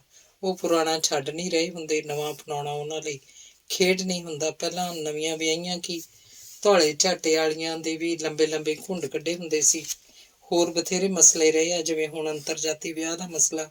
ਅੰਤਰਜਾਤੀ ਵਿਆਹ ਹੋ ਵੀ ਰਹੇ ਆ, ਪਰ ਜਦ ਇਹ ਵਿਆਹ ਆਮ ਹੋਣ ਲੱਗ ਪਏ ਫਿਰ ਕੋਈ ਮਸਲਾ ਅੱਗੇ ਆ ਜਾਊ। ਇਉਂ ਹੀ ਚੱਲਦਾ ਰਹਿਣਾ। ਆਖ ਰਾਜ ਚੱਕੀ ਵੱਲ ਤੁਰ ਗਿਆ ਤੇ ਜਾਂਦਾ ਜਾਂਦਾ ਭੂਰੋ ਦੀ ਦੁਕਾਨ ਤੇ ਵੀ ਪੈਰ ਮਲ ਗਿਆ। ਅੰਗ 24ਵਾਂ। ਜੈਦੇਵ ਮਾਪਿਆਂ ਦਾ ਇਕੱਲਾ ਕਹਿਰਾ ਪੁੱਤਰ ਸੀ। ਮਾਸਟਰ ਕਸ਼ਮੀਰ ਚੰਦ ਤੇ ਨਿਰਮਲਾ ਦੇਵੀ ਦਾ ਬੱਚਾ ਹੋਣ ਦੀ ਆਸ ਲਾਈ ਚੁੱਕੇ ਸੀ। ਲੋਕਾਂ ਬਥੇਰਾ ਆਖਿਆ ਸੀ ਕਿ ਨਾਸਤਕ ਬੰਦਿਆ, ਜਵਾਲਾ ਜੀ ਮਾਤਾ ਦੇ ਜਾ, ਨੈਣਾ ਦੇਵੀ ਚੌਂਕੀਆਂ ਭਰ ਕੇ ਆ, ਮਾਤਾ ਮਿਹਰ ਕਰੂ, ਜੇ ਕਰਵਾ ਸਕਦਾ ਜਗਰਾਤੇ ਵੀ ਕਰਵਾ। ਕੋਈ ਕਹਿੰਦਾ ਬਿਆਸਾ ਵਾਲੇ ਦੇ ਚਰਨੀ ਲੱਗ, ਅਖੰਡ ਪਾਠ ਕਰਾਉਣ ਲਈ ਆਖਦਾ। ਕਿਸੇ ਨੇ ਗੀਤਾ ਦੇ ਪਾਠ ਦੀ ਰਾਏ ਦਿੱਤੀ, ਕਿਸੇ ਨੇ ਝਿੜੀ ਵਾਲੇ ਬਾਬੇ ਦੀਆਂ ਚੌਂਕੀਆਂ ਭਰਨ ਦੀ। ਪਰ ਕਸ਼ਮੀਰ ਚੰਦ ਕਿਸੇ ਦੇ ਵੀ ਆਖੇ ਨਾ ਲੱਗਾ, ਸਗੋਂ ਹੱਸ ਪੈਂਦਾ ਰਿਹਾ। ਵਿਆਹ ਤੋਂ 11 ਸਾਲ ਬਾਅਦ ਜਾ ਕੇ ਕਿਤੇ ਜੈਦੇਵ ਹੋਇਆ ਤਾਂ ਖੁਸ਼ੀਆਂ ਨਾਲ ਘਰ ਭਰ ਗਿਆ। ਜੈਦੇਵ ਮਾਪਿਆਂ ਦਾ ਲਾਡਲਾ ਪੁੱਤ, ਉਹਦਾ ਮੂੰਹ ਨਾ ਫਟਕਾਰਿਆ ਜਾਂਦਾ, ਜੋ ਚੀਜ਼ ਮੰਗਦਾ ਹਾਜ਼ਰ ਹੋ ਜਾਂਦੀ। ਜੈਦੇਵ ਵੀ ਆਪਣੇ ਭਾਈਏ ਦੇ ਵਾਂਗ ਮਾਸਟਰੀ ਲੱਗ ਗਿਆ। ਚੰਗੇ ਭਾਗਾਂ ਨੂੰ ਨੌਕਰੀ ਮਿਲ ਗਈ। ਭਾਈਆ ਜੀ, ਮੈਂ ਤੁਹਾਡੇ ਨਾਲ ਇੱਕ ਗੱਲ ਕਰਨੀ ਆ। ਜੈਦੇਵ ਨੇ ਜੇਰਾ ਕਰ ਗੱਲ ਛੇੜੀ। ਉਹ ਆਪਣੇ ਭਾਈਏ ਨਾਲ ਹਰ ਵਿਸ਼ੇ ਤੇ ਖੁੱਲ੍ਹ ਕੇ ਗੱਲ ਕਰ ਲਿਆ ਕਰਦਾ। ਘਰ ਭਾਈ ਭਾਵੇਂ 100 ਗੱਲਾਂ ਕਰ, ਕਸ਼ਮੀਰ ਚੰਦ ਨੇ ਆਖਿਆ। ਉਹ ਹਾਸੇ ਜਿਹੇ 'ਚ ਗੱਲ ਕਰਨ ਵਾਲਾ ਬੰਦਾ ਸੀ, ਹਰ ਗੱਲ 'ਚ ਮਜ਼ਾਕ ਕਰਨ ਦਾ ਆਦੀ। ਮੰਮੀ ਜੀ, ਤੁਸੀਂ ਵੀ ਆ ਜਾਓ ਕੋਲ, ਗੱਲ ਖਾਸ ਆ। ਜੈਦੇਵ ਨੇ ਆਪਣੀ ਮਾਂ ਨੂੰ ਵੀ ਆਖਿਆ। ਆ ਭਾਗਾਂ ਵਾਲੀਏ, ਆਪਣਾ ਸ਼ੇਰ ਅੱਜ ਕੋਈ ਖਾਸ ਗੱਲ ਕਰਨ ਲੱਗਾ। ਕਸ਼ਮੀਰ ਚੰਦ ਨੇ ਹੱਸ ਕੇ ਆਖਿਆ। ਤਾਂ ਨਿਰਮਲਾ ਦੇਵੀ ਵੀ ਉਹਨਾਂ ਵੱਲ ਰਿਸ਼ਕ ਆਈ। ਹਾਂ ਬੇਟੇ, ਐਡੀ ਕੀ ਗੱਲ ਆ? ਸੁੱਖ ਹੈ? ਹਾਂ ਮੰਮੀ, ਸੌਖੀ ਆ। ਮੈਂ ਕੁੜੀ ਵੇਖੀ ਆ ਆਪਦੇ ਲਈ। ਤੁਹਾਡੀ ਸਹਿਮਤੀ ਦੀ ਲੋੜ ਹੈ। ਸਹਿਮਤੀ ਹੋਵੇ ਤਾਂ ਗੱਲ ਅੱਗੇ ਤੋਰੀਏ, ਜੈਦੇਵ ਨੇ ਆਖਿਆ। ਸਾਡੀ ਸਹਿਮਤੀ ਦੀ ਲੋੜ ਆ ਕਾਕਾ? ਕੁੜੀ ਪਸੰਦ ਕਰਕੇ ਸਾਡੀ ਸਹਿਮਤੀ ਦੀ ਲੋੜ ਆ ਪਈ। ਹੁਣ ਕੀ ਲੋੜ ਸੀ ਸਾਡੀ ਸਹਿਮਤੀ ਦੀ? ਨਿਰਮਲਾ ਦੇਵੀ ਨੂੰ ਇਹ ਆਸ ਨਹੀਂ ਸੀ। ਹਾਂ ਹਾਂ, ਤੂੰ ਗੱਲ ਕਰ ਕਾਕਾ, ਇਹਨੂੰ ਕੀ ਆਖਣਾ? ਇਹਨੂੰ ਤਾਂ ਆਦਤ ਆ ਆਪਣਾ ਘੋੜਾ ਹੋਰ ਹੀ ਪਾਸੇ ਹੱਕਣ ਦੀ। ਤੂੰ ਦੱਸ, ਕੁੜੀ ਹੈ ਕਿੱਥੋਂ? ਕਦ ਤੋਂ ਜਾਣਦਾ ਤੂੰ? ਕਸ਼ਮੀਰ ਚੰਦ ਬੋਲਿਆ। ਮੈਂ ਕਿਉਂ ਨਹੀਂ ਆਖਣਾ? ਮੇਰਾ ਘਰ 'ਚ ਕੁਛ ਨਹੀਂ ਆਖਣ ਵਾਲਾ। ਨਿਰਮਲਾ ਧਮਕ ਪਈ। ਸਾਰਾ ਕੁਝ ਹੀ ਤੇਰਾ ਭਗਵਾਨ ਨੇ ਤੇਰਾ। ਤੂੰ ਗੱਲ ਕਰ ਕਾਕਾ। ਕਸ਼ਮੀਰ ਚੰਦ ਨੇ ਗੱਲ ਅੱਗੇ ਤੋਰਨ ਦੀ ਹਰੀ ਝੰਡੀ ਦਿੱਤੀ ਤਾਂ ਜੈਦੇਵ ਨੇ ਦੱਸਿਆ। ਚੱਲ ਤੂੰ ਆ, ਜੱਟਾਂ ਜ਼ਿਮੀਂਦਾਰਾਂ ਦੀ ਕੁੜੀ ਹੈ, ਪਰ ਕਰਦੀ ਦੁਕਾਨ ਆ।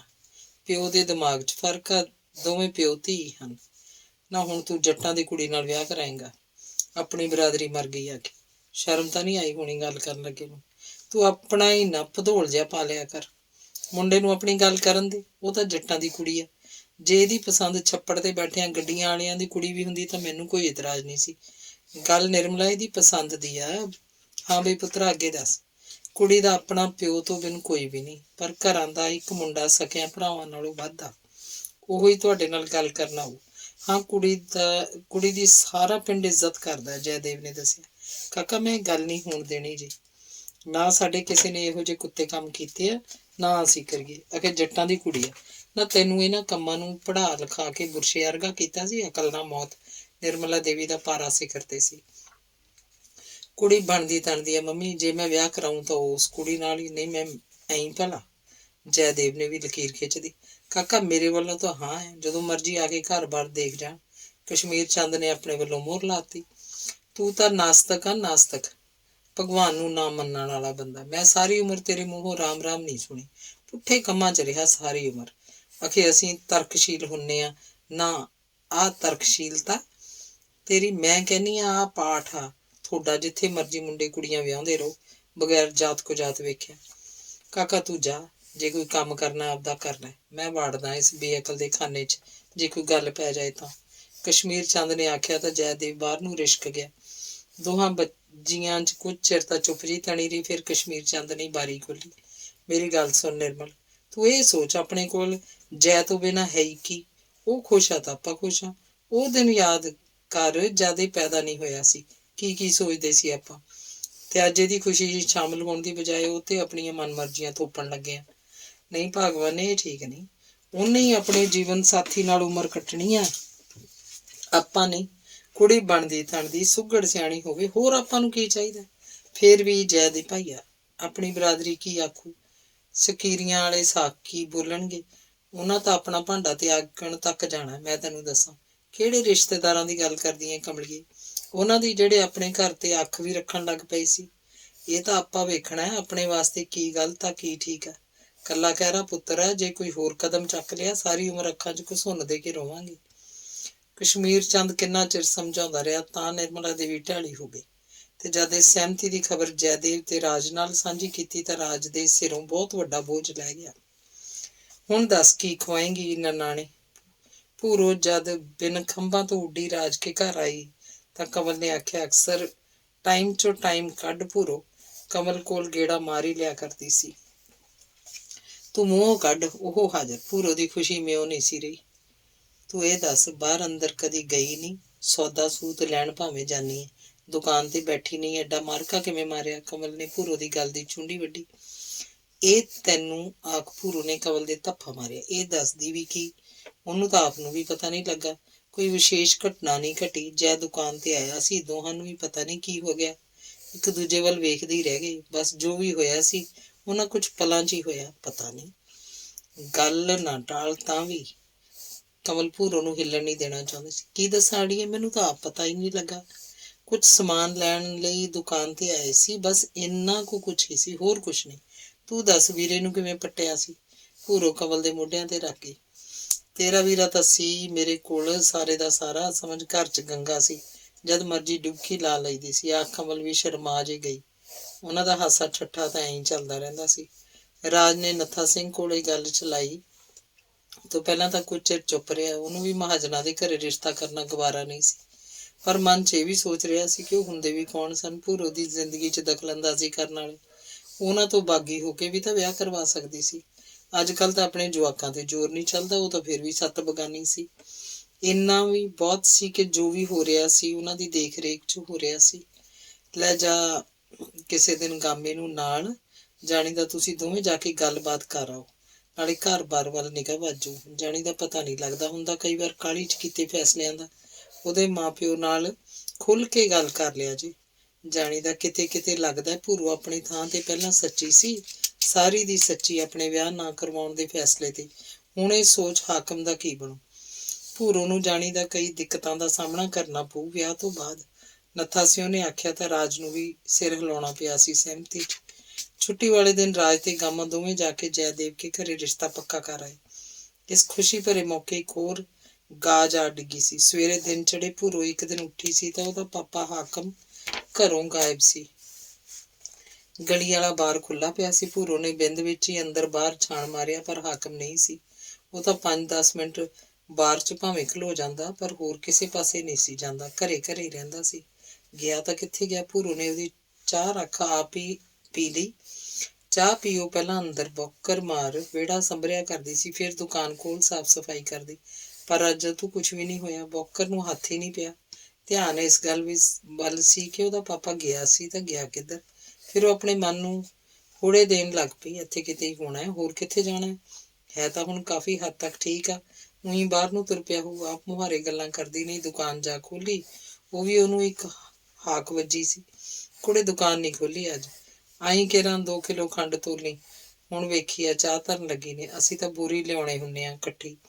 ਆਵਾਜ਼ ਵੱਜੀ ਤਾਂ ਉਹਨੇ ਦੁਕਾਨ ਜਾ ਖੋਲੀ। ਆਉਣ ਵਾਲੀ ਚੁੰਗ ਬੋਲੀ ਗਈ ਸੀ, ਪਰ ਭੂਰੋ ਦਾ ਧਿਆਨ ਤਾਂ ਹੋਰ ਪਾਸੇ ਸੀ। 100 ਦਾ ਨੋਟ ਗੱਲੇ 'ਚ ਸੁੱਟ ਬਕਾਇਆ ਮੋੜਿਆ ਸੀ ਤਾਂ ਚੁੰਗ ਦੀ ਫੇਰ ਆਵਾਜ਼ ਕਰਨੀ ਪਈ, ਇੱਥੇ ਬਿਸਕੁਟਾਂ ਦਾ ਪੈਕਟ ਵੀ ਫੜਾਈ ਕੁੜੇ, ਇੱਕ ਪੋਤਾ ਰੋਂਦਾ ਸੀ। ਭੂਰੋ ਨੇ ਚੁੱਪਚਾਪ ਪੈਕਟ ਫੜਾਇਆ। ਉਸ ਬੀਬੀ ਦੇ ਦੁਕਾਨ 'ਚੋਂ ਬਾਹਰ ਨਿਕਲਦਿਆਂ ਛੱਟਰ ਫੇਰ ਲਾਤਾ। ਰਾਜ ਕੇ ਘਰ ਵੱਲ ਤੁਰ ਪਈ। ਰਾਜ ਲਾਡੀ ਦੀ ਚਾਹ ਲੈ ਕੇ ਘਰੋਂ ਨਿਕਲਣ ਹੀ ਲੱਗਾ ਸੀ ਜਦ ਉਹਨੇ ਜਾ ਆਖਿਆ, ਰਾਤ ਜਦੋਂ ਮੈਂ ਸਵੇਰੇ ਉੱਠੀ ਹਾਂ, ਪਾਪਾ ਨਹੀਂ ਸੀ। ਪਤਾ ਨਹੀਂ ਕਿੱਧਰ ਨੂੰ ਤੁਰ ਪਿਆ। ਉਹ ਤਾਂ ਘਰੋਂ ਬਾਹਰ ਨਹੀਂ ਨਿਕਲਦਾ। ਮੇਰੇ ਤਾਂ ਸਾਹ ਸੁੱਕੇ ਪਏ ਆ। ਇੱਥੇ ਕਿਤੇ ਹੋਣਾ ਹੈ, ਆ ਜਾਂਦਾ। ਫਿਕਰ ਵਾਲੀ ਕਿਹੜੀ ਗੱਲ ਆ। ਰਾਜ ਨੇ ਆਖਿਆ, ਉਸ ਭਾਣੇ ਭੂਰੋ ਐਵੇਂ ਚਿੰਤਾ ਕਰ ਰਹੀ ਸੀ।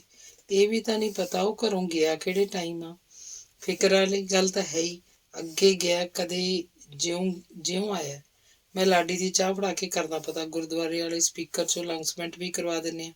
ਜੇ ਕਿਸੇ ਨੇ ਵੇਖਿਆ ਹੋਵੇ ਤਾਂ ਤੂੰ ਫਿਕਰ ਨਾ ਕਰ, ਆ ਜਾਂਦਾ ਕੋਈ ਨਹੀਂ, ਰਾਜ ਨੇ ਆਖਿਆ ਤੇ ਉਹ ਕਾਲੀ ਕਾਲੀ ਕਦਮੀ ਚੱਕੀ ਵੱਲ ਤੁਰ ਪਿਆ। ਰਾਜ ਲਾਡੀ ਤੇ ਭਾਈਏ ਦੀ ਚਾਹ ਫੜਾ ਗੁਰਦੁਆਰੇ ਗਿਆ ਤੇ ਅਨਾਊਂਸਮੈਂਟ ਕਰਵਾਇਆ, ਪਰ ਕਿਸੇ ਪਾਸਿਓਂ ਕੋਈ ਖਬਰ ਨਹੀਂ ਮਿਲੀ। ਸਾਰਾ ਦਿਨ ਨਿਕਲ ਗਿਆ, ਰਾਤ ਵੀ ਬੀਤ ਗਈ, ਪਰ ਹਾਕਮ ਦਾ ਕੋਈ ਪਤਾ ਨਾ ਲੱਗਾ। ਗੱਡੀ ਦੀ ਲੀਹ ਦੂਰ ਤੱਕ ਵੇਖੀ, ਨਹਿਰ 'ਚ ਵੀ ਦੂਰ ਤੱਕ ਵੇਖ ਕੇ ਆਏ, ਆਸੇ ਪਾਸੇ ਭਾਲ ਕੀਤੀ, ਪਰ ਕੋਈ ਉਗ ਸੁਗ ਨਾ ਨਿਕਲੀ। 1 2 3 ਐਂ 5 ਦਿਨ ਲੰਘ ਗਏ। ਉਹਦੀ ਗੁੰਮਸ਼ੁਦਾ ਦੀ ਰਪਟ ਥਾਣੇ ਲਿਖਵਾਈ, ਅਖਬਾਰਾਂ 'ਚ ਇਸ਼ਤਿਹਾਰ ਛਪਾਏ ਗਏ, ਪਰ ਕਿਸੇ ਪਾਸਿਓਂ ਕੋਈ ਖਬਰ ਨਾ ਆਈ। ਕਈ ਦਿਨ ਤਾਂ ਭੂਰੋ ਨੇ ਦੁਕਾਨ ਨਾ ਖੋਲੀ, ਕੋਈ ਨਾ ਕੋਈ ਆਇਆ ਗਿਆ ਹੀ ਰਹਿੰਦਾ।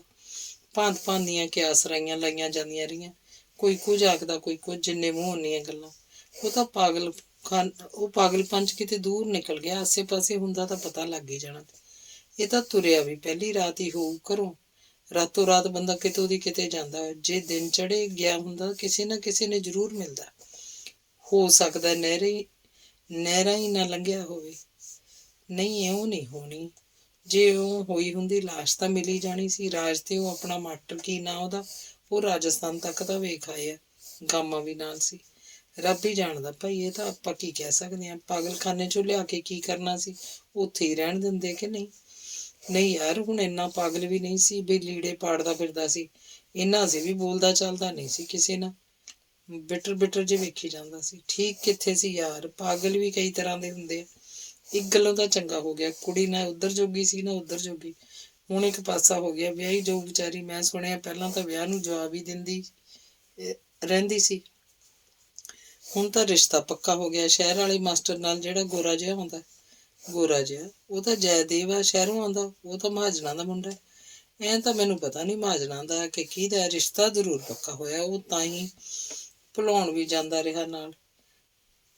ਹੋਊ ਬਈ, ਦੁਕਾਨ ਮੂਹਰੇ ਮੋਟਰਸਾਈਕਲ ਤਾਂ ਮੈਂ ਵੀ ਕਈ ਵਾਰ ਖੜਾ ਵੇਖਿਆ। ਸੱਚੀ ਗੱਲ ਹੀ ਹੋਊਗੀ।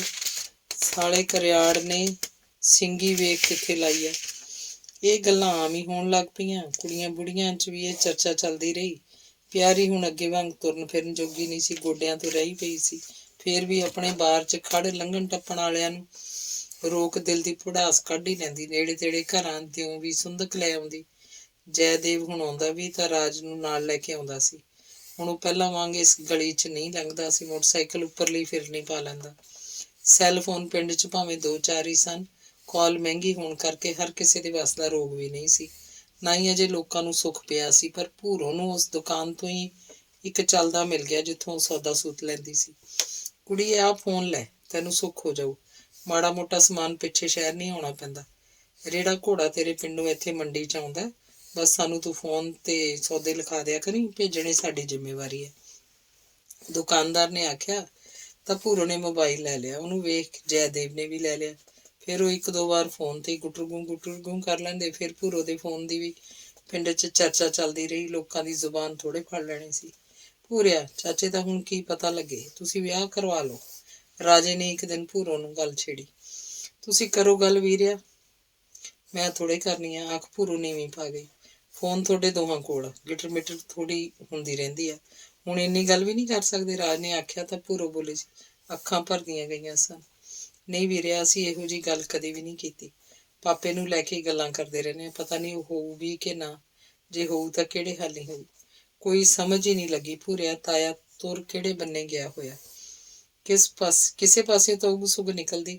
ਉਹ ਤਾਂ ਹੁਣ ਘਰੋਂ ਭੁੱਖ ਲੱਗਣ ਤੇ ਵੀ ਰੋਟੀ ਨਹੀਂ ਮੰਗਦਾ ਸੀ। ਫੜਾ ਦਿੰਦੀ, ਖਾ ਲੈਂਦਾ। ਨਹੀਂ ਉਵੇਂ ਬੈਠਾ ਰਹਿਣਾ। ਪਾਣੀ ਤੱਕ ਨਹੀਂ ਪੁੱਛਣਾ ਪੈਂਦਾ ਸੀ। ਕਦੇ ਵੀ ਮੰਗ ਕੇ ਨਹੀਂ ਲਿਆ ਸੀ, ਭੂਰੋ ਨੇ ਦੱਸਿਆ। ਆਪਾਂ ਹੁਣ ਕਰ ਵੀ ਕੀ ਸਕਦੇ ਹਾਂ ਭੂਰੋ, ਕੁਝ ਵੀ ਨਹੀਂ ਕਰ ਸਕਦੇ ਸਿਵਾਏ ਗੱਲਾਂ ਦੇ। ਰਾਜ ਨੇ ਆਖਿਆ। ਉਹ ਕਿੰਨਾ ਚਿਰ ਉਦਾਸ ਬੈਠੇ ਰਹੇ। ਉਦੋਂ ਹੀ ਮਹਿੰਦਰੋਂ ਬਾਹਰੋਂ ਆਈ ਤੇ ਆਉਂਦੀ ਬੋਲੀ, ਮੈਂ ਨਾਮੋ ਕੇ ਘਰੇ ਸੁਣ ਕੇ ਆਈਆਂ, ਭੱਲੇ ਨੂੰ 20 ਸਾਲ ਦੀ ਕੈਦ ਹੋ ਗਈ। ਉਹ ਤਾਂ ਹੋਣੀ ਸੀ ਬੇਬੇ, ਚੰਗਾ ਹੋ ਗਿਆ। ਪਿੰਡ ਦਿਓ ਦੱਦ ਮਗਰੋਂ ਲੈ ਗਈ। ਜਦੋਂ ਆਊ ਵੇਖੀ ਜਾਊ। ਬਰੀ ਹੋ ਕੇ ਆ ਜਾਂਦਾ ਫੇਰ ਕਿਹੜਾ ਉਹਨੇ ਟਿਕ ਕੇ ਬਹਿ ਜਾਣਾ ਸੀ। ਰਾਜ ਨੇ ਆਖਿਆ। ਸੋਚਿਆ ਸੀ ਲੰਬੀ ਜੇਲ੍ਹ ਤਾਂ ਸਾਰੇ ਵੱਲ ਛਲ ਕੱਢ ਕੇ ਬਾਹਰ ਕੱਢੂ, ਨਾਲੇ ਉਦੋਂ ਨੂੰ ਮਨਾ ਕੀ ਪਤਾ ਹੁੰਦਾ ਕਹਾਣੀ ਕਿੱਧਰ ਜਾਣੀ ਆ। ਦੁਨੀਆ ਮਿੰਟ ਮਿੰਟ ਵਿੱਚ ਬਦਲਦੀ ਹੈ। ਸੂਰਤੀ ਲੋਕਾਂ ਦੇ ਪੁੱਤ ਹੁਣ ਐਵੇਂ ਪਿੱਟਦੀ ਫਿਰਦੀ ਹੈ ਵਾਧੂ। ਜਦੋਂ ਪਤਾ ਸੀ ਇਹੋ ਜਿਹਾ ਮਲਾਗਰ ਦੀ ਮੌਤ ਤੋਂ ਬਾਅਦ ਉਹਨੂੰ ਇਹਦੇ ਪਿੰਡ ਵਾੜਦੀ। ਮਹਿੰਦਰੋਂ ਨੇ ਆਖਿਆ। ਭੂਰੋ ਉੱਠ ਕੇ ਤੁਰ ਗਈ। ਉਹ ਦੁਕਾਨ ਖੁੱਲੀ ਛੱਡ ਕੇ ਆਈ ਸੀ। ਰਾਜ ਨੇ ਵੀ ਗੱਲਾਂ ਦਾ ਟੌਪਿਕ ਬਦਲ ਲਿਆ। ਕਮਲ ਤੂੰ ਕਿਵੇਂ ਚੁੱਪ ਗੁੜੁੱਪ ਜੀ ਬੈਠੀ ਐ ਜਿਵੇਂ। ਅੱਗੇ ਰਾਜ ਕੁਝ ਕਹਿੰਦਾ ਕਮਲ ਨੇ ਉਹਦੀ ਗੱਲ ਬੋਚ ਲਈ। ਅਗਲੇ ਸ਼ਬਦ ਕੀ ਹੋਣੇ ਸੀ ਸੋਚ ਟਕੋਰ ਜੀ ਵੀ ਮਾਰ ਲਈ। ਤੁਸੀਂ ਮਰਦ ਲੋਕ ਔਰਤ ਦੇ ਹੱਕਾਂ ਦੀ ਦੁਹਾਈ ਤਾਂ ਬਹੁਤ ਦਿੰਦੇ ਹੋ, ਪਰ ਧੀਆਂ ਪ੍ਰਤੀ ਸੋਚ ਉੱਥੇ ਹੀ ਖੜੀ ਹੈ। ਆਪਣੇ ਆਪ ਨੂੰ ਬਦਲੋ ਰਾਜ ਜੀ, ਬਦਲੋ। ਮੈਂ ਸਮਝਿਆ ਨਹੀਂ, ਗੱਲ ਕਿੱਧਰ ਘੁਮਾ ਗਈ। ਰਾਜ ਵਾਕਿਆ ਹੀ ਨਹੀਂ ਸਮਝੇ। ਨਹੀਂ ਨਾ ਸਮਝੇ, ਮੈਂ ਸਮਝਾਉਣੀ ਆ। ਤੁਸੀਂ ਆਖਿਆ ਸੀ ਚੁੱਪ ਗੁੜੁੱਪ ਜੀ ਬੈਠੀ ਹੈ ਜਿਵੇਂ। ਇਸ ਜਿਵੇਂ ਤੋਂ ਅੱਗੇ ਕੁੜੀ ਦੱਬ ਕੇ ਆਈ ਹੋਵੇਂ ਵਾਲੇ ਸ਼ਬਦ ਤੁਸੀਂ ਸੰਗ 'ਚ ਹੀ ਘੁੱਟ ਲਏ, ਪਰ ਆਖਣਾ ਇਉਂ ਸੀ ਜਿਵੇਂ ਕੁੜੀ ਦੱਬ ਕੇ ਆਈ ਹੋਵੇ। ਕਮਲ ਨੇ ਆਖਿਆ ਤਾਂ ਰਾਜ ਸੌਰੀ ਯਾਰ। ਕਮਲ ਸੌਰੀ ਆ ਕੰਨਾਂ ਨੂੰ ਹੱਥ ਲਾ ਗਿਆ। 2-4 ਦਿਨਾਂ ਨੂੰ ਰਾਜ ਬੀਬੀ ਹਜ਼ੂਰ ਸਾਹਿਬ ਤੋਂ ਮੁੜ ਆਓ, ਫਿਰ ਆਪਾਂ ਮਿਲ ਆਵਾਂਗੇ, ਰਾਤ ਲਾ ਕੇ ਆਵਾਂਗੇ ਜਗਰਾਵੀਂ। ਕਮਲ ਨੇ ਗੱਲ ਬਦਲ ਪੁੱਛਿਆ। ਜਿਵੇਂ ਆਖੇ ਵੱਲੋਂ। ਅੱਗਾ ਤੇਰਾ ਪਿੱਛਾ ਮੇਰਾ, ਆਖਦਾ ਰਾਜ ਉੱਠ ਕੇ ਚੱਕੀ ਵੱਲ ਤੁਰ ਪਿਆ। ਅਖੀਰਲਾ ਅੰਗ 25ਵਾਂ। ਲੈਂਬਰ ਨੇ ਜਗਰਾਵਾਂ ਦੀ ਇੱਕ ਮੰਨੀ ਪਰਮੰਨੀ ਫਰਮ ਨਾਲ ਸਾਰੀ ਜ਼ਮੀਨ ਦਾ ਸਮੇਤ ਘਰ ਸੌਦਾ ਮਾਰ ਲਿਆ। ਮੁਖਤਿਆਰਨਾਮਾ ਉਹਦੇ ਨਾਂ ਸੀ। ਅੜਿੱਕੇ ਵਾਲੀ ਤਾਂ ਕੋਈ ਗੱਲ ਹੈ ਹੀ ਨਹੀਂ ਸੀ। ਫਿਰ ਵੀ ਉਹ ਮਹੀਨੇ 20 ਦਿਨਾਂ ਲਈ ਬਲਵੀਰ ਕੌਰ ਨੂੰ ਪਾਸੇ ਕਰ ਦੇਣਾ ਚਾਹੁੰਦਾ ਸੀ। ਤਾਂ ਹੀ ਉਹਨੇ ਇੱਕ ਦਿਨ ਆਖਿਆ ਸੀ, ਮਾਸੀ ਜੀ ਪੂਰੇ 30 ਦਿਨਾਂ ਦਾ ਟੂਰ ਆ, ਹਜ਼ੂਰ ਸਾਹਿਬ, ਪਟਨਾ ਸਾਹਿਬ ਤੇ ਹੋਰ ਗੁਰਧਾਮਾਂ ਦਾ। ਬੱਸ ਜਾਣੀ ਆ, ਲੱਗੀ ਸਮਝ।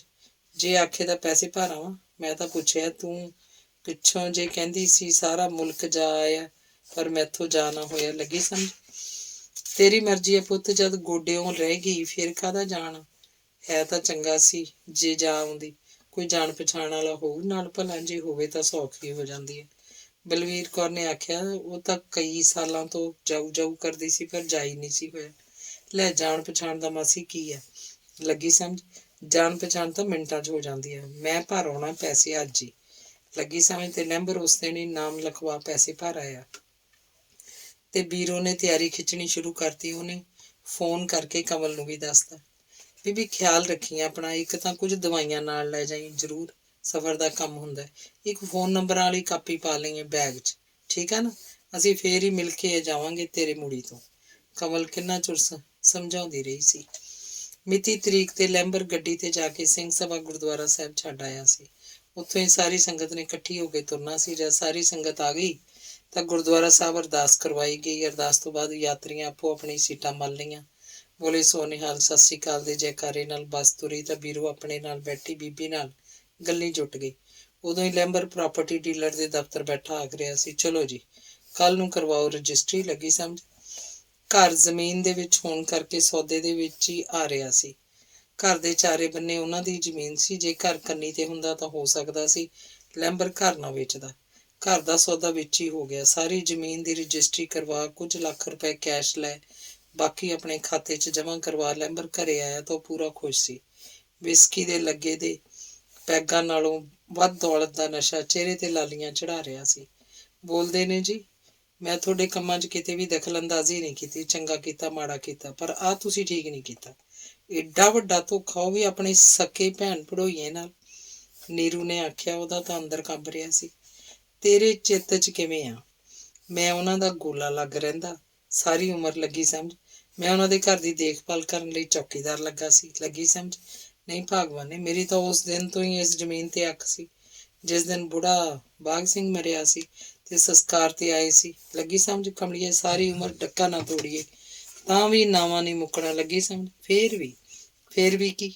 ਫੇਰ ਵੀ ਨੂੰ ਕੋਈ ਥਾਂ ਨਹੀਂ ਆਖੇ। ਫੇਰ ਵੀ ਚੱਲੀਏ। ਪਹਿਲਾਂ ਤਾਂ ਮੇਰੇ ਚਿੱਤ 'ਚ ਸੀ ਇੱਥੇ ਖੇਤੀ ਕਰਾਂਗੇ, ਉਹਨੇ ਇੱਥੇ ਰਹਿਣਾ ਨਹੀਂ, ਜ਼ਮੀਨ ਆਪਾਂ ਹੀ ਵਾਹੀ ਜਾਣੀ ਹੈ। ਪਰ ਆਹ ਮੁਖਤਿਆਰਨਾਮੇ ਵਾਲਾ ਫਾਰਮੂਲਾ ਤਾਂ ਮਗਰੋਂ ਸਮਝ ਆਇਆ ਸੀ, ਲੱਗੀ ਸਮਝ। ਲੈਂਬਰ ਗਾਣੇ 'ਚ ਹੀ ਗੱਲ ਕਰ ਰਿਹਾ ਸੀ। ਤੂੰ ਤਾਂ ਘਰ ਹੀ ਨਹੀਂ ਛੱਡਿਆ, ਸਾਰਾ ਕੁਝ ਹੀ। ਮਾਸੀ ਹੁਣ ਕੀ ਕਰੂ? ਨੀਰੂ ਦਾ ਦਿਲ ਪਾਣੀ ਬਣਿਆ ਸੀ। ਤੂੰ ਇਹ ਫਿਕਰ ਨਾ ਕਰ ਕਿ ਬੁੜੀ ਕੀ ਕਰੂ। ਬੁੜੀ ਕੋਲ ਇੱਕ ਮੰਡੀ 'ਚ ਪਿਆ ਪੁਰਾਣਾ ਘਰ ਰਹਿ ਜਾਣਾ, ਲੱਗੀ ਸਮਝ। ਨਹੀਂ, ਕਮਲ ਕੋਲ ਰਹੀ ਜਾਊ, ਲੱਗੀ ਸਮਝ। ਤੂੰ ਟੈਨਸ਼ਨ ਨਾ ਲੈ। ਤੂੰ ਹੁਣ ਇਹ ਟੈਨਸ਼ਨ ਲੈ ਵੀ ਆਪਾਂ ਗੱਡੀ ਕਿੰਨੇ ਲੱਖ ਵਾਲੀ ਖਰੀਦੀਏ, ਕੋਠੀ ਵੀ ਨਵੀਂ ਲਵਾਂਗੇ, ਲੱਗੀ ਸਮਝ। ਲੈਂਬਰ ਆਖ ਰਿਹਾ ਸੀ, ਪਰ ਨੀਰੂ ਦਾ ਅੰਦਰ ਕੁਰਲਾ ਰਿਹਾ ਸੀ। ਪਾਪ ਤਾਂ ਪਾਪ ਹੀ ਹੁੰਦਾ ਹੈ, ਬਹੁਤ ਵੱਡਾ ਪਾਪ। ਤੂੰ ਪਾਪ ਪੁੰਨ ਦੇ ਚੱਕਰਾਂ 'ਚ ਨਾ ਪੈ, ਲਟਾਪਟਾ ਸਮੇਟੀਏ ਆਪਾਂ ਭਈਏ ਨੂੰ ਨਾਲ ਲੈ ਕੇ। ਮੈਂ 2 ਜਣੇ ਹੋਰ ਲੈ ਆਉਣਾ, ਨਵੇਂ ਮਾਲਕਾਂ ਨੂੰ ਚਾਬੀਆਂ ਸੌਂਪ, ਰਾਤ ਨੂੰ ਹੀ ਨਿਕਲਣਾ ਆਪਾਂ। ਟਰੱਕ ਤੇ ਸਮਾਨ ਲੱਦ ਲੱਗੀ ਸਮਝ। ਲੈਂਬਰ ਨੇ ਆਖਿਆ ਤਾਂ ਨੀਰੂ ਨੂੰ ਕੋਈ ਸਮਝ ਨਹੀਂ ਲੱਗ ਰਹੀ ਸੀ ਕਿ ਉਹ ਕੀ ਆਖੇ ਕੀ ਨਾ ਆਖੇ। ਉਹ ਇੱਕ ਠੰਡਾ ਜਿਹਾ ਹੌਕਾ ਲੈ ਚੁੱਪ ਕਰ ਗਈ। ਉਹ ਆਪਣੇ ਘਰੇ ਕਲੇਸ਼ ਨਹੀਂ ਖੜਾ ਕਰਨਾ ਚਾਹੁੰਦੀ ਸੀ। ਇਹਦੀ ਭੈਣ ਜਾਣੇ ਪੜੋਈਏ ਜਾਣੇ ਮੈਨੂੰ ਕੀ, ਸੋਚ ਹੀ ਉਹ ਦੜ ਵੱਟ ਗਈ ਸੀ। ਉਸ ਰਾਤੀ ਵਿਹੜੇ 'ਚ ਟਰੱਕ ਆ ਲੱਗਾ। ਕੁਝ ਸਮਾਨ ਟਰੱਕ 'ਚ ਲੱਦ, ਕੁਝ ਇੱਕ ਕਮਰੇ 'ਚ ਬੰਦ ਕਰ ਜਿੰਦਰਾ ਲਾ ਉਹ ਰਾਤ ਨੂੰ ਨਿਕਲ ਗਏ। ਟਰੱਕ ਮਗਰ ਮਗਰ ਕਾਰ ਡਿੱਪਰ ਮਾਰਦੀ ਜਾ ਰਹੀ ਸੀ। ਪੜਾਅ ਦਰ ਪੜਾਅ ਹੁੰਦੀ ਹੋਈ ਸੰਗਤ ਪੂਰੇ 30 ਦਿਨਾਂ ਬਾਅਦ ਮੁੜੀ। ਜਗਰਾਵੀ ਸਿੰਘ ਸਾਹਿਬ ਆ ਕੇ ਪਹਿਲਾਂ ਅਰਦਾਸ ਕਰਾਈ ਗਈ, ਫਿਰ ਉੱਥੇ ਹੀ ਸਾਰਿਆਂ ਨੇ ਆਪੋ ਆਪਣੇ ਆਲਣਿਆਂ ਨੂੰ ਜਾਣਾ ਸੀ। ਬਲਬੀਰੋ ਜਿਹਨਾਂ ਔਰਤਾਂ ਦੇ ਨਾਲ ਰਹੀ ਸੀ ਉਹਨਾਂ ਨੂੰ ਘੁੱਟ ਕੇ ਮਿਲੀ, ਫਿਰ STD ਵੱਲ ਫੋਨ ਕਰਨ ਤੁਰ ਗਈ। ਸੋਚਿਆ ਸੀ ਗੱਡੀ ਤੇ ਲੈਬਰ ਆ ਕੇ ਲੈ ਜਾਏਗਾ। ਬਹੁਤ ਟੱਕਰਾਂ ਮਾਰਨ ਤੇ ਫੋਨ ਨਹੀਂ ਲੱਗਾ ਸੀ। ਜਦ ਲੱਗਾ ਤਾਂ ਇੱਕ ਉਪਰੀ ਜਿਹੀ ਆਵਾਜ਼ ਕਰਨੀ ਪਈ ਸੀ। ਇਹ ਆਵਾਜ਼ ਨਵੇਂ ਮਾਲਕਾਂ ਦੇ ਚੌਕੀਦਾਰ ਦੀ ਸੀ। ਜਿਸ ਕਮਰੇ 'ਚ ਫੋਨ ਪਿਆ ਸੀ ਚੌਕੀਦਾਰ ਦੇ ਹਵਾਲੇ ਉਹੀ ਕਮਰਾ ਸੀ। ਕੌਣ ਬੋਲਤਾ? ਵੇ ਤੂੰ ਕੌਣ ਆ? ਫੋਨ ਲੈਂਬਰ ਨੂੰ ਜਾਂ ਨੀਰੂ ਨੂੰ ਫੜਾ। ਕੌਣ ਬੋਲਤਾ? ਉਹਦਾ ਲੱਗਦਾ ਨਾ ਹੋਵੇ। ਬੀਰੋ ਗੁੱਸੇ ਨਾਲ ਬੋਲੀ। ਹਮ ਕਿਸੇ ਲੈਂਬੜ को नहीं जानते। कौन ਲੈਂਬੜ? ਆਖ ਅੱਗੋਂ ਬੋਲਣ ਵਾਲੇ ਨੇ ਫੋਨ ਕੱਟਤਾ। ਮਸ਼ੀਨ ਨੇ ਕਿਟ-ਕਿਟ ਕਰਕੇ ਬਿੱਲ ਬਾਹਰ ਕੱਢ ਮਾਰਿਆ। ਵੇ ਭਾਈ ਨੰਬਰ ਗਲਤ ਤਾਂ ਨਹੀਂ ਲਾਤਾ ਤੂੰ? ਨਹੀਂ ਬੀਬੀ ਜੀ, ਕਿੰਨਾ ਨੰਬਰ ਸੀ ਭਲਾ? STD ਵਾਲੇ ਨੇ ਪੁੱਛਿਆ। ਲੋਕਲ ਹੀ ਸੀ ਭਾਈ, 57518। ਪਿੱਛੇ ਦੂਆ ਲਾ ਕੇ ਆਹ ਵੇਖੀ ਬੀਬੀ, ਨੰਬਰ ਤਾਂ ਸਹੀ ਸੀ। STD ਮਾਲਕ ਨੇ ਬਿੱਲ ਤੋਂ ਨੰਬਰ ਵੇਖ ਬੀਰੋ ਦੇ ਅੱਗੇ ਕਰਤਾ ਤਾਂ ਉਹ ਬੋਲੀ, ਇੱਕ ਵਾਰੀ ਫੇਰ ਲਾ ਭਲਾ। ਨੰਬਰ ਫੇਰ ਲੱਗਾ ਤਾਂ ਬੀਰੋ ਅੱਗੋਂ ਉਹੀ ਆਵਾਜ਼ ਆਉਣ ਤੋਂ ਬੋਲੀ, ਵੇ ਡੁੱਬੜਿਆ ਤੂੰ ਕੌਣ ਬੋਲਦਾ? ਮੈਂ ਬਲਬੀਰੋ ਬੋਲਦੀ ਹਾਂ। ਪਤਾ ਨਹੀਂ ਲੈਂਬਰ ਨੇ ਵੀ ਜਾਨ ਖਾਣ ਨੂੰ ਕਿਹੜਾ ਨਵਾਂ ਹੀ ਰੱਖ ਲਿਆ। ਤੁਸੀਂ ਕੌਣ ਬੋਲਦੇ ਹੋ ਜੀ? ਕਿਸੇ ਨੇ ਪਹਿਲੀ ਆਵਾਜ਼ ਤੋਂ ਜਿਵੇਂ ਫੋਨ ਫੜ ਲਿਆ ਸੀ। ਵੇ ਭਾਈ ਮੈਂ ਘਰ ਦੀ ਮਾਲਕ ਬੋਲਦੀ ਹਾਂ। ਤੁਸੀਂ ਕੌਣ? ਲੈਂਬਰ ਨਾਲ ਗੱਲ ਕਰਾਓ। ਸਾਡੇ ਘਰ ਕਰਦੇ ਕੀ ਆ ਤੁਸੀਂ? ਲੈਂਬਰ ਦੇ ਕੋਈ ਰਿਸ਼ਤੇਦਾਰ ਹੋ ਜੀ? ਆਹੋ ਤੂੰ ਫੋਨ ਫੜਾ ਉਹਨੂੰ। ਬੀਰੋ ਖਿਜੀ ਗਈ। ਭਾਈ ਬੀਬੀ ਉਹਨੂੰ ਗਿਆ ਤਾਂ ਕਈ ਦਿਨ ਹੋ ਗਏ ਆ ਫੋਨ ਪਤਾ ਨਹੀਂ ਕਿਉਂ ਛੱਡ ਗਏ। ਅੱਜ ਪੁੱਟਦਾ ਮੈਂ ਇਹਦੀਆਂ ਤਾਰਾਂ। ਵੀ ਭਾਈ ਤੂੰ ਕੀ ਕਹੀ ਜਾਂਦਾ? ਬੀਬੀ ਉਹ ਸਾਨੂੰ ਜ਼ਮੀਨ ਵੇਚ ਗਏ ਆ। ਅੱਗੋਂ ਬੋਲਣ ਵਾਲਾ ਕੀ ਬੋਲੀ ਗਿਆ ਬੀਰੋ ਨੂੰ ਕੋਈ ਸਮਝ ਨਹੀਂ ਲੱਗੀ। ਦਿਮਾਗ ਸੁੰਨ ਹੁੰਦਾ ਗਿਆ। ਉਹ ਕਾਊਂਟਰ ਨੂੰ ਹੱਥ ਪਾ ਕੇ ਬੈਠਣਾ ਚਾਹੁੰਦੀ ਤਾਂ ਗੇੜਾ ਖਾ ਕੇ ਜ਼ਰੂਰ ਡਿੱਗ ਪੈਂਦੀ। ਕੀ ਹੋ ਗਿਆ ਬੀਬੀ, ਪਾਣੀ ਦੇਵਾਂ? STD ਵਾਲੇ ਨੇ ਪੁੱਛਿਆ ਤਾਂ ਬੀਰੋ ਨੇ ਸਿਰ ਜਿਹਾ ਛੰਡ ਆਪਣੇ ਆਪ ਨੂੰ ਸਾਵਾਂ ਕਰਨ ਦੀ ਕੋਸ਼ਿਸ਼ ਕੀਤੀ। ਪਾਣੀ ਪੀ STD ਵਾਲੇ ਨੂੰ ਪੈਸੇ ਦੇ ਆਪਣੇ ਸਮਾਨ ਵੱਲ ਤੁਰ ਪਈ। ਆਟੋ ਰਿਕਸ਼ੇ ਵਾਲੇ ਨੂੰ ਹੱਥ ਮਾਰਿਆ। ਬਿਸਤਰਾ ਬੈਗ ਰਖਵਾ ਆਟੋ 'ਚ ਬੈਠ ਗਈ। ਰਸਤੇ 'ਚ ਕਈ ਚੜ੍ਹਦੀਆਂ ਉਤਰਦੀਆਂ ਆਈਆਂ ਪਰ ਸਿਰਾ ਕਿਸੇ ਗੱਲ ਦਾ ਵੀ ਹੱਥ ਨਹੀਂ ਆ ਰਿਹਾ ਸੀ। ਜ਼ਮੀਨ ਵੇਚ ਗਏ ਆ ਦੇ ਸ਼ਬਦ ਬਰੰਜੀ ਮੇਖਾਂ ਵਾਂਗ ਖੋਪੜੀ 'ਚ ਠੁਕਦੇ ਰਹੇ। ਬਲਬੀਰ ਘਰੇ ਆਈ ਤਾਂ 2 ਚਿੱਟੇ ਕੱਪੜਿਆਂ ਵਾਲੇ ਸੇਠ ਜੇ ਲੱਗਦੇ ਬੰਦੇ ਤਖਤ ਪੋਸ਼ ਤੇ ਬੈਠੇ ਸੀ। ਇੱਕ ਜਿਪਸੀ ਖੜੀ ਸੀ। ਆਟੋ ਵਾਲੇ ਨੂੰ ਪੈਸਾ ਦੇ, ਆਪਣਾ ਸਮਾਨ ਇੱਕ ਪਾਸੇ ਰੱਖ। ਬਲਬੀਰ ਉਹਨਾਂ ਵੱਲ ਝਾਕਦੀ ਗੇਟ ਲੰਘਣ ਲੱਗੀ ਸੀ ਜਦ ਉਹਨਾਂ 'ਚੋਂ ਇੱਕ ਜਣਾ ਬੋਲਿਆ, ਫੋਨ ਤੁਸੀਂ ਕੀਤਾ ਸੀ ਜੀ? ਆਹੋ ਮੇਰਾ ਘਰ ਆ, ਮੈਂ ਹੀ ਫੋਨ ਕੀਤਾ ਸੀ। ਤੁਸੀਂ ਕੌਣ? ਪਹਿਲਾਂ ਇਹ ਦੱਸੋ ਲੈਂਬਰ ਕਿੱਥੇ ਆ? ਘਰ ਦੇ ਮਾਲਕ ਬਣੇ ਬੈਠੇ ਹੋ ਤੁਸੀਂ। ਆਖਦਿਆਂ ਬਲਬੀਰੋ ਦੀਆਂ ਚੜ੍ਹ ਮੱਚੀਆਂ। ਭਾਈ ਇਹ ਜ਼ਮੀਨ ਲੈਂਬਰ ਤੋਂ ਅਸੀਂ ਖਰੀਦ ਲਈ ਹੈ, ਸਮੇਤ ਘਰ। ਤੁਸੀਂ ਸਲੀਕੇ ਨਾਲ ਗੱਲ ਕਰੋ। ਲੈਂਬਰ ਇੱਥੋਂ ਚਲਾ ਗਿਆ ਸਾਰੀ ਰਕਮ ਲੈ ਕੇ। ਲੈਂਬਰ ਤੋਂ ਜ਼ਮੀਨ ਖਰੀਦ ਲਈ ਆ? ਭਾਈ ਜ਼ਮੀਨ 'ਚ ਲੈਂਬਰ ਦਾ ਲੱਲਾ ਕੱਖਾ ਕੀ ਸੀ? ਜ਼ਮੀਨ ਮੇਰੇ ਮੁੰਡੇ ਦੇ ਨਾਂ ਆ, ਮੁੰਡਾ ਮੇਰਾ ਬਾਹਰ ਰਹਿੰਦਾ ਹੈ। ਲੈਂਬਰ ਤਾਂ ਮੇਰੇ ਮੁੰਡੇ ਦਾ ਸਾਲਾ ਹੈ। ਆਖੇ ਲੈਂਬਰ ਜ਼ਮੀਨ ਵੇਚ ਗਿਆ? ਭਾਈ ਬੀਬੀ ਸਾਡੀ ਗੱਲ ਧਿਆਨ ਨਾਲ ਸੁਣ। ਲੈਂਬਰ ਕੋਲ ਮੁਖਤਾਰਨਾਮਾ ਸੀ, ਉਹਨੇ ਤਾਂ ਹੀ ਵੇਚੀ ਹੈ। ਰਜਿਸਟਰੀ ਹੋ ਇੰਤਕਾਲ ਵੀ ਸਾਡੇ ਨਾਂ ਚੜ੍ਹ ਗਿਆ। ਮੋਟੇ ਮੋਟੇ ਆਨਿਆਂ ਵਾਲੇ ਗੋਰੇ ਜਿਹੇ ਆਦਮੀ ਨੇ ਆਖਿਆ ਸੀ ਤਾਂ ਉਹ ਥਾਂ ਤੇ ਬੈਠ ਗਈ। ਅੱਖਾਂ ਮੂਹਰੇ ਹਨੇਰਾ ਛਾ ਗਿਆ। ਉਹ ਸਮਝ ਗਈ ਕਿ ਉਹਨਾਂ ਨਾਲ ਬਹੁਤ ਵੱਡੀ ਠੱਗੀ ਵੱਜ ਚੁੱਕੀ ਹੈ।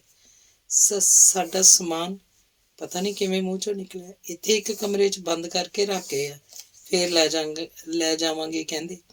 ਕੁਝ ਲੈ ਕੇ ਵੀ ਗਏ ਆ, ਟਰੱਕ ਭਰ ਕੇ। ਫੋਨ ਬਾਹਰ ਹੀ ਪਿਆ ਆ ਜਿੱਥੇ ਸਾਡਾ ਚੌਕੀਦਾਰ ਹੈ।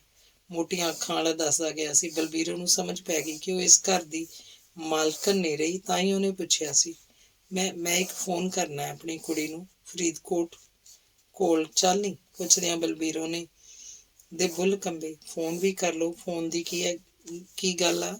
ਜੇ ਕੋਈ ਠਹਿਰ ਨਹੀਂ ਤਾਂ ਠਹਿਰ ਵੀ ਸਕਦੇ ਹੋ। ਅਸੀਂ ਚੌਕੀਦਾਰ ਨੂੰ ਆਖ ਜਾਵਾਂਗੇ। ਇੱਕ ਰਾਤ ਦਾ ਕੀ ਆ? ਆਖ ਮੋਟੀਆਂ ਅੱਖਾਂ ਵਾਲੇ ਨੇ ਆਪਣੀ ਜੇਬ 'ਚੋਂ ਮੋਬਾਈਲ ਕੱਢ ਨੰਬਰ ਦੱਸੇ। ਦੱਸੋ ਆਖਿਆ ਤਾਂ ਬੀਰੋ ਨੇ ਬੈਗ 'ਚ ਜੇਬ 'ਚੋਂ ਕਾਪੀ ਕੱਢ ਨੰਬਰ ਦੱਸਤਾ। ਹੈਲੋ। ਬੀਰੋ ਦੇ ਕੰਨੀ ਆਵਾਜ਼ ਪਈ। ਆਵਾਜ਼ ਕਬਲਦੀ ਸੀ। ਕੌਣ ਕਮਲ? ਵੀਰੋ ਦਾ ਜੀ ਕੀਤਾ ਉੱਚੀ ਦੇਣੇ ਤਾਂ ਮਾਰੇ। ਮੁੜ ਆਈ ਬੀਬੀ ਹਜ਼ੂਰ ਸਾਹਿਬ ਤੋਂ। ਕਦੋਂ ਆਈ ਸੀ, ਅੱਜ ਕਿ ਕੱਲ? ਤੂੰ ਇਹ ਦੱਸ ਕਮਲ, ਫਰੀਦਕੋਟ ਤੋਂ ਚਾਲਾਂ ਨੂੰ ਕਿਹੜੇ ਪਾਸੇ ਦੀ ਆਉਣਾ ਪਊ? ਮੈਂ ਆਉਣ ਲੱਗੀ ਆਂ, ਫੋਨ ਤੇ ਗੱਲਾਂ ਕਰਨ ਵਾਲੀਆਂ ਨਹੀਂ। ਆਖ ਬਲਬੀਰੋ ਅੱਗੋਂ ਗੱਲ ਸੁਣਦੀ ਰਹੀ ਸੀ। ਗੱਲ ਕਰ, ਮੋਟੀਆਂ ਅੱਖਾਂ ਵਾਲੇ ਨੂੰ ਫੋਨ ਫੜਾਉਂਦਿਆਂ ਪੁੱਛਿਆ ਸੀ। ਤੁਸੀਂ ਮੈਨੂੰ ਫਰੀਦਕੋਟ ਦੀ ਬੱਸ ਚੜ੍ਹਾਓਗੇ? ਹਾਂ ਹਾਂ, ਕਿਉਂ ਨਹੀਂ, ਤੁਸੀਂ ਹੋਰ ਸੇਵਾ ਦੱਸੋ। ਮੋਟੀ ਅੱਖ ਹੀ ਬੋਲੀ ਸੀ। ਦੂਜਾ ਮੂਕ ਦਰਸ਼ਕ ਸੀ। ਜੇ ਸਮਾਨ ਵੀ ਦਿਖਾ ਦਿੰਦੇ ਤਾਂ ਜੋ ਬਣਦਾ। ਸਮਾਨ ਸਾਡੇ ਕੋਲ ਲੈਂਬਰ ਦੀ ਇਮਾਨਤ ਆ, ਵਿਖਾ ਦਿੰਦੇ ਆ, ਹਰਜ ਵੀ ਕੀ ਹੈ। ਉਹ ਛੇਤੀ ਆ ਕਮਰਾ ਖੋਲ ਕੇ ਵਿਖਾ ਦੇ ਓਏ, ਜਿਹਨੂੰ ਜੰਦਰਾ ਲੱਗਾ। ਜੋ ਹੁਣ ਤੱਕ ਚੁੱਪ ਸੀ ਉਹਨੇ ਆਖਿਆ ਤਾਂ ਇੱਕ ਭਈਆ ਭੱਜਿਆ ਆਇਆ। ਵੀਰੋ ਸਮਝ ਗਈ ਕਿ ਫੋਨ ਇਹ ਨਹੀਂ ਚੁੱਕਿਆ ਹੋ। ਵੀਰੋ ਨੇ ਕਮਰਾ ਵੇਖਿਆ, ਸਾਰਾ ਕੀਮਤੀ ਸਮਾਨ ਗਾਇਬ ਸੀ। ਉਹ ਬਿਸਤਰਾ ਉੱਥੇ ਹੀ ਛੱਡ, ਬੈਗ ਮੋਢੇ ਪਾ ਜਿਪਸੀ 'ਚ ਬੈਠ ਗਈ ਤੇ ਚੱਲ ਭਾਈ ਆਖਿਆ। ਦਿਨ ਛਿਪਣ ਵਾਲਾ ਸੀ ਜਦ ਬਲਬੀਰੋ ਚਾਲੀ ਪਹੁੰਚੀ। ਜਗਰਾਵਾਂ ਤੋਂ ਚਾਲਾਂ ਤੱਕ ਦਾ ਸਫ਼ਰ ਉਹਨੇ ਕਿਵੇਂ ਮੁਕਾਇਆ ਸੀ ਉਹ ਹੀ ਜਾਣਦੀ ਸੀ।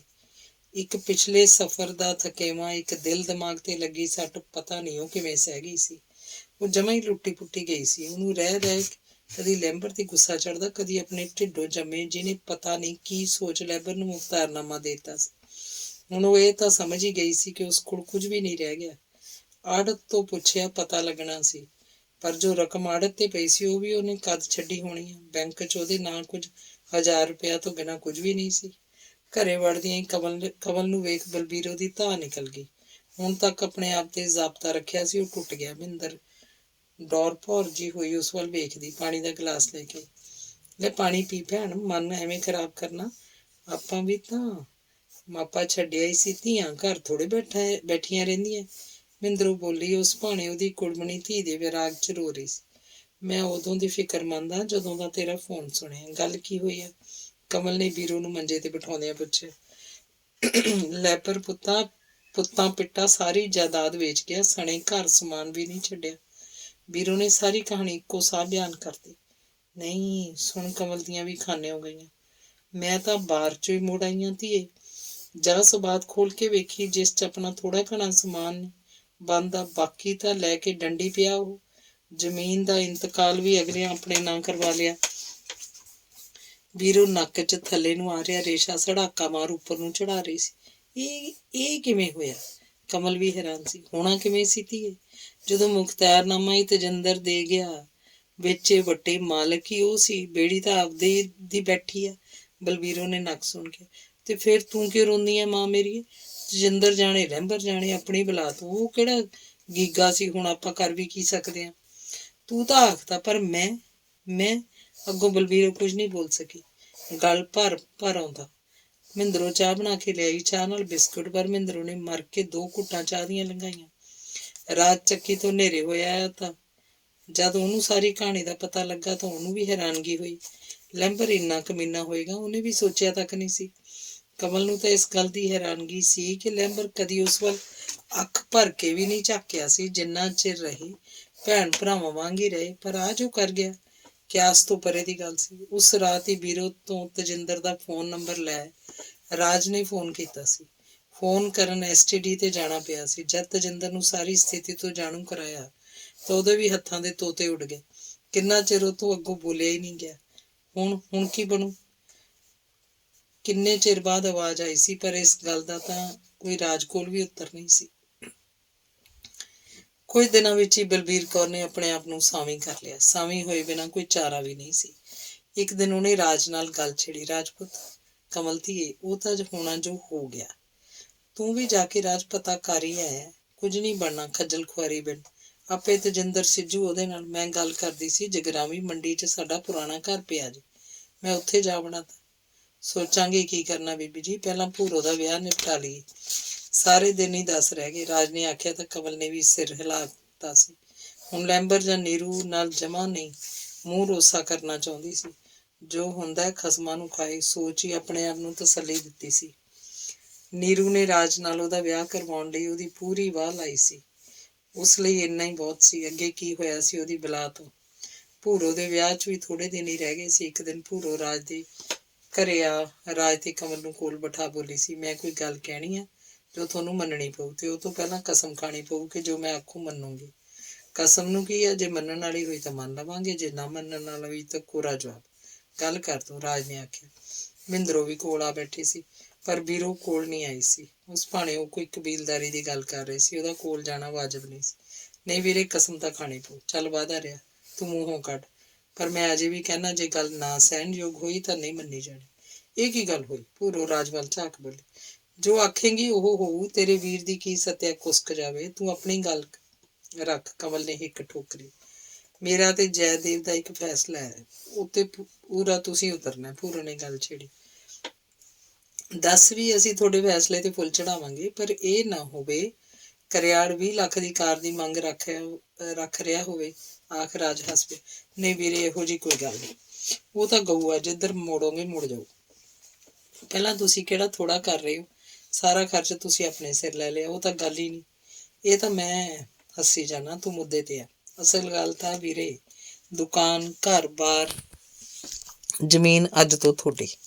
ਦੁਕਾਨ ਕਮਲ ਸੰਭਾਲ ਲੂ, ਜ਼ਮੀਨ ਜੋ ਵੀ ਮੇਰੇ ਕੋਲ ਹੈ ਵਿਆਹ ਤੋਂ ਬਾਅਦ ਤੁਹਾਡੇ ਨਾਲ। ਨਹੀਂ ਭੂਰਿਆ, ਨਹੀਂ। ਭਰਾ ਭੈਣ ਨੂੰ ਦਿੰਦੇ ਆਏ ਆ, ਲੈਂਦੇ ਨਹੀਂ। ਇਹ ਤੂੰ ਕੀ ਕੱਢ ਮਾਰੀ ਕਮਲੀਏ? ਰਾਜ ਚੇਲਿਆਂ ਵਾਂਗ ਸਿਰ ਹਿਲਾਉਣ ਲੱਗ ਪਿਆ। ਭੈਣ ਭਰਾਵਾਂ ਤੋਂ ਜਾਇਦਾਦਾਂ ਵੰਡਾਉਂਦੀਆਂ ਸੋਭਾ ਨਹੀਂ ਦਿੰਦੀਆਂ। ਹਰ ਭੈਣ ਆਪਣੇ ਹੇਸਮ ਭਰਾਵਾਂ ਨੂੰ ਦੇ ਕੇ ਜਾਂਦੀ ਹੈ। ਕੀ ਹੋ ਗਿਆ ਵੀਰੇ, ਜੇ ਇੱਕ ਮਾਂ ਦੇ ਪੇਟੋਂ ਜਨਮ ਨਹੀਂ ਲਿਆ, ਆਪਾਂ ਇੱਕੋ ਪੇਟ ਜੰਮਿਆਂ ਤੋਂ ਘੱਟ ਵੀ ਨਹੀਂ। ਇੰਨੀ ਤਾਂ ਮੇਰੀ ਮੰਨਣੀ ਪਊ। ਆਹ ਲਓ ਦੁਕਾਨ ਦੀ ਚਾਬੀ। ਭੂਰੋ ਨੇ ਦੁਕਾਨ ਦੀਆਂ ਚਾਬੀਆਂ ਉਹਨਾਂ ਵੱਲ ਵਧਾਈਆਂ। ਨਾ ਭੈਣ ਮੇਰੀ, ਇਹ ਨਹੀਂ ਹੋ ਸਕਣਾ। ਨਹੀਂ ਹੋ ਸਕਣਾ ਇਹ। ਨਾਲੇ ਮੇਰੀ ਗੱਲ ਸੁਣ ਪਾਗਲੇ, ਜ਼ਮੀਨ ਤਾਂ ਅੱਜ ਚਾਚੇ ਦੇ ਨਾਂ, ਜਦੋਂ ਤੇਰੇ ਨਾਂ ਚੜੂ ਵੇਖੀ ਜਾਊ। ਤੂੰ ਸੁੱਖ ਮੰਗ, ਚਾਚਾ ਮਿਲ ਜਾਏ। ਰਾਜ ਭਾਣੇ ਭੂਰੋ ਕਮਲ ਘੋਟ ਰਹੀ ਸੀ। ਠੀਕ ਹੈ, ਤੁਸੀਂ ਆਪਣੇ ਕੀਤੇ ਵਾਅਦੇ ਤੋਂ ਮੁੱਕਰ ਦਿਓ ਤੇ ਮੈਂ ਜੈ ਨੂੰ ਵਿਆਹ ਤੋਂ ਜਵਾਬ ਦੇਣ ਲੱਗੀ ਹਾਂ। ਜੇ ਨਾ ਦੇਵਾਂ, ਤੁਹਾਡੀ ਕਸਮ। ਆਖ ਭੂਰੋ ਨੇ ਆਪਣਾ ਫੋਨ ਕੱਢ ਲਿਆ। ਠੀਕ ਆ, ਫਿਰ ਐਡੀ ਵੀ ਕੀ ਕਾਹਲੀ ਹੈ? ਤੂੰ ਕੋਈ ਕੈਨੇਡਾ ਅਮਰੀਕਾ ਨਹੀਂ ਤੁਰ ਚੱਲੀ ਕਿ ਪਤਾ ਨਹੀਂ ਕਦ ਮੋੜਾ ਪਵੇ। ਅਜੇ ਕਮਲ ਜਿਹਾ ਨਾ ਮਾਰ। ਜਿਵੇਂ ਆਖੇਂਗੀ ਕਰ ਲਾਂਗੇ। ਰਾਜ ਨੇ ਆਪਣੇ ਜਾਣੇ ਗੱਲ ਟਾਲਣੀ ਚਾਹੀ। ਗੱਲ ਕੈਨੇਡਾ ਅਮਰੀਕਾ ਦੀ ਨਹੀਂ, ਰਿਸ਼ਤਿਆਂ ਦੀ ਹੈ। ਜੇ ਬੁਰਾ ਨਾ ਮੰਨੋ ਤਾਂ ਕਮਲ ਨੂੰ ਮੈਂ ਆਪਣੇ ਨਾਲ ਦੁਕਾਨ ਤੇ ਬਿਠਾ ਲਿਆ ਕਰਾਂ। 2-4 ਦਿਨਾਂ 'ਚ ਕਾਫੀ ਕੁਝ ਸਮਝ ਲਓ।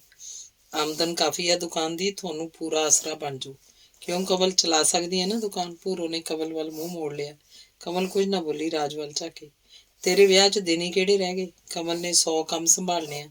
ਆਪਾਂ ਬਾਹਲੀ ਗੱਲ ਗਈ, ਦੁਕਾਨ ਵੇਚ ਦਿਆਂਗੇ। ਵਿਆਹ ਤੋਂ ਬਾਅਦ ਤੂੰ ਕਿਉਂ ਫਾਲਤੂ ਦੀ ਟੈਨਸ਼ਨ 'ਚ ਪੈਂਦੀ ਹੈ? ਰਾਜ ਬੋਲੀ।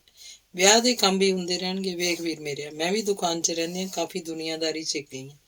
ਅਖਬਾਰ ਤੇ ਟੀਵੀ ਬਹੁਤ ਕੁਝ ਸਿਖਾ ਗਿਆ। ਇਸ ਮਹਿੰਗਾਈ ਦੇ ਜ਼ਮਾਨੇ 'ਚ ਉਹੀ ਬਚੂ ਜੋ ਹੱਥ ਪੱਲਾ ਹਿਲਾਉਂਦਾ ਰਹੂ। ਸਰਕਾਰਾਂ ਦੀ ਤਾਂ ਭਿਆਂ ਬੋਲੀ ਪਈ ਹੈ। ਆਉਣ ਵਾਲੇ ਕੁਝ ਸਾਲਾਂ 'ਚ ਤੂੰ ਵੇਖੀ, ਬੇਰੁਜ਼ਗਾਰਾਂ ਦੀਆਂ ਹੇੜਾਂ ਬਾਹਰ ਦੂਸਰੇ ਦੇਸ਼ਾਂ ਵੱਲ ਰੁੱਖ ਕਰਨਗੀਆਂ।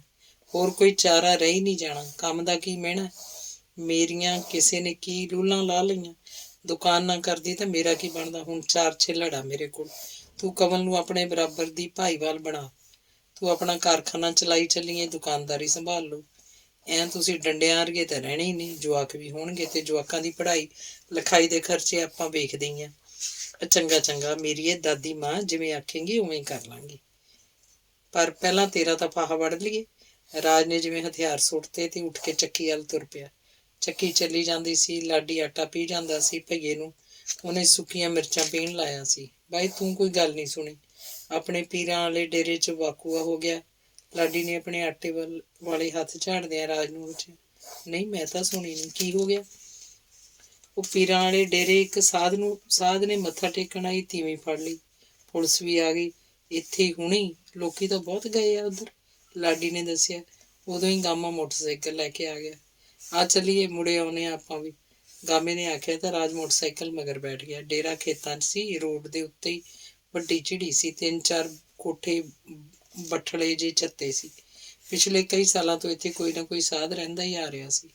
ਇਸ ਡੇਰੇ ਤੇ ਜਿੰਨੇ ਵੀ ਪਹਿਲਾਂ ਸਾਧ ਸੱਪੇ ਆਉਂਦੇ ਰਹੇ ਸਨ, ਸਾਰੇ ਛੰਡੇ ਛੁਲਕੇ ਹੀ ਹੁੰਦੇ ਸਨ। ਸ਼ਾਮ ਵੇਲੇ ਤਾਂ ਪਿੰਡ ਦੇ ਨਸ਼ਾ ਪੱਤਾ ਕਰਨ ਵਾਲੇ ਵੀ ਡੇਰੇ 'ਚ ਆ ਜਾਂਦੇ। ਕੁੰਡਾ ਘੁੱਟਣਾ ਖੜਕਦਾ ਹੀ ਰਹਿੰਦਾ। ਚਿਲਮਾਂ ਮਗਦੀਆਂ ਰਹਿੰਦੀਆਂ। ਡੇਰੇ 'ਚ ਪਹਿਲਾਂ ਤਾਂ ਦੱਸਦੇ ਆ ਸ਼ਰਾਬ ਵੀ ਬਹੁਤ ਨਿਕਲਦੀ ਸੀ, ਪਰ ਜਦੋਂ ਦੇ ਜਟਾਧਾਰੀ ਬਾਬੇ ਸਵਰਗ ਸਿਧਾਰੇ ਆ, ਫਰਕ ਆ। ਪੀਣ ਵਾਲੇ ਆਪੋ ਆਪਣੀ ਲਿਆ ਰੰਗ ਜਮਾ ਲੈਂਦੇ ਆ। ਡੇਰੇ ਵੱਲ ਨੂੰ ਹੋਰ ਵੀ ਲੋਕੀ ਜਾ ਰਹੇ ਸੀ। ਪਤਾ ਲੱਗਾ ਸੀ ਕਿ ਜਿਹੜਾ ਬਾਬਾ 4 ਮਹੀਨੇ ਪਹਿਲਾਂ ਆਇਆ ਸੀ, ਉਹਨੇ ਮੱਥਾ ਟੇਕਣ ਆਈ ਇੱਕ ਔਰਤ ਨਾਲ ਬਲਾਤਕਾਰ ਕਰਤਾ। ਔਰਤ ਇਸ ਪਿੰਡ ਦੀ ਤਾਂ ਨਹੀਂ ਸੀ, ਪਤਾ ਨਹੀਂ ਕਿੱਥੋਂ ਦੀ ਸੀ। ਕੋਲ ਇੱਕ 3-4 ਮਹੀਨੇ ਦਾ ਬੱਚਾ ਵੀ ਸੀ। ਡੇਰੇ 'ਚ ਉਸ ਸਾਧ ਤੋਂ ਬਿਨਾਂ ਕੋਈ ਵੀ ਨਹੀਂ ਸੀ। ਉਸ ਔਰਤ ਨੇ ਬਹੁਤ ਰੌਲਾ ਪਾਇਆ, ਬੂਹ ਬਾਰਿਆ ਕੀਤੀ, ਪਰ ਜਦੋਂ ਉਹਨੂੰ ਨੇੜੇ ਦੇ ਖੇਤਾਂ 'ਚ ਕੰਮ ਕਰਨ ਵਾਲੇ ਆਏ, ਬਾਬਾ ਭਾਣਾ ਵਰਤਾ ਚੁੱਕਿਆ ਸੀ। ਉਹ ਔਰਤ ਘਰੂੰਡਾ ਨਾਲ ਖਾਧੀ ਪਈ ਸੀ। ਸਰੀਰ 'ਚੋਂ ਥਾਂ ਖੂਨ ਸਿਮਰਿਆ ਸੀ। ਬੱਚਾ ਵਿਲਕਦਾ ਵੀ ਆ ਕੇ ਖੇਤ ਵਾਲਿਆਂ ਹੀ ਸੰਭਾਲਿਆ ਸੀ। ਕਿਸੇ ਨੇ 101 ਨੰਬਰ ਤੇ ਫੋਨ ਕੀਤਾ, ਪੁਲਿਸ ਆ ਗਈ। ਲੋਕ ਕੁੱਟ-ਕੁੱਟ ਸਾਧ ਨੂੰ ਲਾਸ਼ 'ਚ ਬਦਲਦੇ, ਪੁਲਿਸ ਨਹੀਂ ਬਚਾਈ। ਉਹ ਸਾਧ ਨੂੰ ਵੇਖ ਰਾਜ ਦੇ ਮੂੰਹ 'ਚੋਂ ਅਗਲੇ ਸ਼ਬਦ ਨਹੀਂ ਨਿਕਲੇ। ਸਾਧ ਦੇ ਚੋਲੇ 'ਚ ਕਮਲ ਦਾ ਮਾਮਾ ਮੇਲੂ ਸੀ। ਉਦੋਂ ਹੀ ਕਿਸੇ ਨੇ ਤਵੇ ਤੋਂ ਕਾਲਸ ਲਾ ਕੇ ਮੇਲੂ ਦਾ ਮੂੰਹ ਕਾਲਾ ਕਰਤਾ। ਪੁਲਿਸ ਉਸ ਔਰਤ ਤੇ ਸਾਧ ਨੂੰ ਲੈ ਗਈ। ਪਤਾ ਲੱਗਾ ਕਿ ਔਰਤ ਬਠਿੰਡੇ ਨੇੜਦੀ ਸੀ। ਉਹਦੀ ਡੇਰਿਆਂ ਪ੍ਰਤੀ ਇੰਨੀ ਸ਼ਰਧਾ ਉਹਨੂੰ ਇੱਕ ਪਾਸੇ ਖਿੱਚ ਲਿਆਈ ਸੀ। ਰਾਜ ਨੇ ਗਾਮੇ ਨਾਲ ਇਹ ਗੱਲ ਸਾਂਝੀ ਨਹੀਂ ਕੀਤੀ ਵੀ ਇਹ ਸਾਧ ਕੌਣ ਸੀ। ਉਹਨੇ ਤਾਂ ਘਰ ਆ ਕੇ ਕਮਲ ਤੇ ਵੀਰੂ ਨੂੰ ਵੀ ਨਹੀਂ ਦੱਸਿਆ। ਇਹ ਦੱਸ ਉਹ ਉਹਨਾਂ ਦਾ ਦਿਲ ਨਹੀਂ ਦੁਖਾਉਣਾ ਚਾਹੁੰਦਾ ਸੀ। ਭੂਰੇ ਦੇ ਵਿਆਹ ਦਾ ਸਾਰਾ ਭਾਰ ਰਾਜ ਦੇ ਮੋਢਿਆਂ ਤੇ ਸੀ। ਗਾਮਾ ਵੀ ਵੱਧ ਚੜ ਕੇ ਸਾਥ ਦੇ ਰਿਹਾ ਸੀ। ਗਾਮੇ ਨੇ ਤਾਂ ਰਾਜ ਦੇ ਵਿਆਹ ਵਾਂਗ ਪਤਾ ਵੀ ਨਹੀਂ ਲੱਗਣ ਦਿੱਤਾ ਕਦੋਂ ਡਰਮ ਦਾਰੂ ਦਾ ਉਬਾਲ ਲਿਆ ਸੀ। ਦੋਹਾਂ ਦੀ ਇੱਕ ਲੱਤ ਘਰੇ ਹੁੰਦੀ, ਇੱਕ ਸ਼ਹਿਰ। ਕਮਲ ਤੇ ਮਹਿੰਦਰ ਕੌਰ ਵੀ ਵੱਧ ਚੜ ਕੇ ਕੱਪੜਾ ਲੱਤਾ ਖਰੀਦ ਰਹੀਆਂ ਸੀ। ਨਿੱਕਾ ਮੋਟਾ ਸਾਰਾ ਸਮਾਨ ਬਣਵਾਇਆ ਗਿਆ ਸੀ। ਅਲਮਾਰੀਆਂ, ਸੋਫਾ ਸੈੱਟ ਵਗੈਰਾ ਖਰੀਦਿਆ ਜਾ ਚੁੱਕਿਆ ਸੀ। ਮੋਟਰਸਾਈਕਲ ਵੀ ਆ ਗਿਆ। ਇਹ ਸਾਰਾ ਸਮਾਨ ਵੇਖ ਭੂਰੋ ਦੀਆਂ ਅੱਖਾਂ ਭਰ ਜਾਂਦੀਆਂ ਸਨ। ਆਪਣੇ ਪਾਪਾ ਤੇ ਬੀਬੀ ਦੀ ਯਾਦ ਆ ਰਹੀ ਸੀ। ਵਿਆਹ ਭਾਵੇਂ ਪੈਲਸ 'ਚ ਹੋਣਾ ਸੀ, ਪਰ ਘਰੇ ਇੱਕ ਦਿਨ ਪਹਿਲਾਂ ਪੂਰੀ ਰੌਣਕ ਬਣ ਗਈ। ਪਿੰਡ ਤੇ ਗੁਆੜ ਦੀਆਂ ਕੁੜੀਆਂ ਬੁੜੀਆਂ ਇੱਕ ਦੂਜੀ ਤੋਂ ਵੱਧ ਚੜ ਕੇ ਉਪੜੀਆਂ ਸਨ। ਭੂਰੋ ਹਾਕਮ ਦੀ ਨਹੀਂ, ਅੱਜ ਸਾਰੇ ਪਿੰਡ ਦੀ ਧੀ ਸੀ। ਕੋਈ ਨਹੀਂ ਪਿੱਛੇ ਹਟਿਆ ਸੀ। ਸੂਰਤੀ ਵੀ ਨਹੀਂ ਰਹੀ ਸੀ, ਉਹ ਵੀ ਆਈ ਸੀ। ਧੀ ਧਿਆਣੀ ਨਾਲ ਕਿਸੇ ਦਾ ਕੀ ਗਿਲਾ ਸੀ। ਸੂਰਤੀ ਭਾਵੇਂ ਆਉਂਦੀ ਮੁੜ ਗਈ ਸੀ। ਭੂਰੋ ਨੇ ਕਿਸੇ ਵੀ ਸਕੀਰੀ ਵਾਲੇ ਨੂੰ ਨਹੀਂ ਸੱਦਿਆ ਸੀ। ਜਦ ਉਹਦੇ ਦੁੱਖ 'ਚ ਕਿਸੇ ਨੇ ਸਾਰ ਨਹੀਂ ਲਈ ਤਾਂ ਉਹ ਕਿਸੇ ਨੂੰ ਆਖਦੀ ਵੀ ਕੀ ਕਿਉਂ? ਉਸ ਲਈ ਤਾਂ ਉਹ ਆਪਣਾ ਪਿੰਡ ਹੀ ਸਾਰਾ ਕੁਝ ਸੀ, ਜਿੱਥੇ ਰਾਜੇ ਇਨਸਾਨ ਸਨ। ਨੱਥਾ ਸਿੰਘ ਵਰਗਿਆਂ ਦਾ ਵਾਸਾ ਸੀ। ਸੜ ਰਹੇ ਘਿਓ ਦੀ ਮਹਿਕ ਫਿਜ਼ਾ 'ਚ ਖਿੱਲਰ ਮਹਿਕਾਂ ਖਿਲਾਰ ਰਹੀ ਸੀ। ਨੱਕਾਂ 'ਚ ਭੁੱਜ ਰਹੇ ਮਸਾਲਿਆਂ ਦੀ ਖੁਸ਼ਬੂ ਢਿੱਡਾਂ 'ਚ ਖੁਰਦਲੂ ਪਾ ਰਹੀ ਸੀ। ਮਹਿੰਦਰੋ ਦਾ ਤਵੀ ਵਾਲੀਆਂ ਕੋਲ ਗੇੜੇ ਤੇ ਗੇੜਾ ਵੱਜ ਰਿਹਾ ਸੀ। ਜਾਣੀ ਦਾ ਮੁੰਡਿਓ, ਖਰੂਦ ਨਹੀਂ ਪਾਉਣਾ, ਧੀ ਧਿਆਣੀ ਦਾ ਵਿਆਹ ਹੈ। ਖਾਓ ਪੀਓ, ਐਸ਼ ਕਰੋ। ਜਾਣੀ ਦਾ ਨੱਥਾ ਸਿਉਂ ਵੀ ਖੁੰਡੀ ਦੇ ਆਸਰੇ ਘੁੱਕਿਆ ਫਿਰਦਾ ਸੀ। ਉਹਦੇ ਸਿਰ ਤੇ ਵੀ ਜਿਵੇਂ ਬਹੁਤ ਵੱਡਾ ਬੋਝ ਸੀ ਜਿਹੜਾ ਲੈ ਰਿਹਾ ਸੀ। ਪੈਲੇਸ 'ਚ ਕੱਲ੍ਹ ਨੂੰ ਦਾਰੂ ਦਾ ਕਿਵੇਂ ਕੀਤਾ? ਜਾਣੀ ਦਾ ਕਿਸੇ ਗੱਲੋਂ ਘਾਟ ਨਾ ਰਹਿ ਜੇ। ਜਾਣੀ ਦਾ ਹੱਲ ਹੈ। ਆਖਦਿਆਂ ਨੱਥਾ ਸਿਉਂ ਨੇ ਰਾਜ ਨੂੰ 50,000 ਦੇ ਨੋਟ ਫੜਾਏ। ਤਾਊ, ਸਾਰਾ ਇੰਤਜ਼ਾਮ ਆ, ਤੂੰ ਫਿਕਰ ਨਾ ਕਰ। ਰੱਖ ਕੋਲ, ਜੇ ਲੋੜ ਹੋਈ ਤਾਂ ਮੈਂ ਆਪੇ ਮੰਗ ਲੂੰ। ਰਾਜ ਨੇ ਨੋਟ ਉਸ ਵੱਲ ਵਧਾ ਦਿੱਤੇ। ਨਹੀਂ, ਜਾਣੀ ਦਾ ਰੱਖ ਤੂੰ। ਬਹੁਤ ਕੀਤਾ ਤੂੰ ਇਸ ਘਰ ਲਈ, ਬਹੁਤ। ਜਾਣੀ ਦਾ ਤੁਸੀਂ ਦੋਹਾਂ ਮਾਂ ਪੁੱਤਾਂ ਨੇ। ਆਖ ਨੱਥੇ ਨੇ ਰਾਜ ਦੇ ਮੋਢੇ ਤੇ ਹੱਥ ਰੱਖਿਆ। ਜਿਵੇਂ ਹਨੇਰਾ ਵੱਧ ਰਿਹਾ ਸੀ, ਹਾਕਮ ਦੇ ਘਰੇ ਰੌਣਕਾਂ ਵੱਧ ਰਹੀਆਂ ਸੀ। ਭੂਰੋ ਕੁੜੀਆਂ 'ਚ ਘਿਰੀ ਬੈਠੀ ਸੀ। ਹਾਣ ਦੀਆਂ ਉਹਨੂੰ ਕਰਿਆੜੀ ਆਖ ਛੇੜ ਰਹੀਆਂ ਸਨ। ਲੰਮੀਆਂ ਹੇਕਾਂ 'ਚ ਗੀਤ ਗੂੰਜ ਰਹੇ ਸਨ। ਰਾਤ ਨੂੰ ਜਾਗੋ ਵੀ ਕੱਢੀ ਗਈ। ਮੂਵੀ ਬਣ ਰਹੀ ਸੀ। ਕੈਮਰੇ ਵਾਲਾ ਫੋਟੋ ਖਿੱਚ ਰਿਹਾ ਸੀ। ਪਤਾ ਨਹੀਂ ਕਿਵੇਂ ਰੁੜਦੀ ਖੁੜਦੀ ਪਿਆਰੀ ਬੁੜੀ ਵੀ ਆ ਗਈ। 12 ਸਾਲੀ ਤਾਂ ਭਾਈ ਰੂੜੀ ਦੀ ਵੀ ਸੁਣੀ ਜਾਂਦੀ ਹੈ, ਇਹਦੀ ਵੀ ਸੁਣੀ ਗਈ ਵਿਚਾਰੀ ਦੀ। ਆਖਦੀ ਉਹ ਕੈਮਰੇ ਅੱਗੇ ਹੋਣ ਦੀ ਕੋਸ਼ਿਸ਼ ਕਰ ਰਹੀ ਸੀ, ਪਰ ਉਹਨੂੰ ਕੋਈ ਭਾਅ ਨਹੀਂ ਦੇ ਰਿਹਾ ਸੀ। ਉਹਦੇ ਜ਼ਮਾਨੇ ਲੱਦ ਗਏ ਸਨ। ਉਹਦੀ ਨੂੰਹ ਨਹੀਂ ਉਹਨੂੰ ਬਾਹੋਂ ਫੜ ਚੱਲਦੀ ਕਰਦਾ ਸੀ। ਉਹ ਸਾਰੀ ਰਾਤ ਹੀ ਧਮੱਚੜ ਪੈਂਦਾ ਰਿਹਾ। ਕੁੜੀਆਂ ਬੁੜੀਆਂ ਇੱਕ ਦੂਜੀ ਤੋਂ ਵੱਧ ਬੋਲੀਆਂ ਪਾ ਰਹੀਆਂ ਸੀ। ਪੈ ਜਾਓ ਭਾਈ, ਸਵੇਰੇ ਸਦੇਹਾਂ ਉੱਠਣਾ। ਕੁੜੀ ਦੀ ਨਹਾਈ ਧੋਈ ਵੀ ਕਰੂੰਗੀਆਂ, ਲਾ ਲਓ ਝੱਟ ਅੱਖ। ਬਲਬੀਰ ਕੁਰੇ, ਆਪਾਂ ਤਾਂ ਸੌਵੀਏ ਘੰਟਾ ਘੜੀ, ਮਹਿੰਦਰੋਂ ਨੇ ਆਖਿਆ। ਤਾਂ ਦੂਜੇ ਦਿਨ ਪੈਲੇਸ 'ਚ ਵੀ ਪੂਰੀ ਰੌਣਕ ਸੀ। ਜੈਦੇਵ ਕੇ ਕਈ ਰਿਸ਼ਤੇਦਾਰ ਬੁਆੜਾਂ ਜਿਹੀਆਂ ਵੀ ਕਰਦੇ ਫਿਰਦੇ ਸਨ, ਪਰ ਕਸ਼ਮੀਰ ਚੰਦ ਅੱਗੇ ਕਿਸੇ ਨੇ ਜ਼ੁਬਾਨ ਨਹੀਂ ਖੋਲ੍ਹੀ ਸੀ। ਜਾਣਦੇ ਸਨ ਉਹਨੇ ਪੈਲੇਸ 'ਚੋਂ ਬਾਹਰ ਕਰਦਿਆਂ 1 ਮਿੰਟ ਲਾਉਣਾ ਸੀ। ਪੂਰਾ ਲਿਹਾਜ਼ ਨਹੀਂ ਕਰਨਾ ਸੀ ਕਿਸੇ ਦਾ। ਧਰੀ ਧਰਾਈ ਨਹੀਂ ਰਹਿਣ ਦੇਣੀ ਸੀ। ਵਿਦਾਈ ਹੋ ਰਹੀ ਸੀ। ਭੂਰੋ ਗਲ ਲੱਗ ਆਪਣਿਆਂ ਨੂੰ ਮਿਲ ਰਹੀ ਸੀ। ਅੱਖਾਂ ਸਿੱਲੀਆਂ ਸਨ। ਕਮਲ ਨੂੰ ਤਾਂ ਪਤਾ ਹੀ ਨਹੀਂ ਲੱਗਾ ਸੀ ਕਦ ਚੋਪਲੇ ਜੇ ਘਰ ਤੇ ਦੁਕਾਨ ਦੀਆਂ ਚਾਬੀਆਂ ਕੱਢ ਉਹਦੀ ਮੁੱਠ ਵਿੱਚ ਭੂਰੋ ਨੇ ਦਿੱਤੀਆਂ ਸਨ। ਆ ਲੈ ਸੰਭਾਲ। ਇਸ ਮੌਕੇ ਕਮਲ ਬੋਲਦੀ ਵੀ ਤਾਂ ਕੀ ਬੋਲਦੀ। ਬੈਂਡ ਬਾਜਾ ਵੱਜ ਰਿਹਾ ਸੀ। ਧੁਨ ਗੂੰਜ ਰਹੀ ਸੀ। ਬਾਬਲ ਤੇਰੇ ਮਹਿਲਾਂ ਵਿੱਚੋਂ ਤੇਰੀ ਲਾਡੋ ਪਰਦੇਸਣ। ਰਾਜ ਭਰੀਆਂ ਅੱਖਾਂ ਨਾਲ ਇੱਕ ਪਾਸੇ ਖੜਾ ਸੀ ਜਦ ਨੱਥਾ ਸਿਉਂ ਨੇ ਉਹਦੇ ਮੋਢੇ ਤੇ ਹੱਥ ਆ ਰੱਖਿਆ ਸੀ। ਧੰਨਵਾਦ। ਇਹ ਨਾਵਲ 2018 ਵਿੱਚ ਛਪਿਆ ਸੀ।